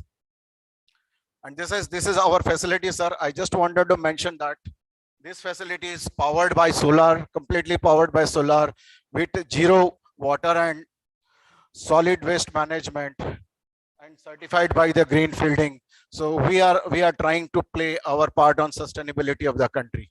Thank you, sir. Thank you very much. Thank you, Rao. Nice presentation from Gainwell. Progressed very well. Next speaker is Ajay Kumar, Director Technical, CMPDL from October 22. He is having experience both CMPDL, CCL, and NTPC. Basically, is undergone more open cast CMPDL.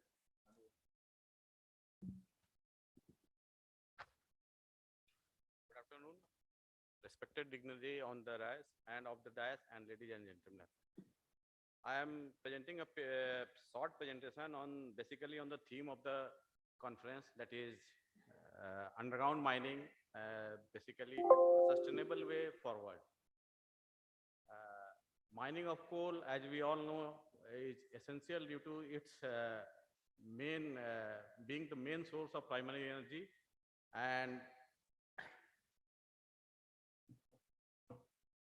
in spite of the thrust on the renewables in recent years, the demand of coal is likely to grow in recent future, and a projection shows that around 2047 will need around 1.5 to 1.6 billion ton of coal.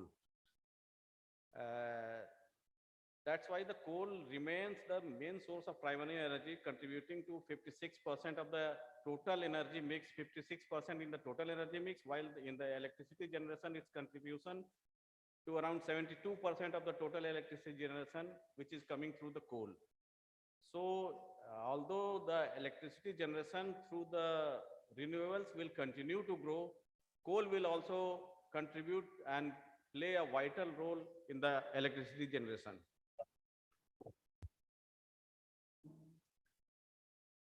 Initially, the coal mining was mainly done through underground mining, but in say 60s or 70s, the open cast mining took away, and due to the easier operation in those days, open cast grew substantially. In early 80s, the production from coal from open cast mining surpassed the coal production from underground mining, and there was a trend of decreasing in underground mining, and which is continuing till today. As many speakers have already told, we are only producing around 4% of the total country's coal production from the underground coal mining.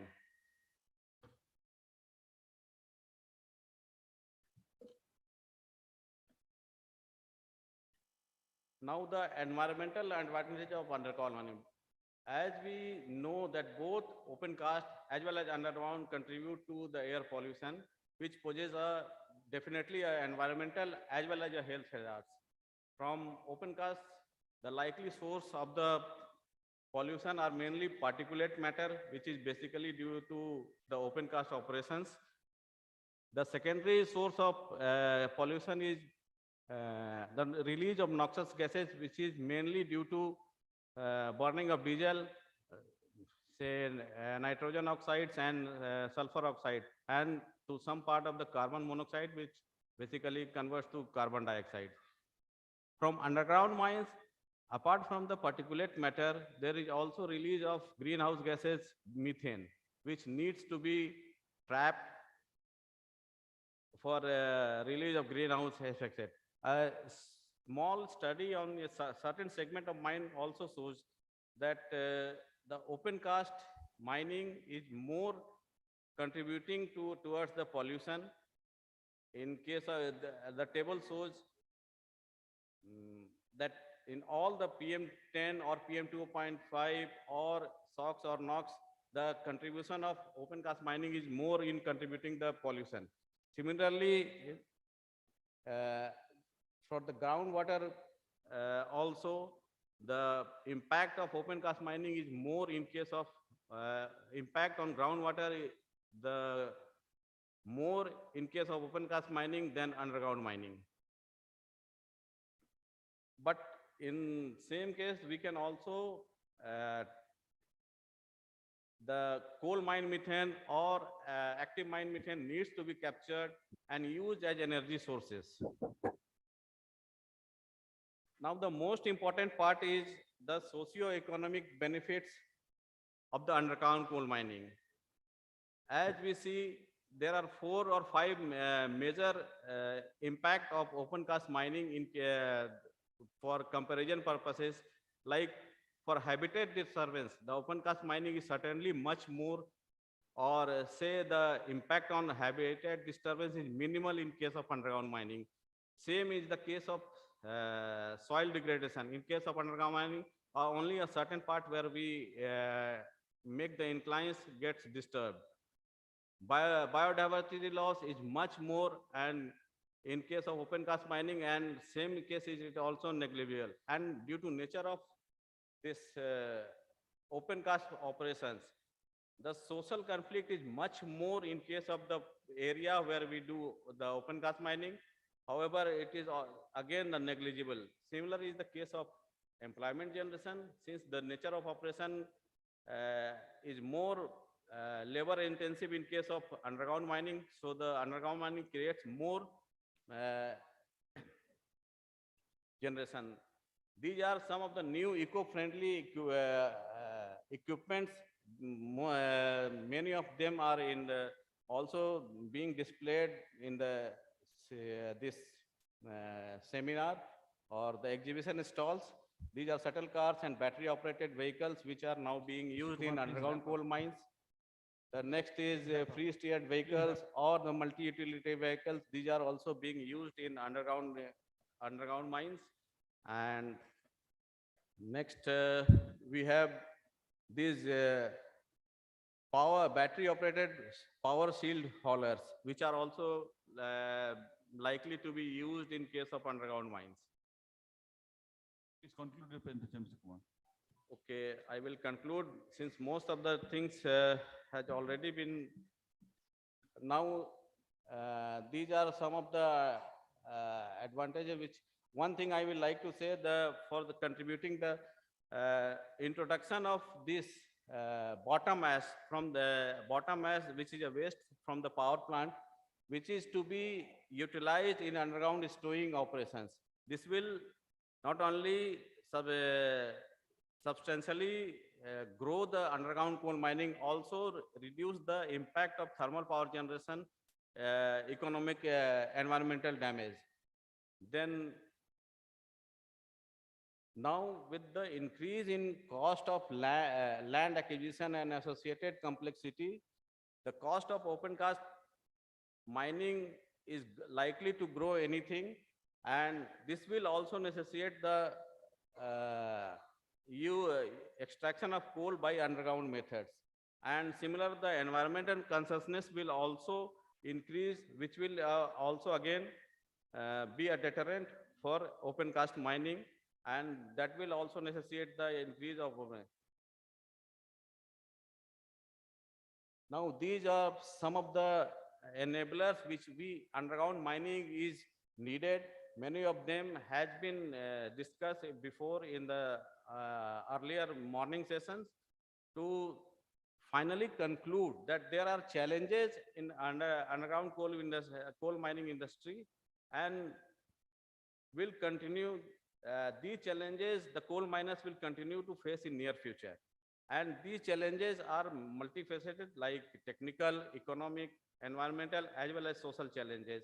And these challenges are to be faced by the coal miners strategically. So all the concerned will have to make concerted effort to ride over the challenges through mechanization, re-engineering, and modernization of underground coal mining. And underground coal mining is the only way to sustain the coal mining operations in near future. Thank you. Thank you very much. Thank you, Sri. I call upon last speaker, Professor Singam Jaintu, NIT Roorkela. Dr. Jaintu is an accomplished mining engineer and researcher with wealth of experience and contribution to the field. Born and raised in Singareni coalfields. His dedication and expertise have been recognized and honored with prestigious National Mineral Award in 2000 for his distinguished contribution in mining technology. He is currently from 2007 in Orissa Pollution Control Board, member of Technical Committee, Environmental Appraisal for the last 15 years. He is having about 250 technical papers, completed over 120 research and development projects. Usually for 45 minutes, but due to paucity of time, 4 plus 5, 9 minutes time is only there, so that we can have a quick 4-5 minutes question. Thank you very much, Honorable Chairman sir of this session, for giving me 4 plus 5, some extra time. In general, if you want to say Ramayana, we can say within 2 minutes also, katte kotte teche. Will not take much time, but conveys the meaning. At the same time, 2 days are also not sufficient for that. I would like to do justice, and within the time, I would like to show whatever I wanted to convey in this August gathering. Here, initially, I was surprised or confused whether I should talk as a field engineer or as a scientist of premier research institutes like CSIR or Ministry of Mines, NIRM, and as a professor over 17 years. So now I got some more strength seeing my Guruji Professor Bibidhar Saab was a former professor of my guru, professor at IIT BHU, and also director of CSIR, under whose guidance myself and Dr. T.N. Singh Saab, and with suggestion of Professor R.D. Singh Saab, I tried to do something under their guidance. And I thought, because all technologies since beginning and also what is happening is told by many people, so I need not reiterate again. That's why I would like to say something about some new innovations, how that idea, concept comes to scientists. And of course, I used to feel like a scientist in 1989, Kal Raisa karke ghumta tha. But later I found everybody is a scientist who has some sense of innovation, want to do something with passion to contribute ultimately to our, at that time, national national education policy was not there for transdisciplinary research or Atmanirbhar Bharat or Make India, Skill India. These programs were not there, but we were doing since 1980s. That is my proud privilege, with the guidance of Professor R.D. Singh Saab, who is a guru for many, majority of who are sitting here. And I am really happy to see, like our Manoj Saab and other who was assistant manager, when I was experimenting some new mining methods in Chirimiri area, I think. At that time, Manoj Saab was there. And our senior Prasad Saab, with whom I used to share, learn, and my classmate Reddy, where we shared a lot of knowledge, working and later also in different events. So here, the topic given to me, because this is not selected by me, it is given to me from Coal India, is new mining methods and strata control techniques for underground coal mining. So here just I thought I should talk something about what are the challenges of this underground coal mining. And whenever we want to teach something to our next generations, we also say something past. तो कैसा हमारा दादाजी परदादाजी सोच के नया बनाया जो हम यूज कर रहे हैं, एंड आप किस तरह से और नया सोच के, that may be natural intelligence. Now people will be using artificial intelligence. My daughter is a senior AI developer, developing robots. So I used to learn a lot of things from our next generations, also especially from my around 18-20 PhD scholars throughout India. So some aspects of geotechnical engineering are applications. And my journey, of course, I will not take so much time to say the journey, as already I told how to say Ramayan in many ways, we can say. And of course, these PPTs and all may be available to everybody online. I hope that may be useful, so that we need not say everything what is there inside. But now we are going for applications of ICT, Digital India. So many things are there. I need not reiterate that. And when it comes to challenges of underground coal mining, I learned from Professor R.D. Singh Saab. I asked him, sir, he was my BTech guide. And many people know Professor R.D. Singh Saab. Then he said, you should concentrate on such an area where others could not dare to think about it. So that's why my ideas, I will be putting forward something where Coal India may adopt in future. So maybe appearing funny. And that's why I used to say that only scientists are allowed or permitted to create some new sense to develop some new science. This is what I used to tell to my next generations, or from the past also, whenever I was scientist in CSIR and all, for which our president is our Honorable Narendra Modi Saab, is a good inspiration. So some ideas, funny ideas also, I may be putting forward, which may be useful, which were useful before when there were imported technologies which were a failure. I am a witness for that. I am a expert member in international arbitration cases, like your Kotadi and so many other high power committees involving different technologies, including hydraulic mining and other things. So past, our challenge was semi-mechanization, because now I'm going back where there is no even roof bolts, Dr. N.M. Raju and team with whom I was working. So that was a challenge at that time. Now it is not like that. Strata control, the way I am putting this is, without taking much time, whether it is a past, present or future, strata control is the greatest problem for us. And that is the reason why when Narasimha Rao Saab was the chairman, Coal India, and Sibal Saab was DG. So they were there for a couple of days in NIT Rourkela, also given that responsibility. For the Skill India program was not there at that time, but we have trained more than 300-400 strata control engineers by conducting more than 20-30 courses in different fields and different places also. So now in that case, what is a present challenge? Lot of things are available to us. Website, पूरा मिलेगा आपको, सब कुछ मिलेगा. But suitable, which is suitable for us? बहुत कुछ खाने में सब कुछ रहेगा. हमारा पेट के लिए क्या अच्छा है? मेरा माइंड के लिए क्या अच्छा है? So what is the site specific condition? Have I understood the situation first? So this is what I used to tell, because I consider whether there are any scientists, especially in CMR and NARM, all are my juniors, including the directors. So I used to tell them, try to understand the problem, then only go into that. Don't give false promises to the field engineers. So we have seen so many years of experience we have. So that we should utilize it properly.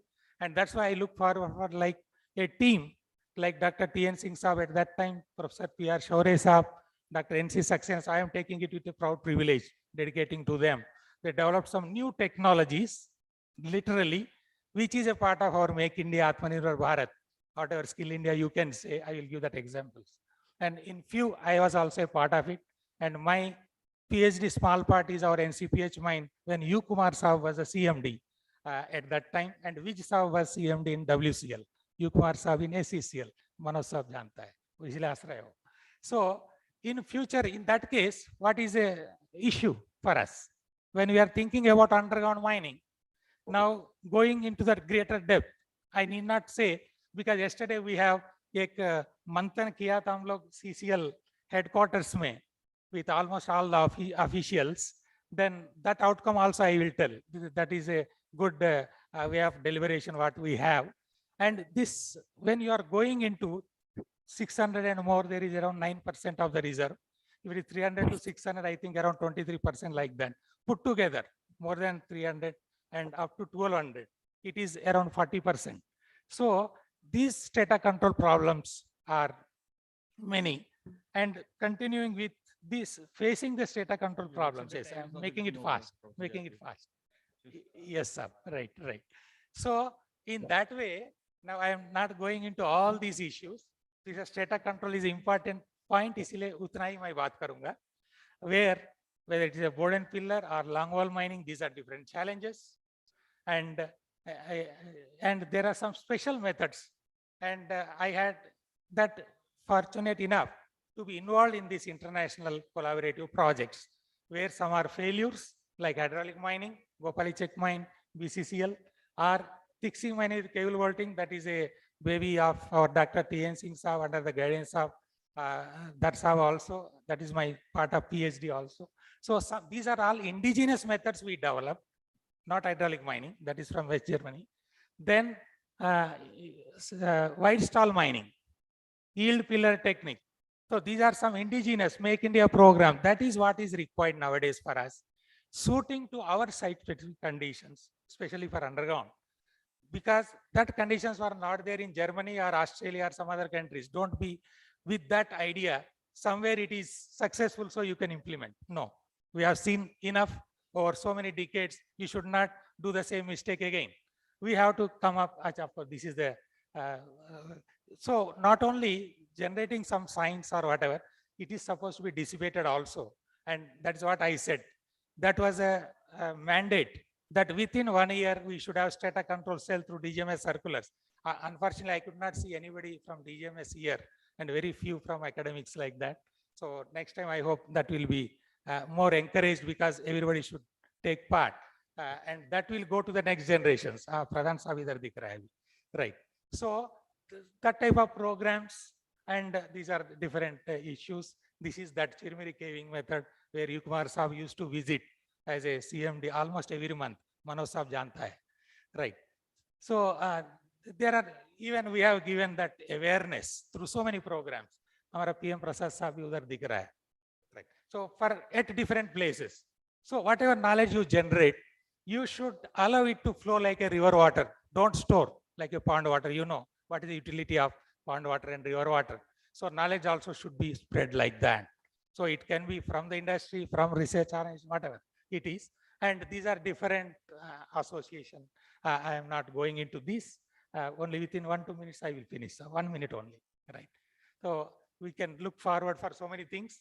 As a mining engineer, I should not say to stop coal mining everything and then or go for only underground coal gasification. But I wish that our coal mining should be stopped for generating power or thermal power stations. Don't take it otherwise. Since we are going for very green energy initiatives, whether it is wind energy, solar energy, whatever it is. So 60% of coal production may not be required after 10 years, 5 years, when we have that alternative sources of energy. We are also supposed to think about it, right? It is just, yes. So there are so many future technology we can think of, even IVAL mining, like your Sharada mines, trench mining, so that acquisition of land is becoming very difficult. Paste fill it, punch entry, like enter it, fill it, then try to have it, then you can get 70-80%.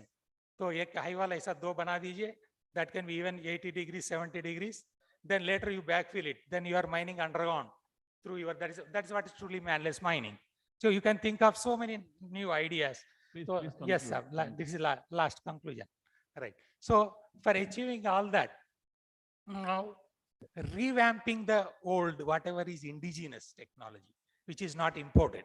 We have seen the music of imported technologies and wasted a lot of money. Even in Kolkata.It case, 100 crores we lost. So I am a member fighting against Professor S.S. Peng and Professor Feiras, who are the international experts. Of course, along with Professor R.N. Gupta Saab, who was a former scientist, CMRS, and then director of NIRM also at that time, when I was there as an expert member in that international arbitration, we lost 100 crores, whole India. Here, there are so many things, but now you can have a core committee with stakeholders. You include even manufacturers, MDOs, your others, whatever. So most probably, I might have been appeared like a unique person representing CMRS, as our Guruji just now said. So CMRS को भी मैं represent कर रहा हूँ, NIRM को भी represent कर रहा हूँ. At the same time, academics, and I am also mines manager certificate holder, also from underground mines, right? Mechanized mines. So this is what just I wanted to say. It is conclusion, sir. Thank you very much. There are 18 PhD scholars working with me throughout India, many on coal mining. So this is what just I wanted to say. Thank you very much for giving this opportunity to say a few words from our gurus from whom we learn. Namaste. Thank you, Professor Jai Hind. Jain, for your last session for having a core committee. From 25 million to 100 million, we should have a core committee definitely. Now one last speaker waiting from Australia. He will be online. Cicero. Please connect. I welcome Dr. Shen. Dr. Boughton Shen is a senior principal research scientist at Cicero Mineral Resources. Dr. Shen obtained his first degree in mining engineering 85 from China. He obtained his PhD in rock mechanics in Sweden in 93. Dr. Shen is specialized and influential expert in mining engineering, mine substance control, mine remediation, non-cohesive backfill technology. He is also the leading author of the recently published book, Modeling Rock Fracturing Process. Thank you, Mr. Chairman. Can you hear me and see my slides? Well, I assume you can. All right, okay, I'll start. Thank you for the opportunity to give this presentation. And my presentation here is about high wall mining technology and its potentials for coal India's mines. High wall mining technology, I guess I don't need to introduce too much here because you all are familiar with this concept and the technology. This technology has been used since 1990s in Australia. So over the years, we did accumulate a lot of experience and knowledge through some, good designs, also some failures. So we also developed design guidelines and also the guidance control systems for the high wall mining. But anything which I want to address here is basically that this is a method fully automated in the underground part, and it's safe, and there's no people getting into the entries. So it's also low capital cost and viable to mine a small areas of reserve. So it can also achieve reasonable productivity. So it's a good method for quick return. There are two major high wall mining systems available in market. One is this ADCAR system or CHM system. I think this system has been used in India for a few years. Currently has 3 systems already in operation. So this is a system which normally cut a rectangular entries into the core seam, and it can achieve quite good productivity. I mean, in Australia, we have achieved the penetration depth or the penetration distance about 500 meters with the productivity over 100,000 tons per month. That's over 1 million tons per year. So this is one I think we all are reasonably familiar with. So the other one, which is also in operation in Australia right now, is called the auger high wall mining system. It's using the big auger, either it's a single auger or twin auger system. So the auger diameter can be up to 1.9 meters. And this one is more flexible than the CHM system, but its penetration depth is reasonably limited into something like 200 meters. So the productivity is also slightly smaller. So that's a few operation photos. You can see that the twin augers one, you're creating this nearly rectangular one, but it's still just double pass one. So there are quite a few geotechnical challenges for high wall mining because this is an automatic system, and there's no people getting into the entry. You can't really support the roof or the pillar. So it fully rely on the self-supporting mechanism of the roof or the pillar. So one of these challenges is the span stability or the roof stability. In Australia, we quite often encounter some kind of very soft roof, and you do have the issue like a roof keep falling and causing not only nuisance but also major damage to your continuous mining equipment.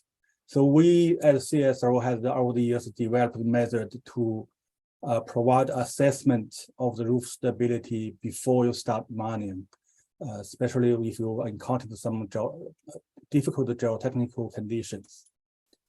So the other major challenges is pillar stability. Of course, we want to achieve the smaller pillar to get a better recovery rate.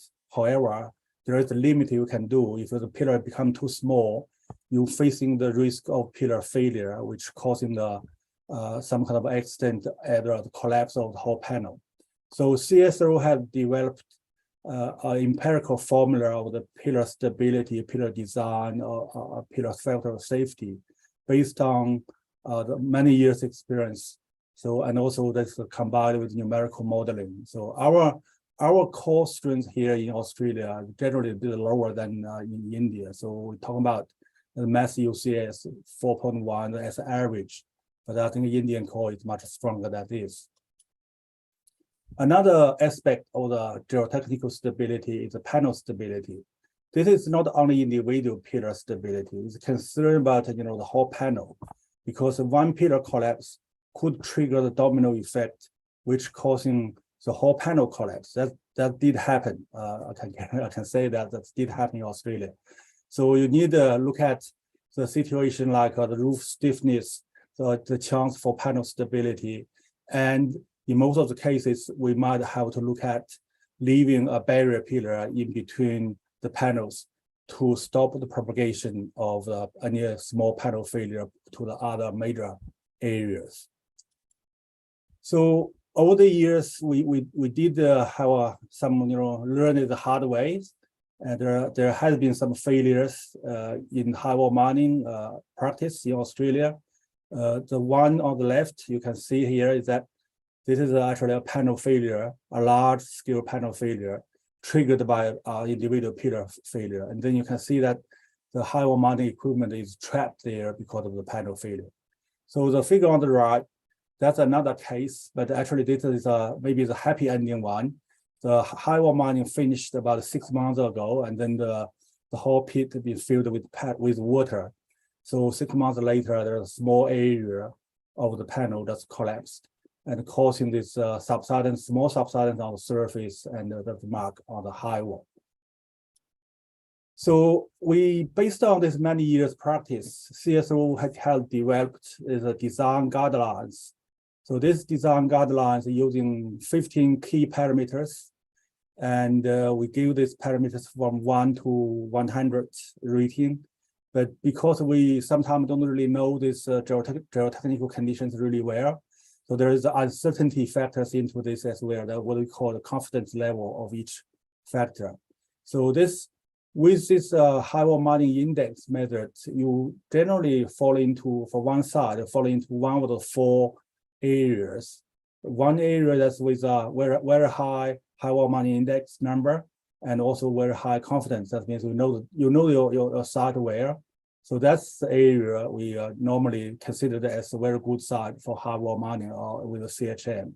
On the opposite side, if you don't know it very well, and also your high wall mining index is low, so that's probably maybe not suitable for high wall mining, or you need more investigation.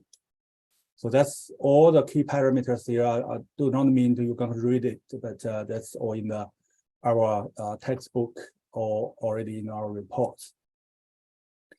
One other critical issue here for high wall mining is guidance control. Because we tend to leave a smaller pillar in between the entries and also drive a longer distance. So in the past, in the beginning of the high wall mining operations in Australia, we didn't really have this good guidance control. We don't really know where the entry is going. Quite often the entry might merge with the neighboring entry, so it's causing a very large span, and sometimes the roof just collapses because of that. And that did trap one continuous miner in one of the mines. So CSO has developed this HOTA system, is using this military-grade initial navigation system. And it's pretty much this system has been used in most of the commercial high wall mining systems manufactured by the US. But I'm not sure if the manufactured by India is using the system as well. But that's definitely the trend. We've got to solve this issue before you can drive a smaller pillar and longer drive.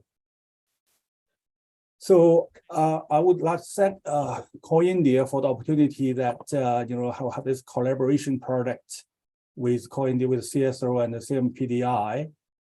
This is a project focusing on studying the high wall mining feasibility for Coal India's mines, and including this general feasibility study for many mines, and also layout design for 2 selected sites. But also we're going to look at the feasibility study for punch entry longwall mining at least one site. So later last year, the CSO scientists, together with Coal Indian managers and CMPDI scientists, we visited 24 sites in India, mine site, and also did a detailed valuation or feasibility study for 21 mine sites. So this 21 mine site covering seven coal fields in India. So you can see that the list of that. And it gives us quite a good impression that what's the general conditions for high wall mining in India mines. So we did a rather detailed feasibility study for all the 21 sites. And here's the general results for the CHM operation, that is a continuous miner high wall mining operation. Out of this 21 sites, we found 7 of them is located in this zone 1, is we consider this a very good site for high wall mining with CHM with good return. Economic feasibility should be pretty good. And 10 site is sitting close to the very good side, but they might have some individual geotechnical issues or reserve issues to be addressed, but generally they are also fairly good for highwall mining. Only 4 of the Trinidad side we found that maybe is not suitable for CHM operation. But however, out of these 4, we also look at the possibility for auger mining, because auger mining is more flexible in some way, and it can tolerate bed roof and a smaller reserve. So we also done this auger mining feasibility study for this 4 months. I think 3 of them have the potential. The other one might be a bit difficult because of the very limited reserve, and also the way to prepare the pits and the old underground mining. So general assessment from this feasibility study for coal Indian mines, what we found, especially compared with the conditions in Australia, is that there's a lot of key advantages for highwall mining in India. I just listed 4 of them that's quite outstanding. One is very abundant. Dr. Roy, Coal India, WhatsApp audio. Sorry. All right. Okay. So this four is one is the abundant reserve for highwall mining. You have so many open cast mines reaching the final limit there. So there's a lot of reserve, and you also have very thick seams and multiple seams. There's also, you can use massive method to do the mining, and it's hardcore, and you can use a smaller pillar, get a better return and a strong roof. So there are also some challenges here, I think, for individual side. Some of them like, steep dipping seam and old underground mines nearby, and fault and dike geological structures and so on. But in general, I think India, from this study, we found that India has a very, very good reserve and the condition for massive implementation of the highwall mining methods. And I truly believe this can be help the India coal production in the near future. Thank you. Thank you, Dr. Sen. Any questions? We are running out of time. We can wrap up. Basically, this is 12 million wrap up.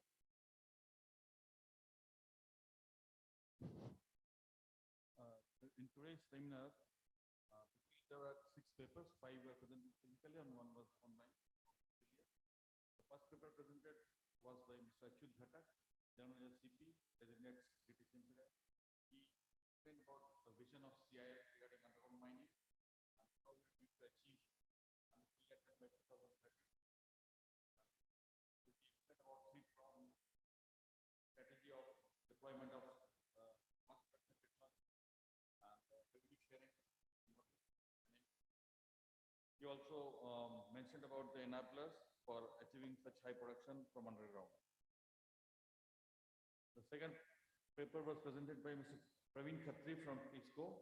He shared his experience of high-wall mining in their mine, West Bokaro mine, about thick seam high-wall mining. Next, third paper was presented by Mr. Kameshwar Rao from Gainwell, who explained about the facilities available for production of equipment needed for mass production technology like continuous miner, high-wall miner, and the very useful information regarding starting of a manufacturing facility at Panag. Fourth paper was by DTCL Ajay Kumar, who mentioned about the advantages of underground mining and different challenges and ways of mitigation. The fifth paper was Professor Jayantu, who mentioned about different mining methods and strata control techniques. And the last paper was by Dr. Sen from Australia, CSIRO, who had surveyed Indian mines for their feasibility of high-wall mining, and he also mentioned about high productive method by using numerical methods. Thank you. Thank you, sir. Thanks to our chairperson of the session, Shri Priyam Prasad sir, and co-chairperson Shri Niladri Roy sir, and thanks to our speakers for the day. Now it's a turn to felicitate our speakers, and I may request CMD CCL Shri Priyam Prasad sir to felicitate Shri A. Ghatak.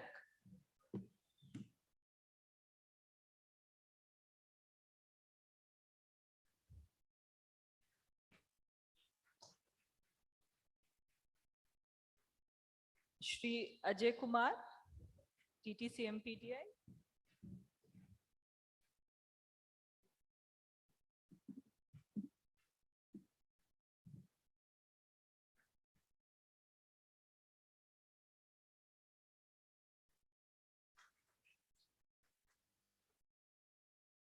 I would request us to felicitate Professor S. Jayantu from NIT Rourkela.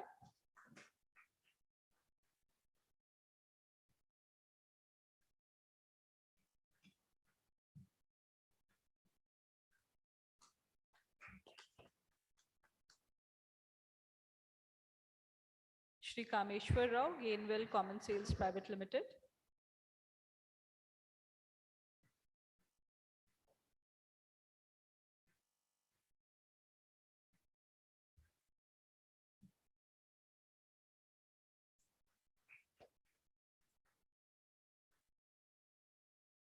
Shri Praveen Khatri from Tata Steel.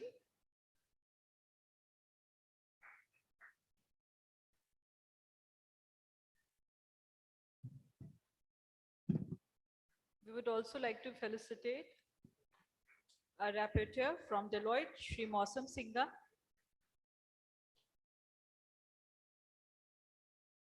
We would also like to felicitate Shri Mausam Singha, our rapporteur from Deloitte.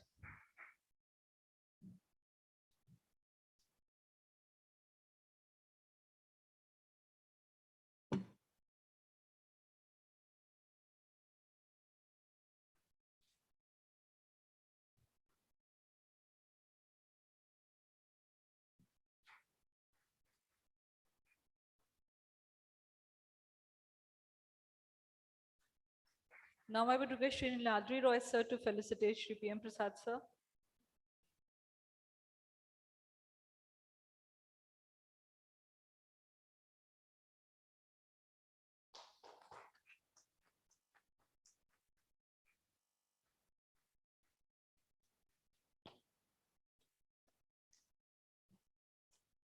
Once again, I would like to request Shri PM Prasad sir to felicitate Niladri Roy sir.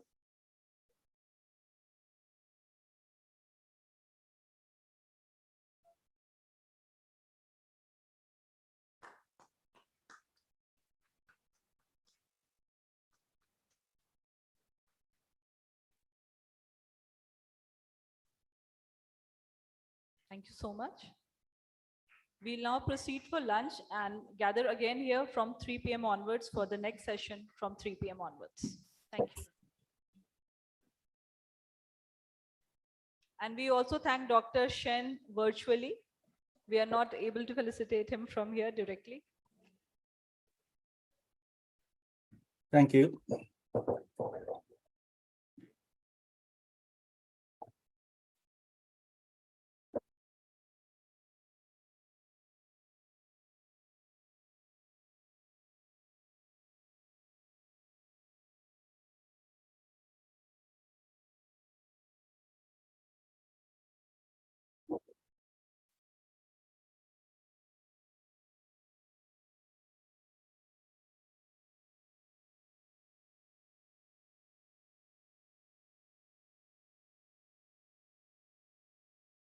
Dr. Roy Cole. Thank you, Dr. Roy. Thank you very much for joining us. Sorry, make you physically get you physically, but very much thankful to you. So for a long time you have you have waited for it. Hello. Hello. Yes, that's no problem. So my pleasure. So thanks and see you then sometime. Yeah, we were still in India, all in Australia. Okay. Yeah. Okay. Good Okay. night. Okay. Thank you very much. Okay. Yeah. Bye bye.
you. Ladies and gentlemen, I heartily once again welcome you to the panel discussion session, which we are going to have now. And I would like to invite Dr. P.S. Mishra, who shall be the moderator of this session. Dr. P.S. Mishra, CMD SECL. I would like to invite him on stage. And as panelists, we have DTCL, Dr. B. Veera Reddy, CMD WCL, Shri Manoj Kumar, Shri Shekhar Saran, former CMD, CMPDI, Professor S. Jayantu, NIT Rourkela, Shri L. Bakolia, Member Secretary to EAC Coal, MOEFCC, and Shri S.D. Chiradwar, DDG, DGMS, North Zone.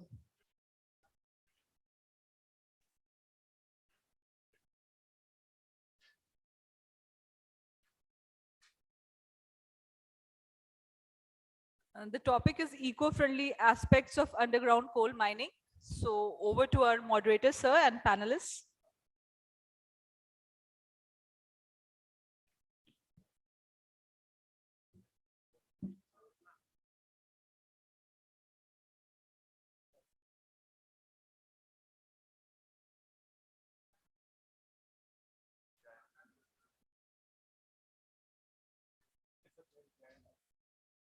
I would also like to invite Shri Anandji Prasad, Advisor Projects Coal, onto the dais, please.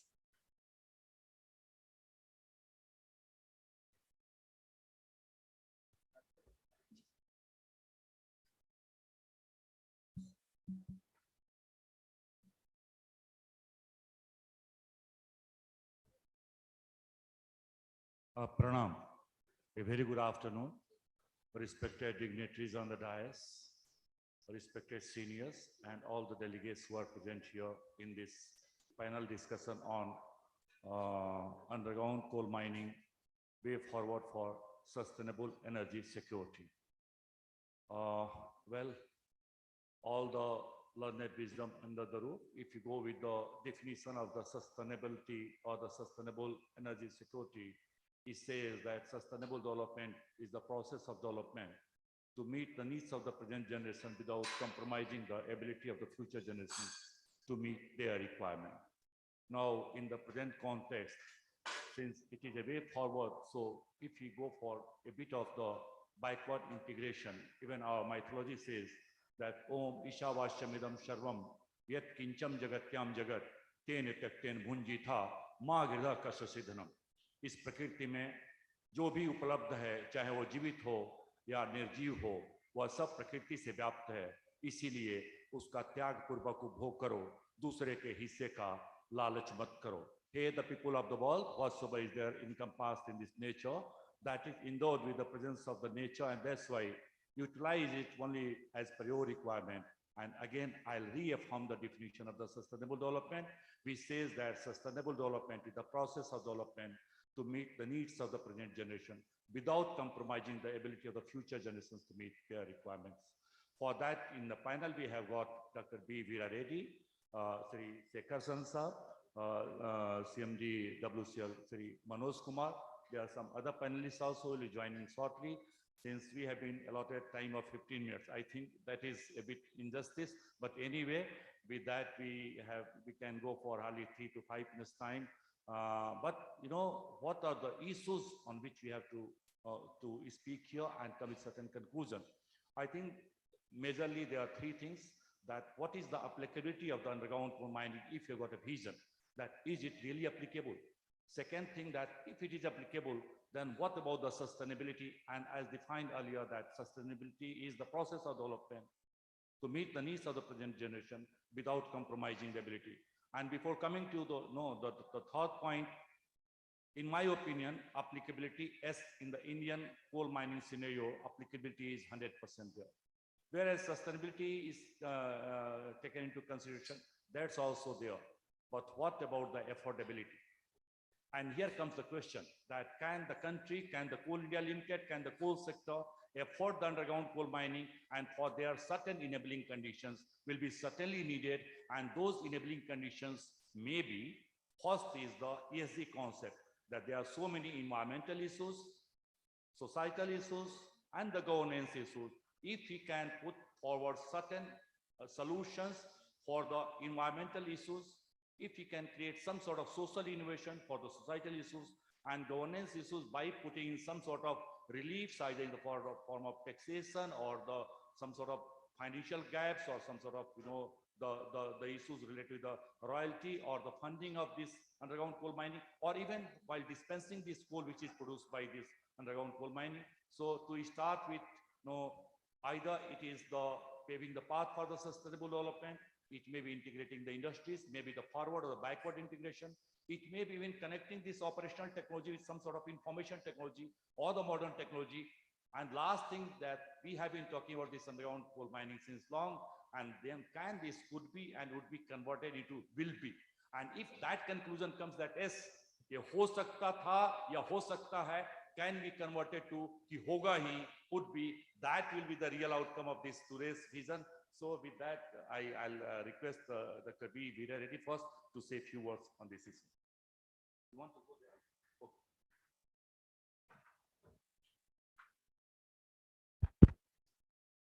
Okay. Namaskar. Secretary Sahab, I think I got some meeting with Minister at 4 o'clock. So I think we need to finish this panel discussion in 10 to 15 minutes, then valedictory function. So I think we have to complete as per timeline. Already we are discussing from the morning that underground mine advantage and disadvantage, all that. No need to again repeat all those things. Only thing I just want to mention that in Northeast, there are good quality seam, that G1, G2, G3, highest grade available in the country. But challenges with those seams are that steeply dipping, they're all hilly terrain, and normal underground mining method we can't adopt, and there are lot many things. So for that, we were thinking on auger mining. And in Australia also we consulted them, and in India also we consulted, and now there are parties who are responding to it. So with high wall mining and auger mining we can negotiate steep gradient. High wall mining, again, it is a continuous miner kind of thing. 1 in 4 is the maximum gradient you can negotiate with. With auger mining, probably 1 in 2.5, 1 in 3, you can go. So that way, NEC is the best place for applicability of this auger mining.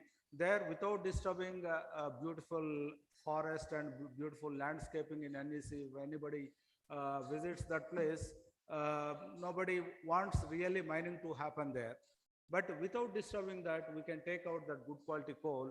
I think this is one of the method. Like that paste fill also morning I discussed. I think without damaging the surroundings, nature, environment, still there are lot many mining methods developed world over, depending upon their conditions and all. So here also we have different conditions and different things, and we can adopt paste fill, high wall, auger mining, continuous miner, long wall, and in apparent dip direction, true dip direction, long wall, top coal caving, punch entry mining. These are the different forms of underground mining methods, and these are all applicable depending upon the field conditions. So we have lot many ECL, Coal India, geographic spread is very large, that 9 states, and so we have different qualities, different geology, all that, different mining methods are. We only have to map the underground methods with geotechnical conditions, geomining conditions, so that we can make it more successful. We are not taking any chance. We are taking the help of CSRO, Australia, CMPDL, SIMFER, whoever reputed scientific institute is there, we are taking their help, and they are studying our high wall mining design and all they are doing. Long wall also, there are experts elsewhere, and manufacturers are also coming forward to set up their plants in India. One good thing is that globally it is receding, but in India it is going up. So many global manufacturers are aware that the potential of Indian coal industry, they are coming forward and setting up their plants. Now the conditions are very conducive, and also it is a necessity for the country, and aligning both contradictory, that environmental policies, aligning our mining policies, and also getting coal and all. So both can be met satisfactorily by going for underground and different technologies at different field conditions. So only we need some facilitation from MOEF, that B2 category and other things that morning we discussed. I think with all this, we should go for underground mining. Thank you. Thank you, Dr. B. Reddy, Director Technical CIL. And now I request Sri Manoj Kumar, CMD, Western Coalfields Limited, to speak his views on the way forward for sustainable energy security with respect to underground coal mining.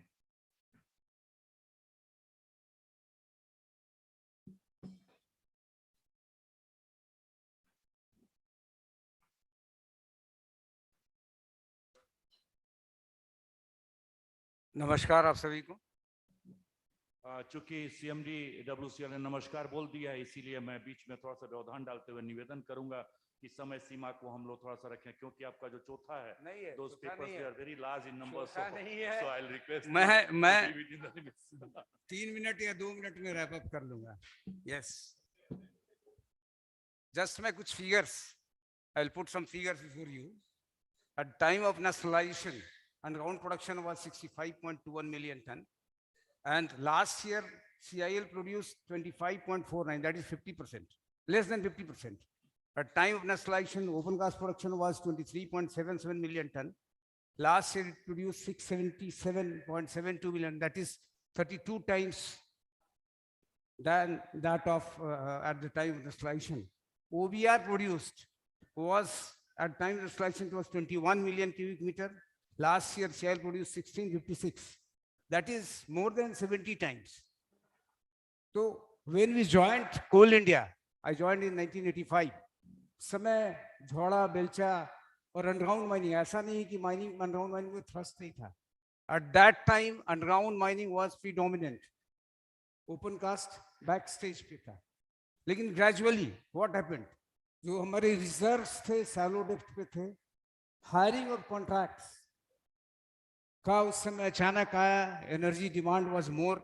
Geological conditions underground के लिए permit नहीं कर रहे थे. Upper seams were water logged, नीचे वाली seams we are going. तो because of that and we introduced long wall way back in 1978 in Munidih, introduced CM in 2002 in Anjan Hill. Long wall failed. हम ये बोल सकते हैं बिकॉज जियो टेक्निकल कंडीशंस ऐसे थे. इन Kolkata.It collapsed. In other places also there was failure of long wall. CM after introduction of CM gradually increase किए. हम ऐसा नहीं है, मैं बोलना चाहता हूँ कि हम अंडरग्राउंड पे एज ऑन डेट, हम पास्ट का मैंने बात किया, प्रेजेंट की बात करें. प्रेजेंट में अभी भी हम कोशिश करते हैं कि ओपन कास्ट ज्यादा से ज्यादा चलाएं. Underground we are converting underground mines to open cast mines because of viability issues, more production, many constants. WCL का मैं सीएमडू वहां के पर्सपेक्टिव में बात करें, as on date 11 billion ton of coal is lying unprojectized. Why? Because of higher depth. Depth is more than 300 meters. Future is underground because at that depth, the viability through open cast is not there. So future of WCL, or I can say of NCL, etc., where the depth is more, is underground. Underground में as on date हम open cast पे thrust देते रहेंगे. Underground के production को we'll try to increase through introduction of mass production technology. In WCL, 2 years ago, there was no CM. As on date, 2 CMs are working and we have planned for 20 CMs. Similarly, in other subsidiaries also, they have planned for introduction more and more number of CMs. High wall mining is also gaining importance. So future is underground, but at present, open cast is there. Production of open cast will increase and it will reach a plateau. And after that, I can't say underground production will surpass that of open cast. It will not be there. It will not happen. But underground production will definitely increase. Future is of underground mining. Thank you very much. Thank you. Thank you so much for restricting within the time. Actually, to be honest, all these 5 persons, dignitaries who are sitting on the dais, they can be termed and defined in a word that is खनन मनीषी. ये सब लोग खनन मनीषी के रूप में हैं, हम सब जानते हैं, लेकिन फिर भी मैं धृष्टता कर रहा हूँ सिर्फ समय सीमा की वजह से कि समय को थोड़ा बचा सके हम लोग, because all the secretary and other dignitaries have to leave by 3:45. So I request Sri Sekhar San Sahab, ex-CMD CMPDI, to say his opinion on this issue.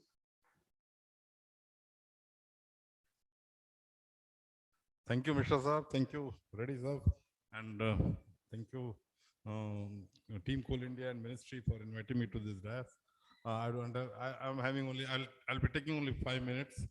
I think all of you have been listening to all those speakers for introduction of continuous miners and this high wall mining and all things. The basic thing which I'm stressing upon is how we are going to address this problem of underground mining. All of you know underground mining is less invasive as compared to open cast mining. For sustainability of the environment, we have to go for underground mining, for better quality of coal, and of course for to address the land acquisition related issues. I'm giving you some figures. Coal India is having around 457 coal blocks as of now. Out of 457 Coal India's total coal bearing area is 8,000 square kilometers. Total reserves are 165 billion ton. WCL is having 70 coal blocks, 1,600 square kilometer area, 17 billion ton reserves. SECL is having 90 coal blocks approximately, 3,000 square kilometer area, 40 billion ton about resources. We are having a number of coal fields which have not been worked upon, we have not planned in Coal India I'm talking about. There are many coal fields in SECL command area, SECL area I must say, in WCL, in main basin of northern coalfield, where we have very good prospective property for underground mining. I may be a bit harsh, but none of the speaker has addressed this issue. He has not spoken about these issues. How we are going to address this problem? Whatever we have been talking about the brownfield projects. How we will do the punch and see, we will do the high wall mining, we will convert from open cast to underground or from underground to open cast. All these things have been deliberated. But the only thing I want to say that the CMPDI team, exploration department, planning department, and the corporate headquarters team of different subsidiaries, where they have very good good quality coal and good underground property, they have to sit there. They will have to identify. They will have to make an action plan, a detailed action plan, how we are going to do the underground coal mining. Many of you have been working in SECL. We have success stories of 3 long wall projects: Balrampur, New Kumda, and Rajendra. I must give credit to U. Kumar Sahab, who was the CMD in the 90s, who introduced actual this SDL mining, LHD mining, and during his tenure, all these long wall projects were sanctioned, and these were quite successful long wall projects. The first time, what we are saying, we say that underground long wall mining is not possible in India, is not a success in India because of proof conditions. The first induced blasting was implemented in New Kumda, Balrampur, and Rajendra long wall. It was successful. Now it is being implemented in Jhanjra and some other projects. This was the way back in 1999. We had 3 successful long wall projects, but we did not take it forward. We have gone back to continuous miner technology. I will say it is now an intermediate technology. It's not a mass production technology. So because outsourcing was another option in open cast mining, so we went for open cast mining. Continuous mining was also an option. So continuous mining, and now we are having high wall mining. But we will not be able to achieve 100 million ton from Coal India unless we have 20 to 25 long wall projects. This is my assessment. So I will request all the team, the team leaders of different subsidiaries, they have to sit there, sit with CMPDI team. They'll have to do some concrete planning. Then what are the greenfield projects? What are the greenfield areas where we can have good long haul project? And I'm sure at least 10 to 15 long haul projects can be planned and can be implemented in the next 4 or 5 years. This is all I want to say. I'm sorry if I have something I've said something harsh, but this has been my experience. I've worked in SECL, I've worked in longwall, I've worked in different type of projects. I'm very passionate about underground mining. So this was my opinion. Thank you very much. Thank you, sir. Thank you for valuable insights. And since he has raised the question that, like the company, the subsidiary of the Coal India Limited got the limitless possibilities, and there were certain issues related to the ACCL. So I'll tell you that CIL on that has got 24 continuous miners, and out of 24, 12 continuous miners are working in ACCL. 7 continuous miners LO has already been issued. 17 tenders are in pipeline, and we have got a vision of deploying more than 50 continuous miners within a span of 3 years. Coming to the long wall and greenfield projects, we have got a KYE block in Hasdev area where we are planning to have a mine, underground mine, which will producing 4 million tonne per annum. And there will be a long wall panel combined with 4 to 5 CMs. And we have got similar other blocks also. So the plan of the ACCL, they are in solid condition, they are in the place. And since already last year production also, we produced 11.64. The negative growth trend has been arrested. We have got the positive trend now, and we are growing this year also at a very good rate, which shows the path that yes, ACCL will deploy these 19 continuous miners this year, and say around 36 continuous miners will be producing by the next year. So with respect to ACCL is there, but with this vision plan and certain limiting conditions in place, certainly we'll be in a better place to have pan-CIL, more number of CMs, and mechanized long wall as well as the continuous mining technology with the bag filling or the paste filling. So I'll now request the advisor, Ministry of Coal, to say a few words on this again.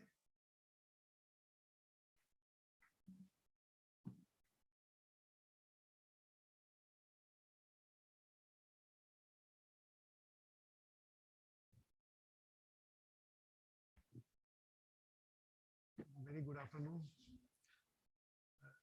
My association with underground mining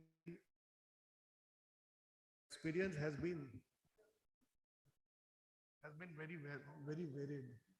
In fact, during planning, whenever we used to take up the project, the first thing which we used to analyze that any property, any coal block which is to be taken up, whether open cast is feasible or not. That is the primary requirement. And only after we see that it is not feasible to extract coal from any block from open cast, then we switch over to underground, as if underground is the only solution, and in all cases underground is will be profitable and viable. In most of the cases we analyze and find out that it is not viable in most of the cases. There are reasons are many.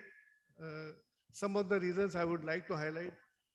जैसे आपको बता सकते हैं कि for about more than 40% of resource, more than 40% of whatever coal resource is available, it is amenable to underground mining, like lying at a higher depth.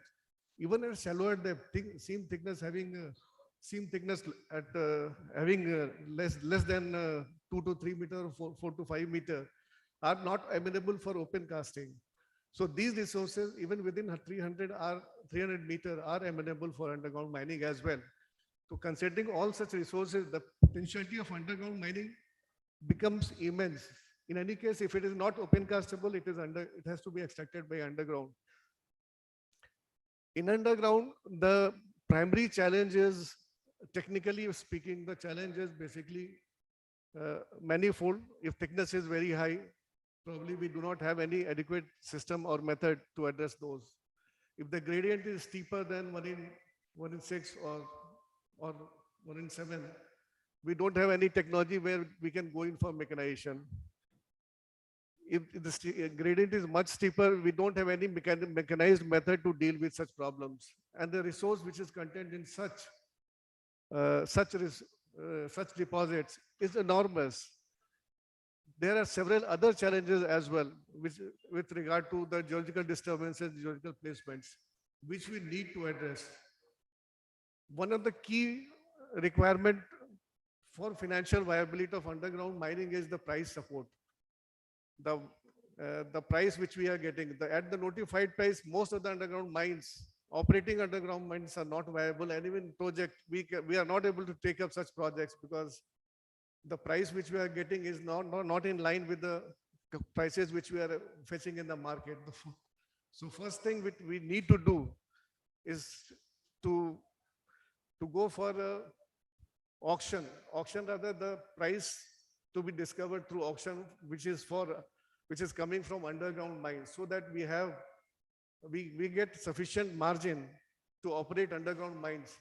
Accordingly, if we need to formulate evaluation methodology for such mines, for taking projects through underground mining.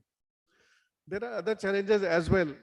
Well, we had a detailed brainstorming session on this, and we have some input has been received from CIL. We'll be taking up those issues, especially with regard to the availability of equipment.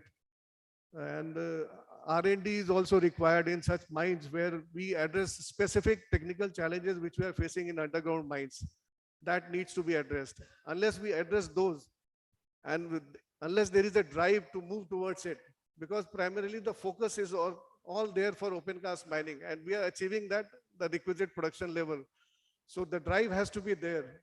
We need to drive this agenda. In fact, we had this exercise carried out earlier also in 2007, but there has hardly been the motive and the drive been there for making this momentum going. I hope with the present focus on underground mining, this will continue, and we are able to drive it and make this production achieve this 100 million ton. Thank you. Thank you, Sri Anand Prasad, Advisor Coal. And now we have learned all the Khanan Manishis. As advised by DTCL, I take leave from recuse Sri Professor Gentoo, as we already heard him in the morning session, in the technical session. So, with the insights what we have got from all the speakers, it says that, the way forward for the sustainable underground mining for the energy security is concrete and it is achievable. The only thing is that how this could be and would be has to be converted to will be, and that seems possible. क्योंकि जब गति एक है, मति एक है, लक्ष्य एक है, ध्येय एक है और प्रण एक है, तो कोई इसमें शंका है ही नहीं that the path for the energy security is sustainable and possible. Thank you, everybody. Thank you so much for participating in this panel discussion. Thank you so much. Thank you. Thank you so much. Thank you.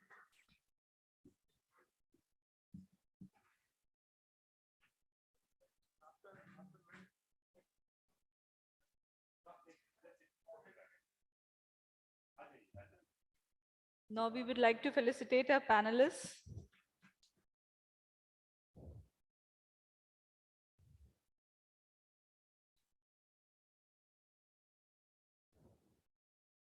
I would request Dr. P.S. Mishra, sir, to felicitate DTCIL.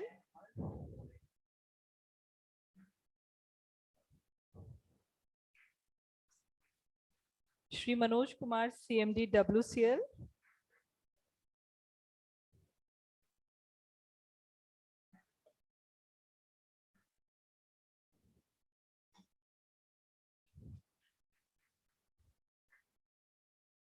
Shri Shekhar Saran, ex-CMD CMPDI.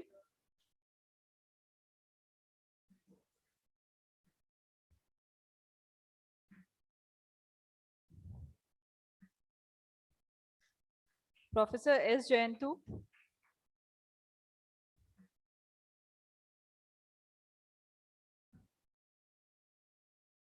Professor S. Jayantu.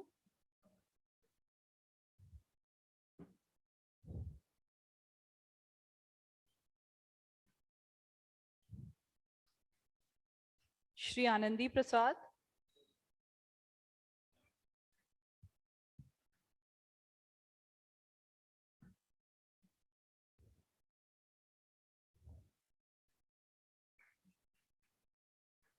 And Shri Tushar Chakrabarti, the rapporteur from Deloitte.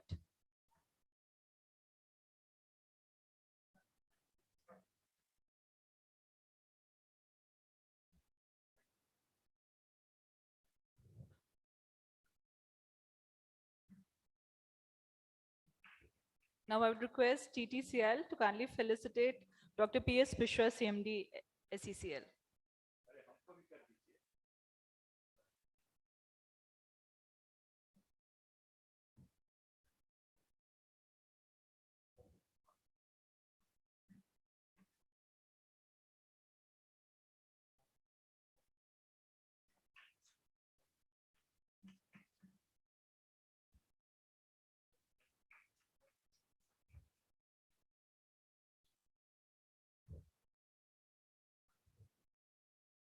Thank you, sir.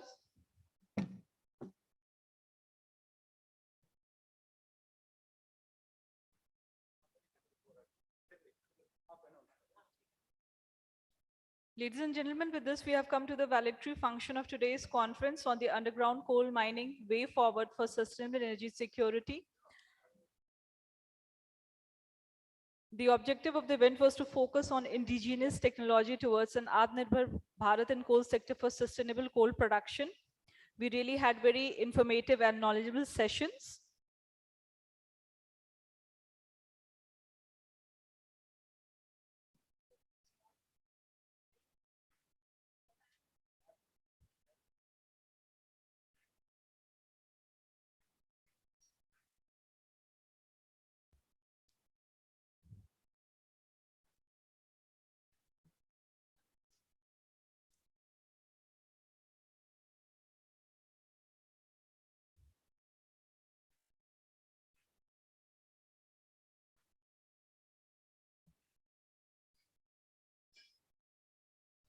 Now we would like to invite and request Shri Amritlal Meena, Secretary to the Government of India, Ministry of Coal, Shri Pramod Agrawal, CMD Coal India Limited, Shri M. Nagaraju, Additional Secretary to the Government of India, Ministry of Coal, Dr. B. Veera Reddy, Director Technical Coal India Limited, and Dr. P.S. Mishra, CMD SECL, onto the dais, please.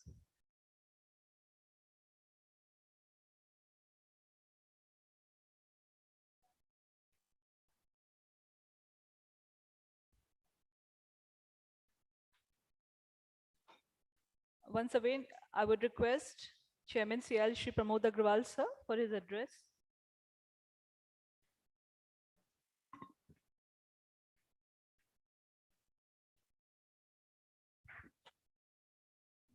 आदरणीय secretary साहब Nagaraju, PS Mishra साहब, वीरा रेड्डी साहब, उपस्थित मित्रों, अधिक कुछ ज्यादा बोलने को नहीं है। सेमिनार काफी अच्छा रहा।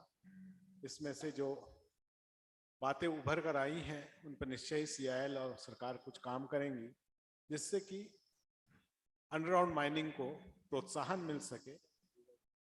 इसमें और इस मौके पर और कुछ विशेष बोलने को नहीं है, लेकिन जिन लोगों ने इसमें सहयोग दिया और इस प्रोग्राम को सक्सेसफुल बनाया, उनको मैं हृदय से धन्यवाद देता हूँ। Dhanyavad, sir. For the recommendations of today's conference and seminar, I would like to invite Dr. P.S. Mishra, CMD SECL.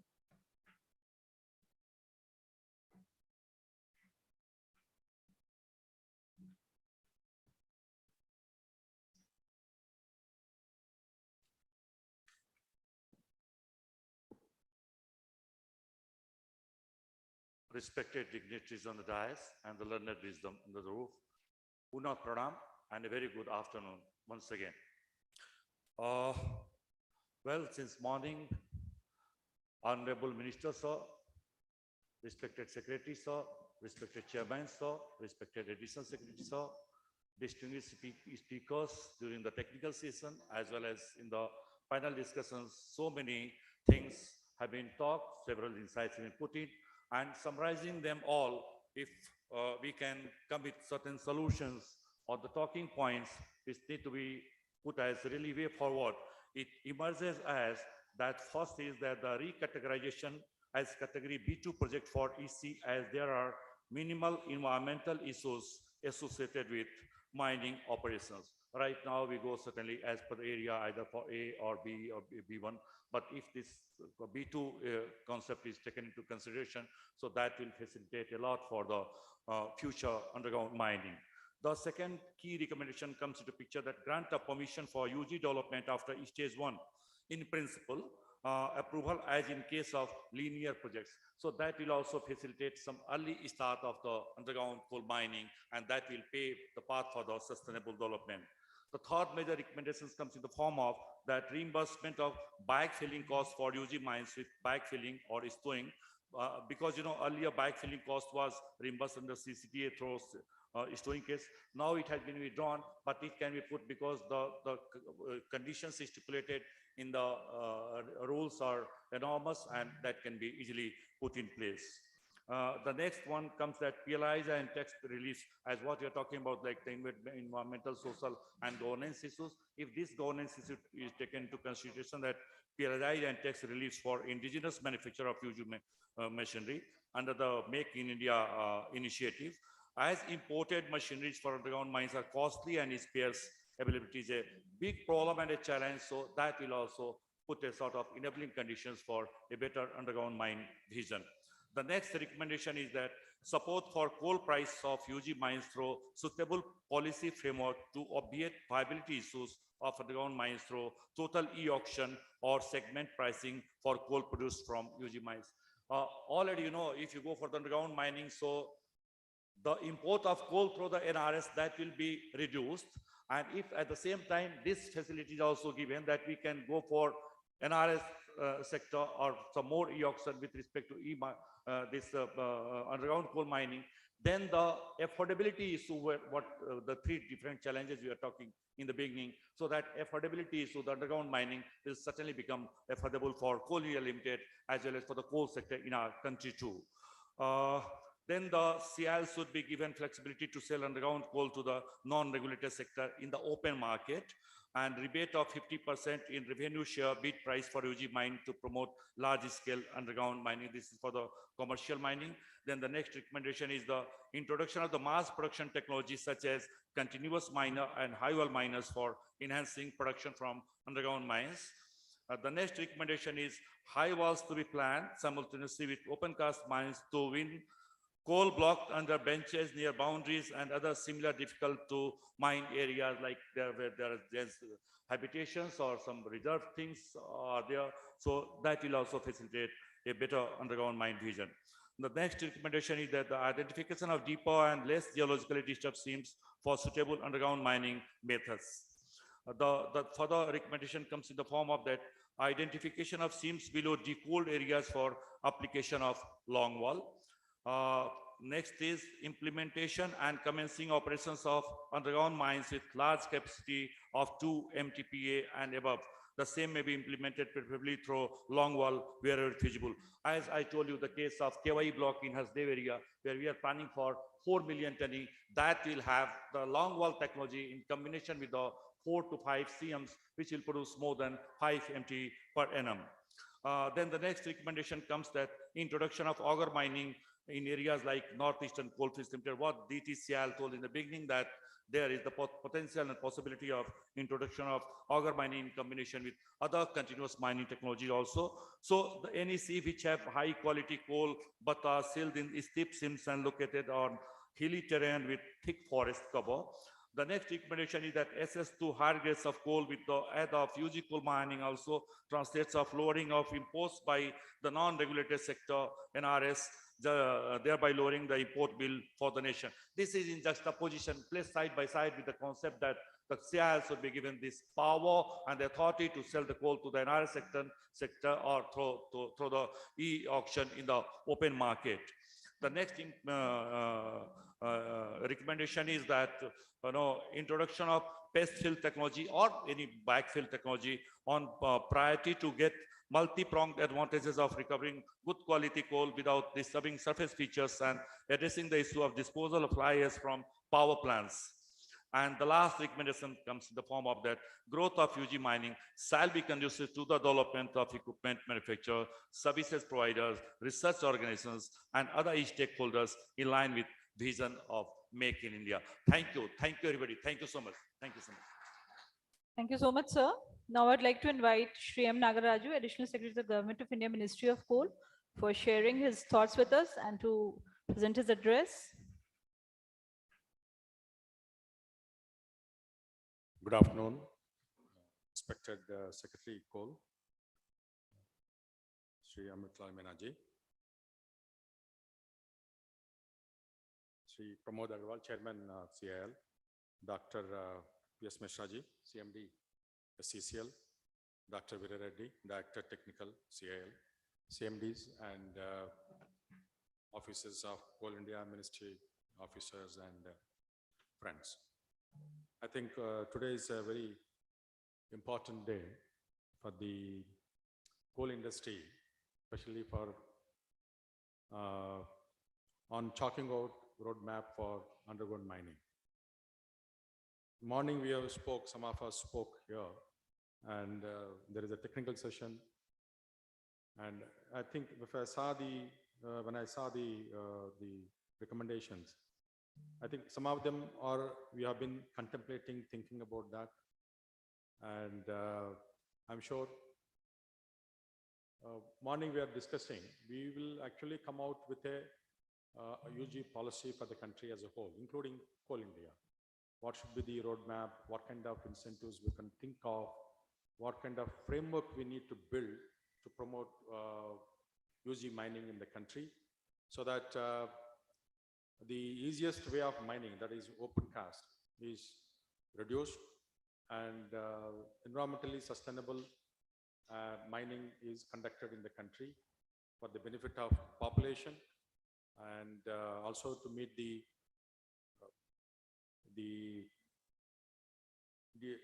sustainable development goals. I think one or two key things which we need to think is freedom from pricing.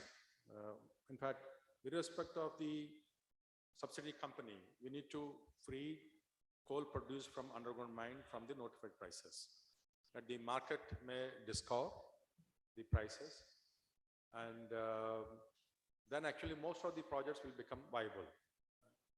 Last time when we reviewed, when we keep reviewing, we find that most of the UG mines, I was told in the past, were closed in this CL because they have become unviable. Large number of manpower, and there is a burden of notified price. And with that, I think no one can actually do mining. We need to think of freeing it from the notified price. I think that is the key. And the second one is, I think our minister also morning was talking, can we give some incentive for the coal blocks we have auctioned if they take up underground mining? Can we do something about revenue sharing? In fact, I think Dr. Viradi and others know, 6-7 months ago, we thought about it. We had some discussion on this. We have come up with some proposal also, but we could not take it forward. I think we need to, in the private sector also, we need to encourage underground mining. And since it is very capital incentive, there is a need to give revenue discount, discount in the revenue share, so that entrepreneurs will be able to take the risk in underground mining. This is much more riskier. I think third point, I think we need to seriously think is Make in India, that is the equipment, underground equipment. Morning I was alluding to the point, underground equipment nowadays, most of the countries, they have stopped producing because of the climate change concern. And big banks, the Wall Street banks actually stopped funding coal mining business. And that includes exploration also. So almost exploration companies in America and Canada, they are dwindling down or shutting down. And if you want to continue till 2047, there is impetus for country as a whole to have this capability to manufacture the equipment in the country also. For that, we need to encourage them, incentivize them. I think there are few recommendations that are that will take forward the underground mining, and we are very grateful to all of you for giving sessions and spending time, a lot of time. I hope Coal India, I think there is one good thing about the book we launched in the morning, underground mining, they are very specific, mine-wise, when are we going to start, and which subsidy company and everything. So, especially for someone like me who is in the ministry, it's easy for me to monitor. And I hope we'll develop a framework for monitoring and ensure that the timelines are followed up. And thank you. I think I would like to thank once again Dr. Veera Reddy and his team, everybody in the CIL who has taken the onerous task of organizing and developing and conducting so beautifully, so that we all get benefited. Thank you so much. Thank you, sir. Now I would like to invite and request Shri Amrit Lal Meena, Secretary to the Government of India, Ministry of Coal, for the valedictory address of the conference.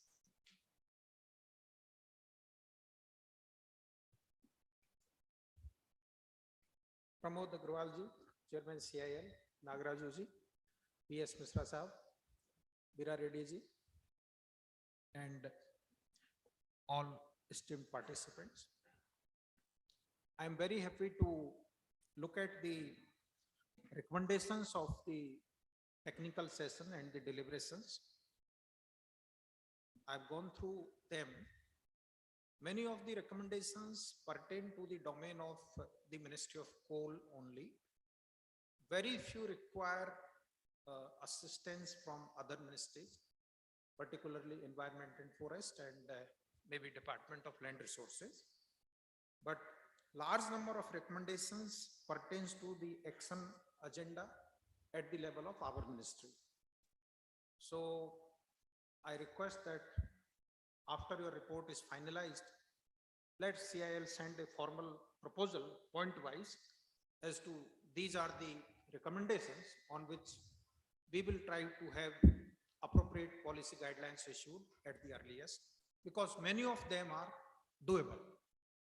For example, permitting the entire produce of UG to be sold in the open market.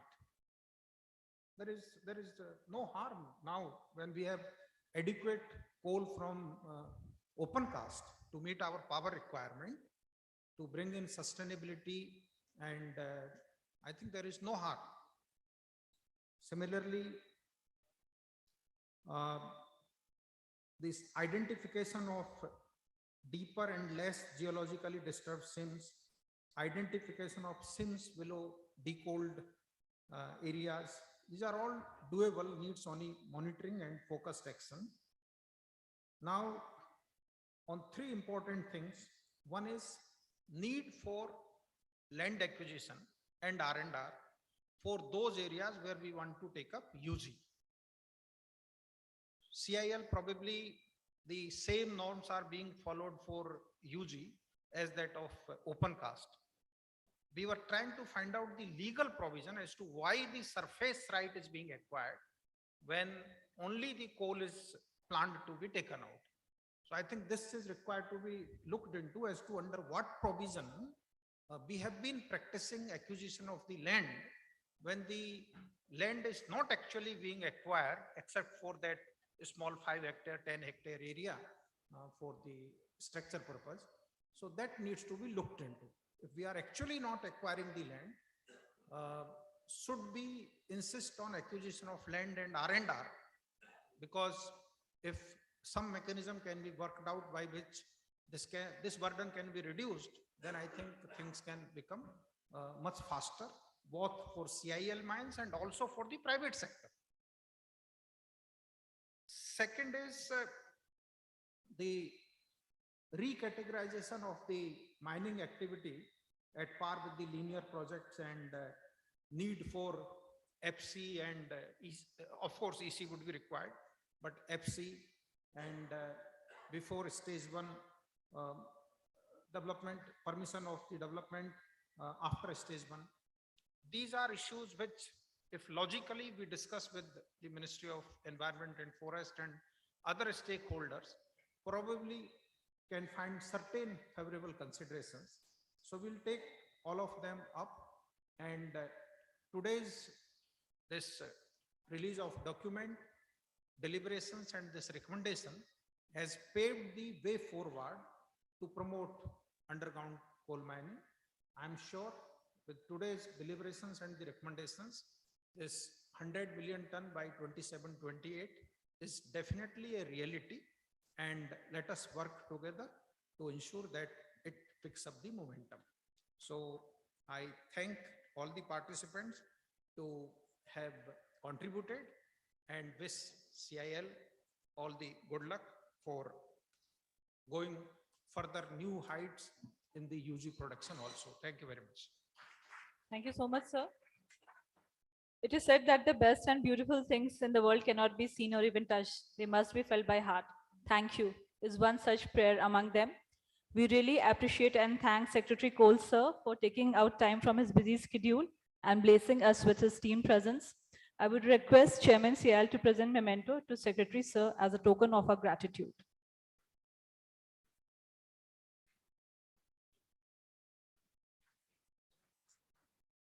I would again request Chairman Sir to present memento to Shri M. Nagaraju, Additional Secretary to the Government of India, Ministry of Coal. Now I would request DT Sir to present memento to Chairman Sir.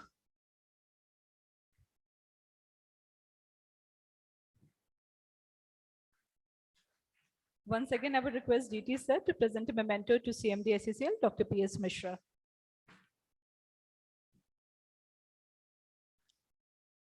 Now I would request Director Business Development, Shri Debashish Nanda Sir, to present a memento to DT Sir.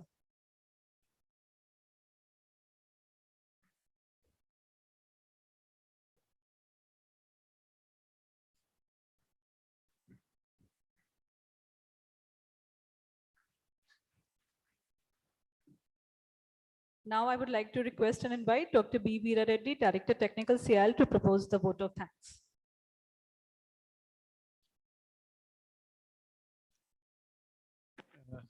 Namaskar, sir. I will not take much time. I would like to thank Honorable Minister for coming over here and spending more time understanding all the models and underground technologies, and also for his message and giving awards and all. And in the video in morning we have shown, mostly we try to cover all the achievements of ministry under the visionary leadership of Honorable Minister, and that is evident from the results we are getting. Thanks to Honorable Minister for coming over here and witness, attending and giving his message. And Secretary Sir, I know that he spoke to me for 1 hour over phone to understand what is underground mining, what is subsidence, what are the technologies, what is that land damage caused to the land with underground mining. I think 1 hour, that is one occasion. On number of occasions, he raised many queries and understood, and now he got completely convinced that underground is a necessity for Coal India. And ministry, they are now part of industry and they are leading from the front. So definitely things will happen, and already we are blessed with guidance from Secretary Sir, and thank you, sir, for your kind guidance and support, and making this underground forward. And not only that, the total teamwork has improved under his leadership, and total team, entire team, coal industry and also ministry working as a one team and together, and that's the reason we're able to really get the results. Thanks, sir. And Chairman Coal India, yeah, the day, I think after 10 days of his taking charge as Chairman Coal India, I visited Janjara. That was producing 3 million tons then. Now also it is 3 million ton plus. Then he put a question, why can't we get 5 million ton? Why can't we get 10 million ton? When China is achieving 10 million ton, why can't we achieve? Yes, there are seams, favorable seams, there is a lot of reserves. And then again, that expansion project is approved for 5 million ton, and we are trying to identify. And also when he visited Sonpur Bazar, because at that time I was director ECL, he said that why should we blast? Why can't we adopt the cutting machines? Now today in the exhibition, we could see one machine is designed for cutting of OB. Just you can imagine that if the complete blasting and explosives are eliminated, how much environment pollution could be avoided. And so on that, it is not that once it is one idea has come to mind, then we conducted a number of workshops, seminars, interacted with all the stakeholders, and then we have given the potential. All this roadmap, whatever targets are there, we made it clear to all the manufacturers, and we have shown that this is the business they are going to have. This is the kind of coal production we are going to have for next 2-3 decades. So they are convinced and they are coming forward, and it's all happening. And again, lot many things are there, Chairman Sabka, because without his support and guidance and his quick grasping at the things and giving directions and all that, we are very thankful to him. It is not only underground and for everything.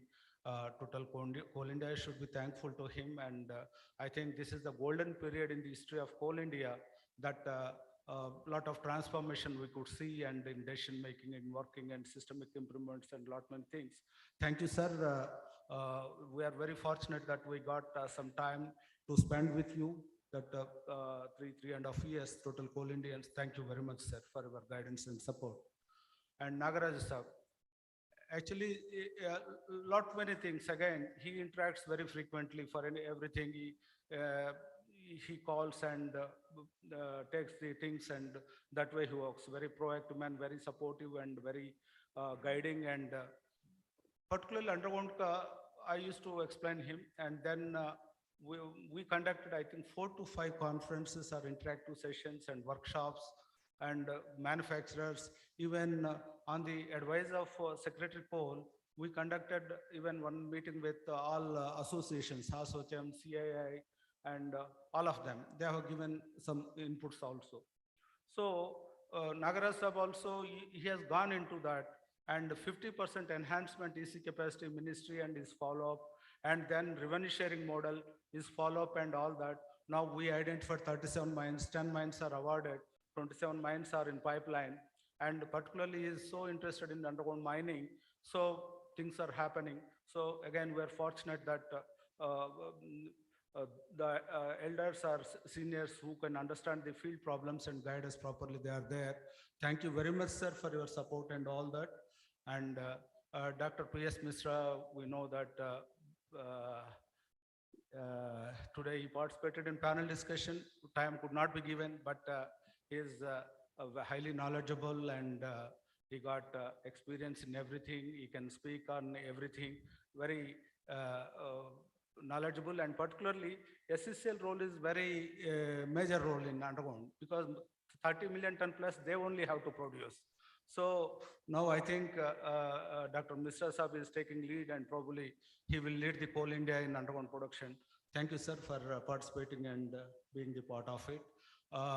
There are a lot many people and who worked on underground this map for last 6 months or 7 months. You can understand that 100 million ton, it is scheduled, date wise it is scheduled, mine wise it is scheduled.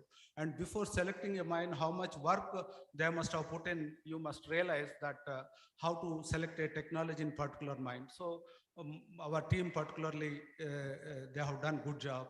And finally, this Narayan Dasa, ED Safety and Rescue, within the short span, he is given the task of this organizing this and exhibition and all that.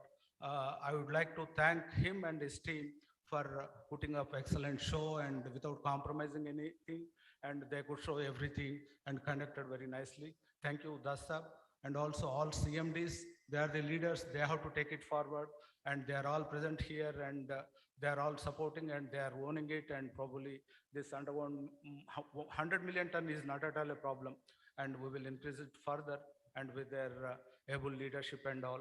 I would like to thank functional directors, particularly all director technical subsidiaries, who has to take it forward. We had a number of coordination meetings I am trying to explain, and they are all experienced mining engineers.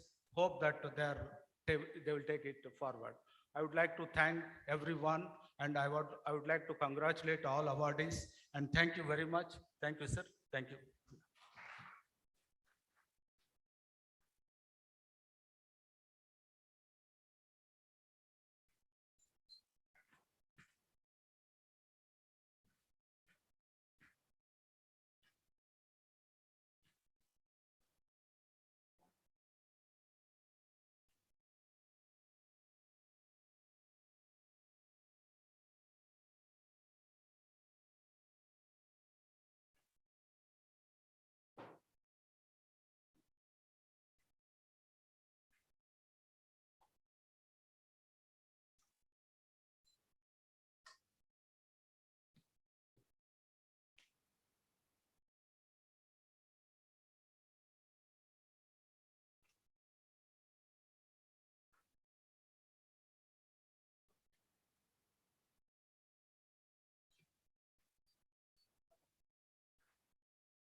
Chairman ji DTD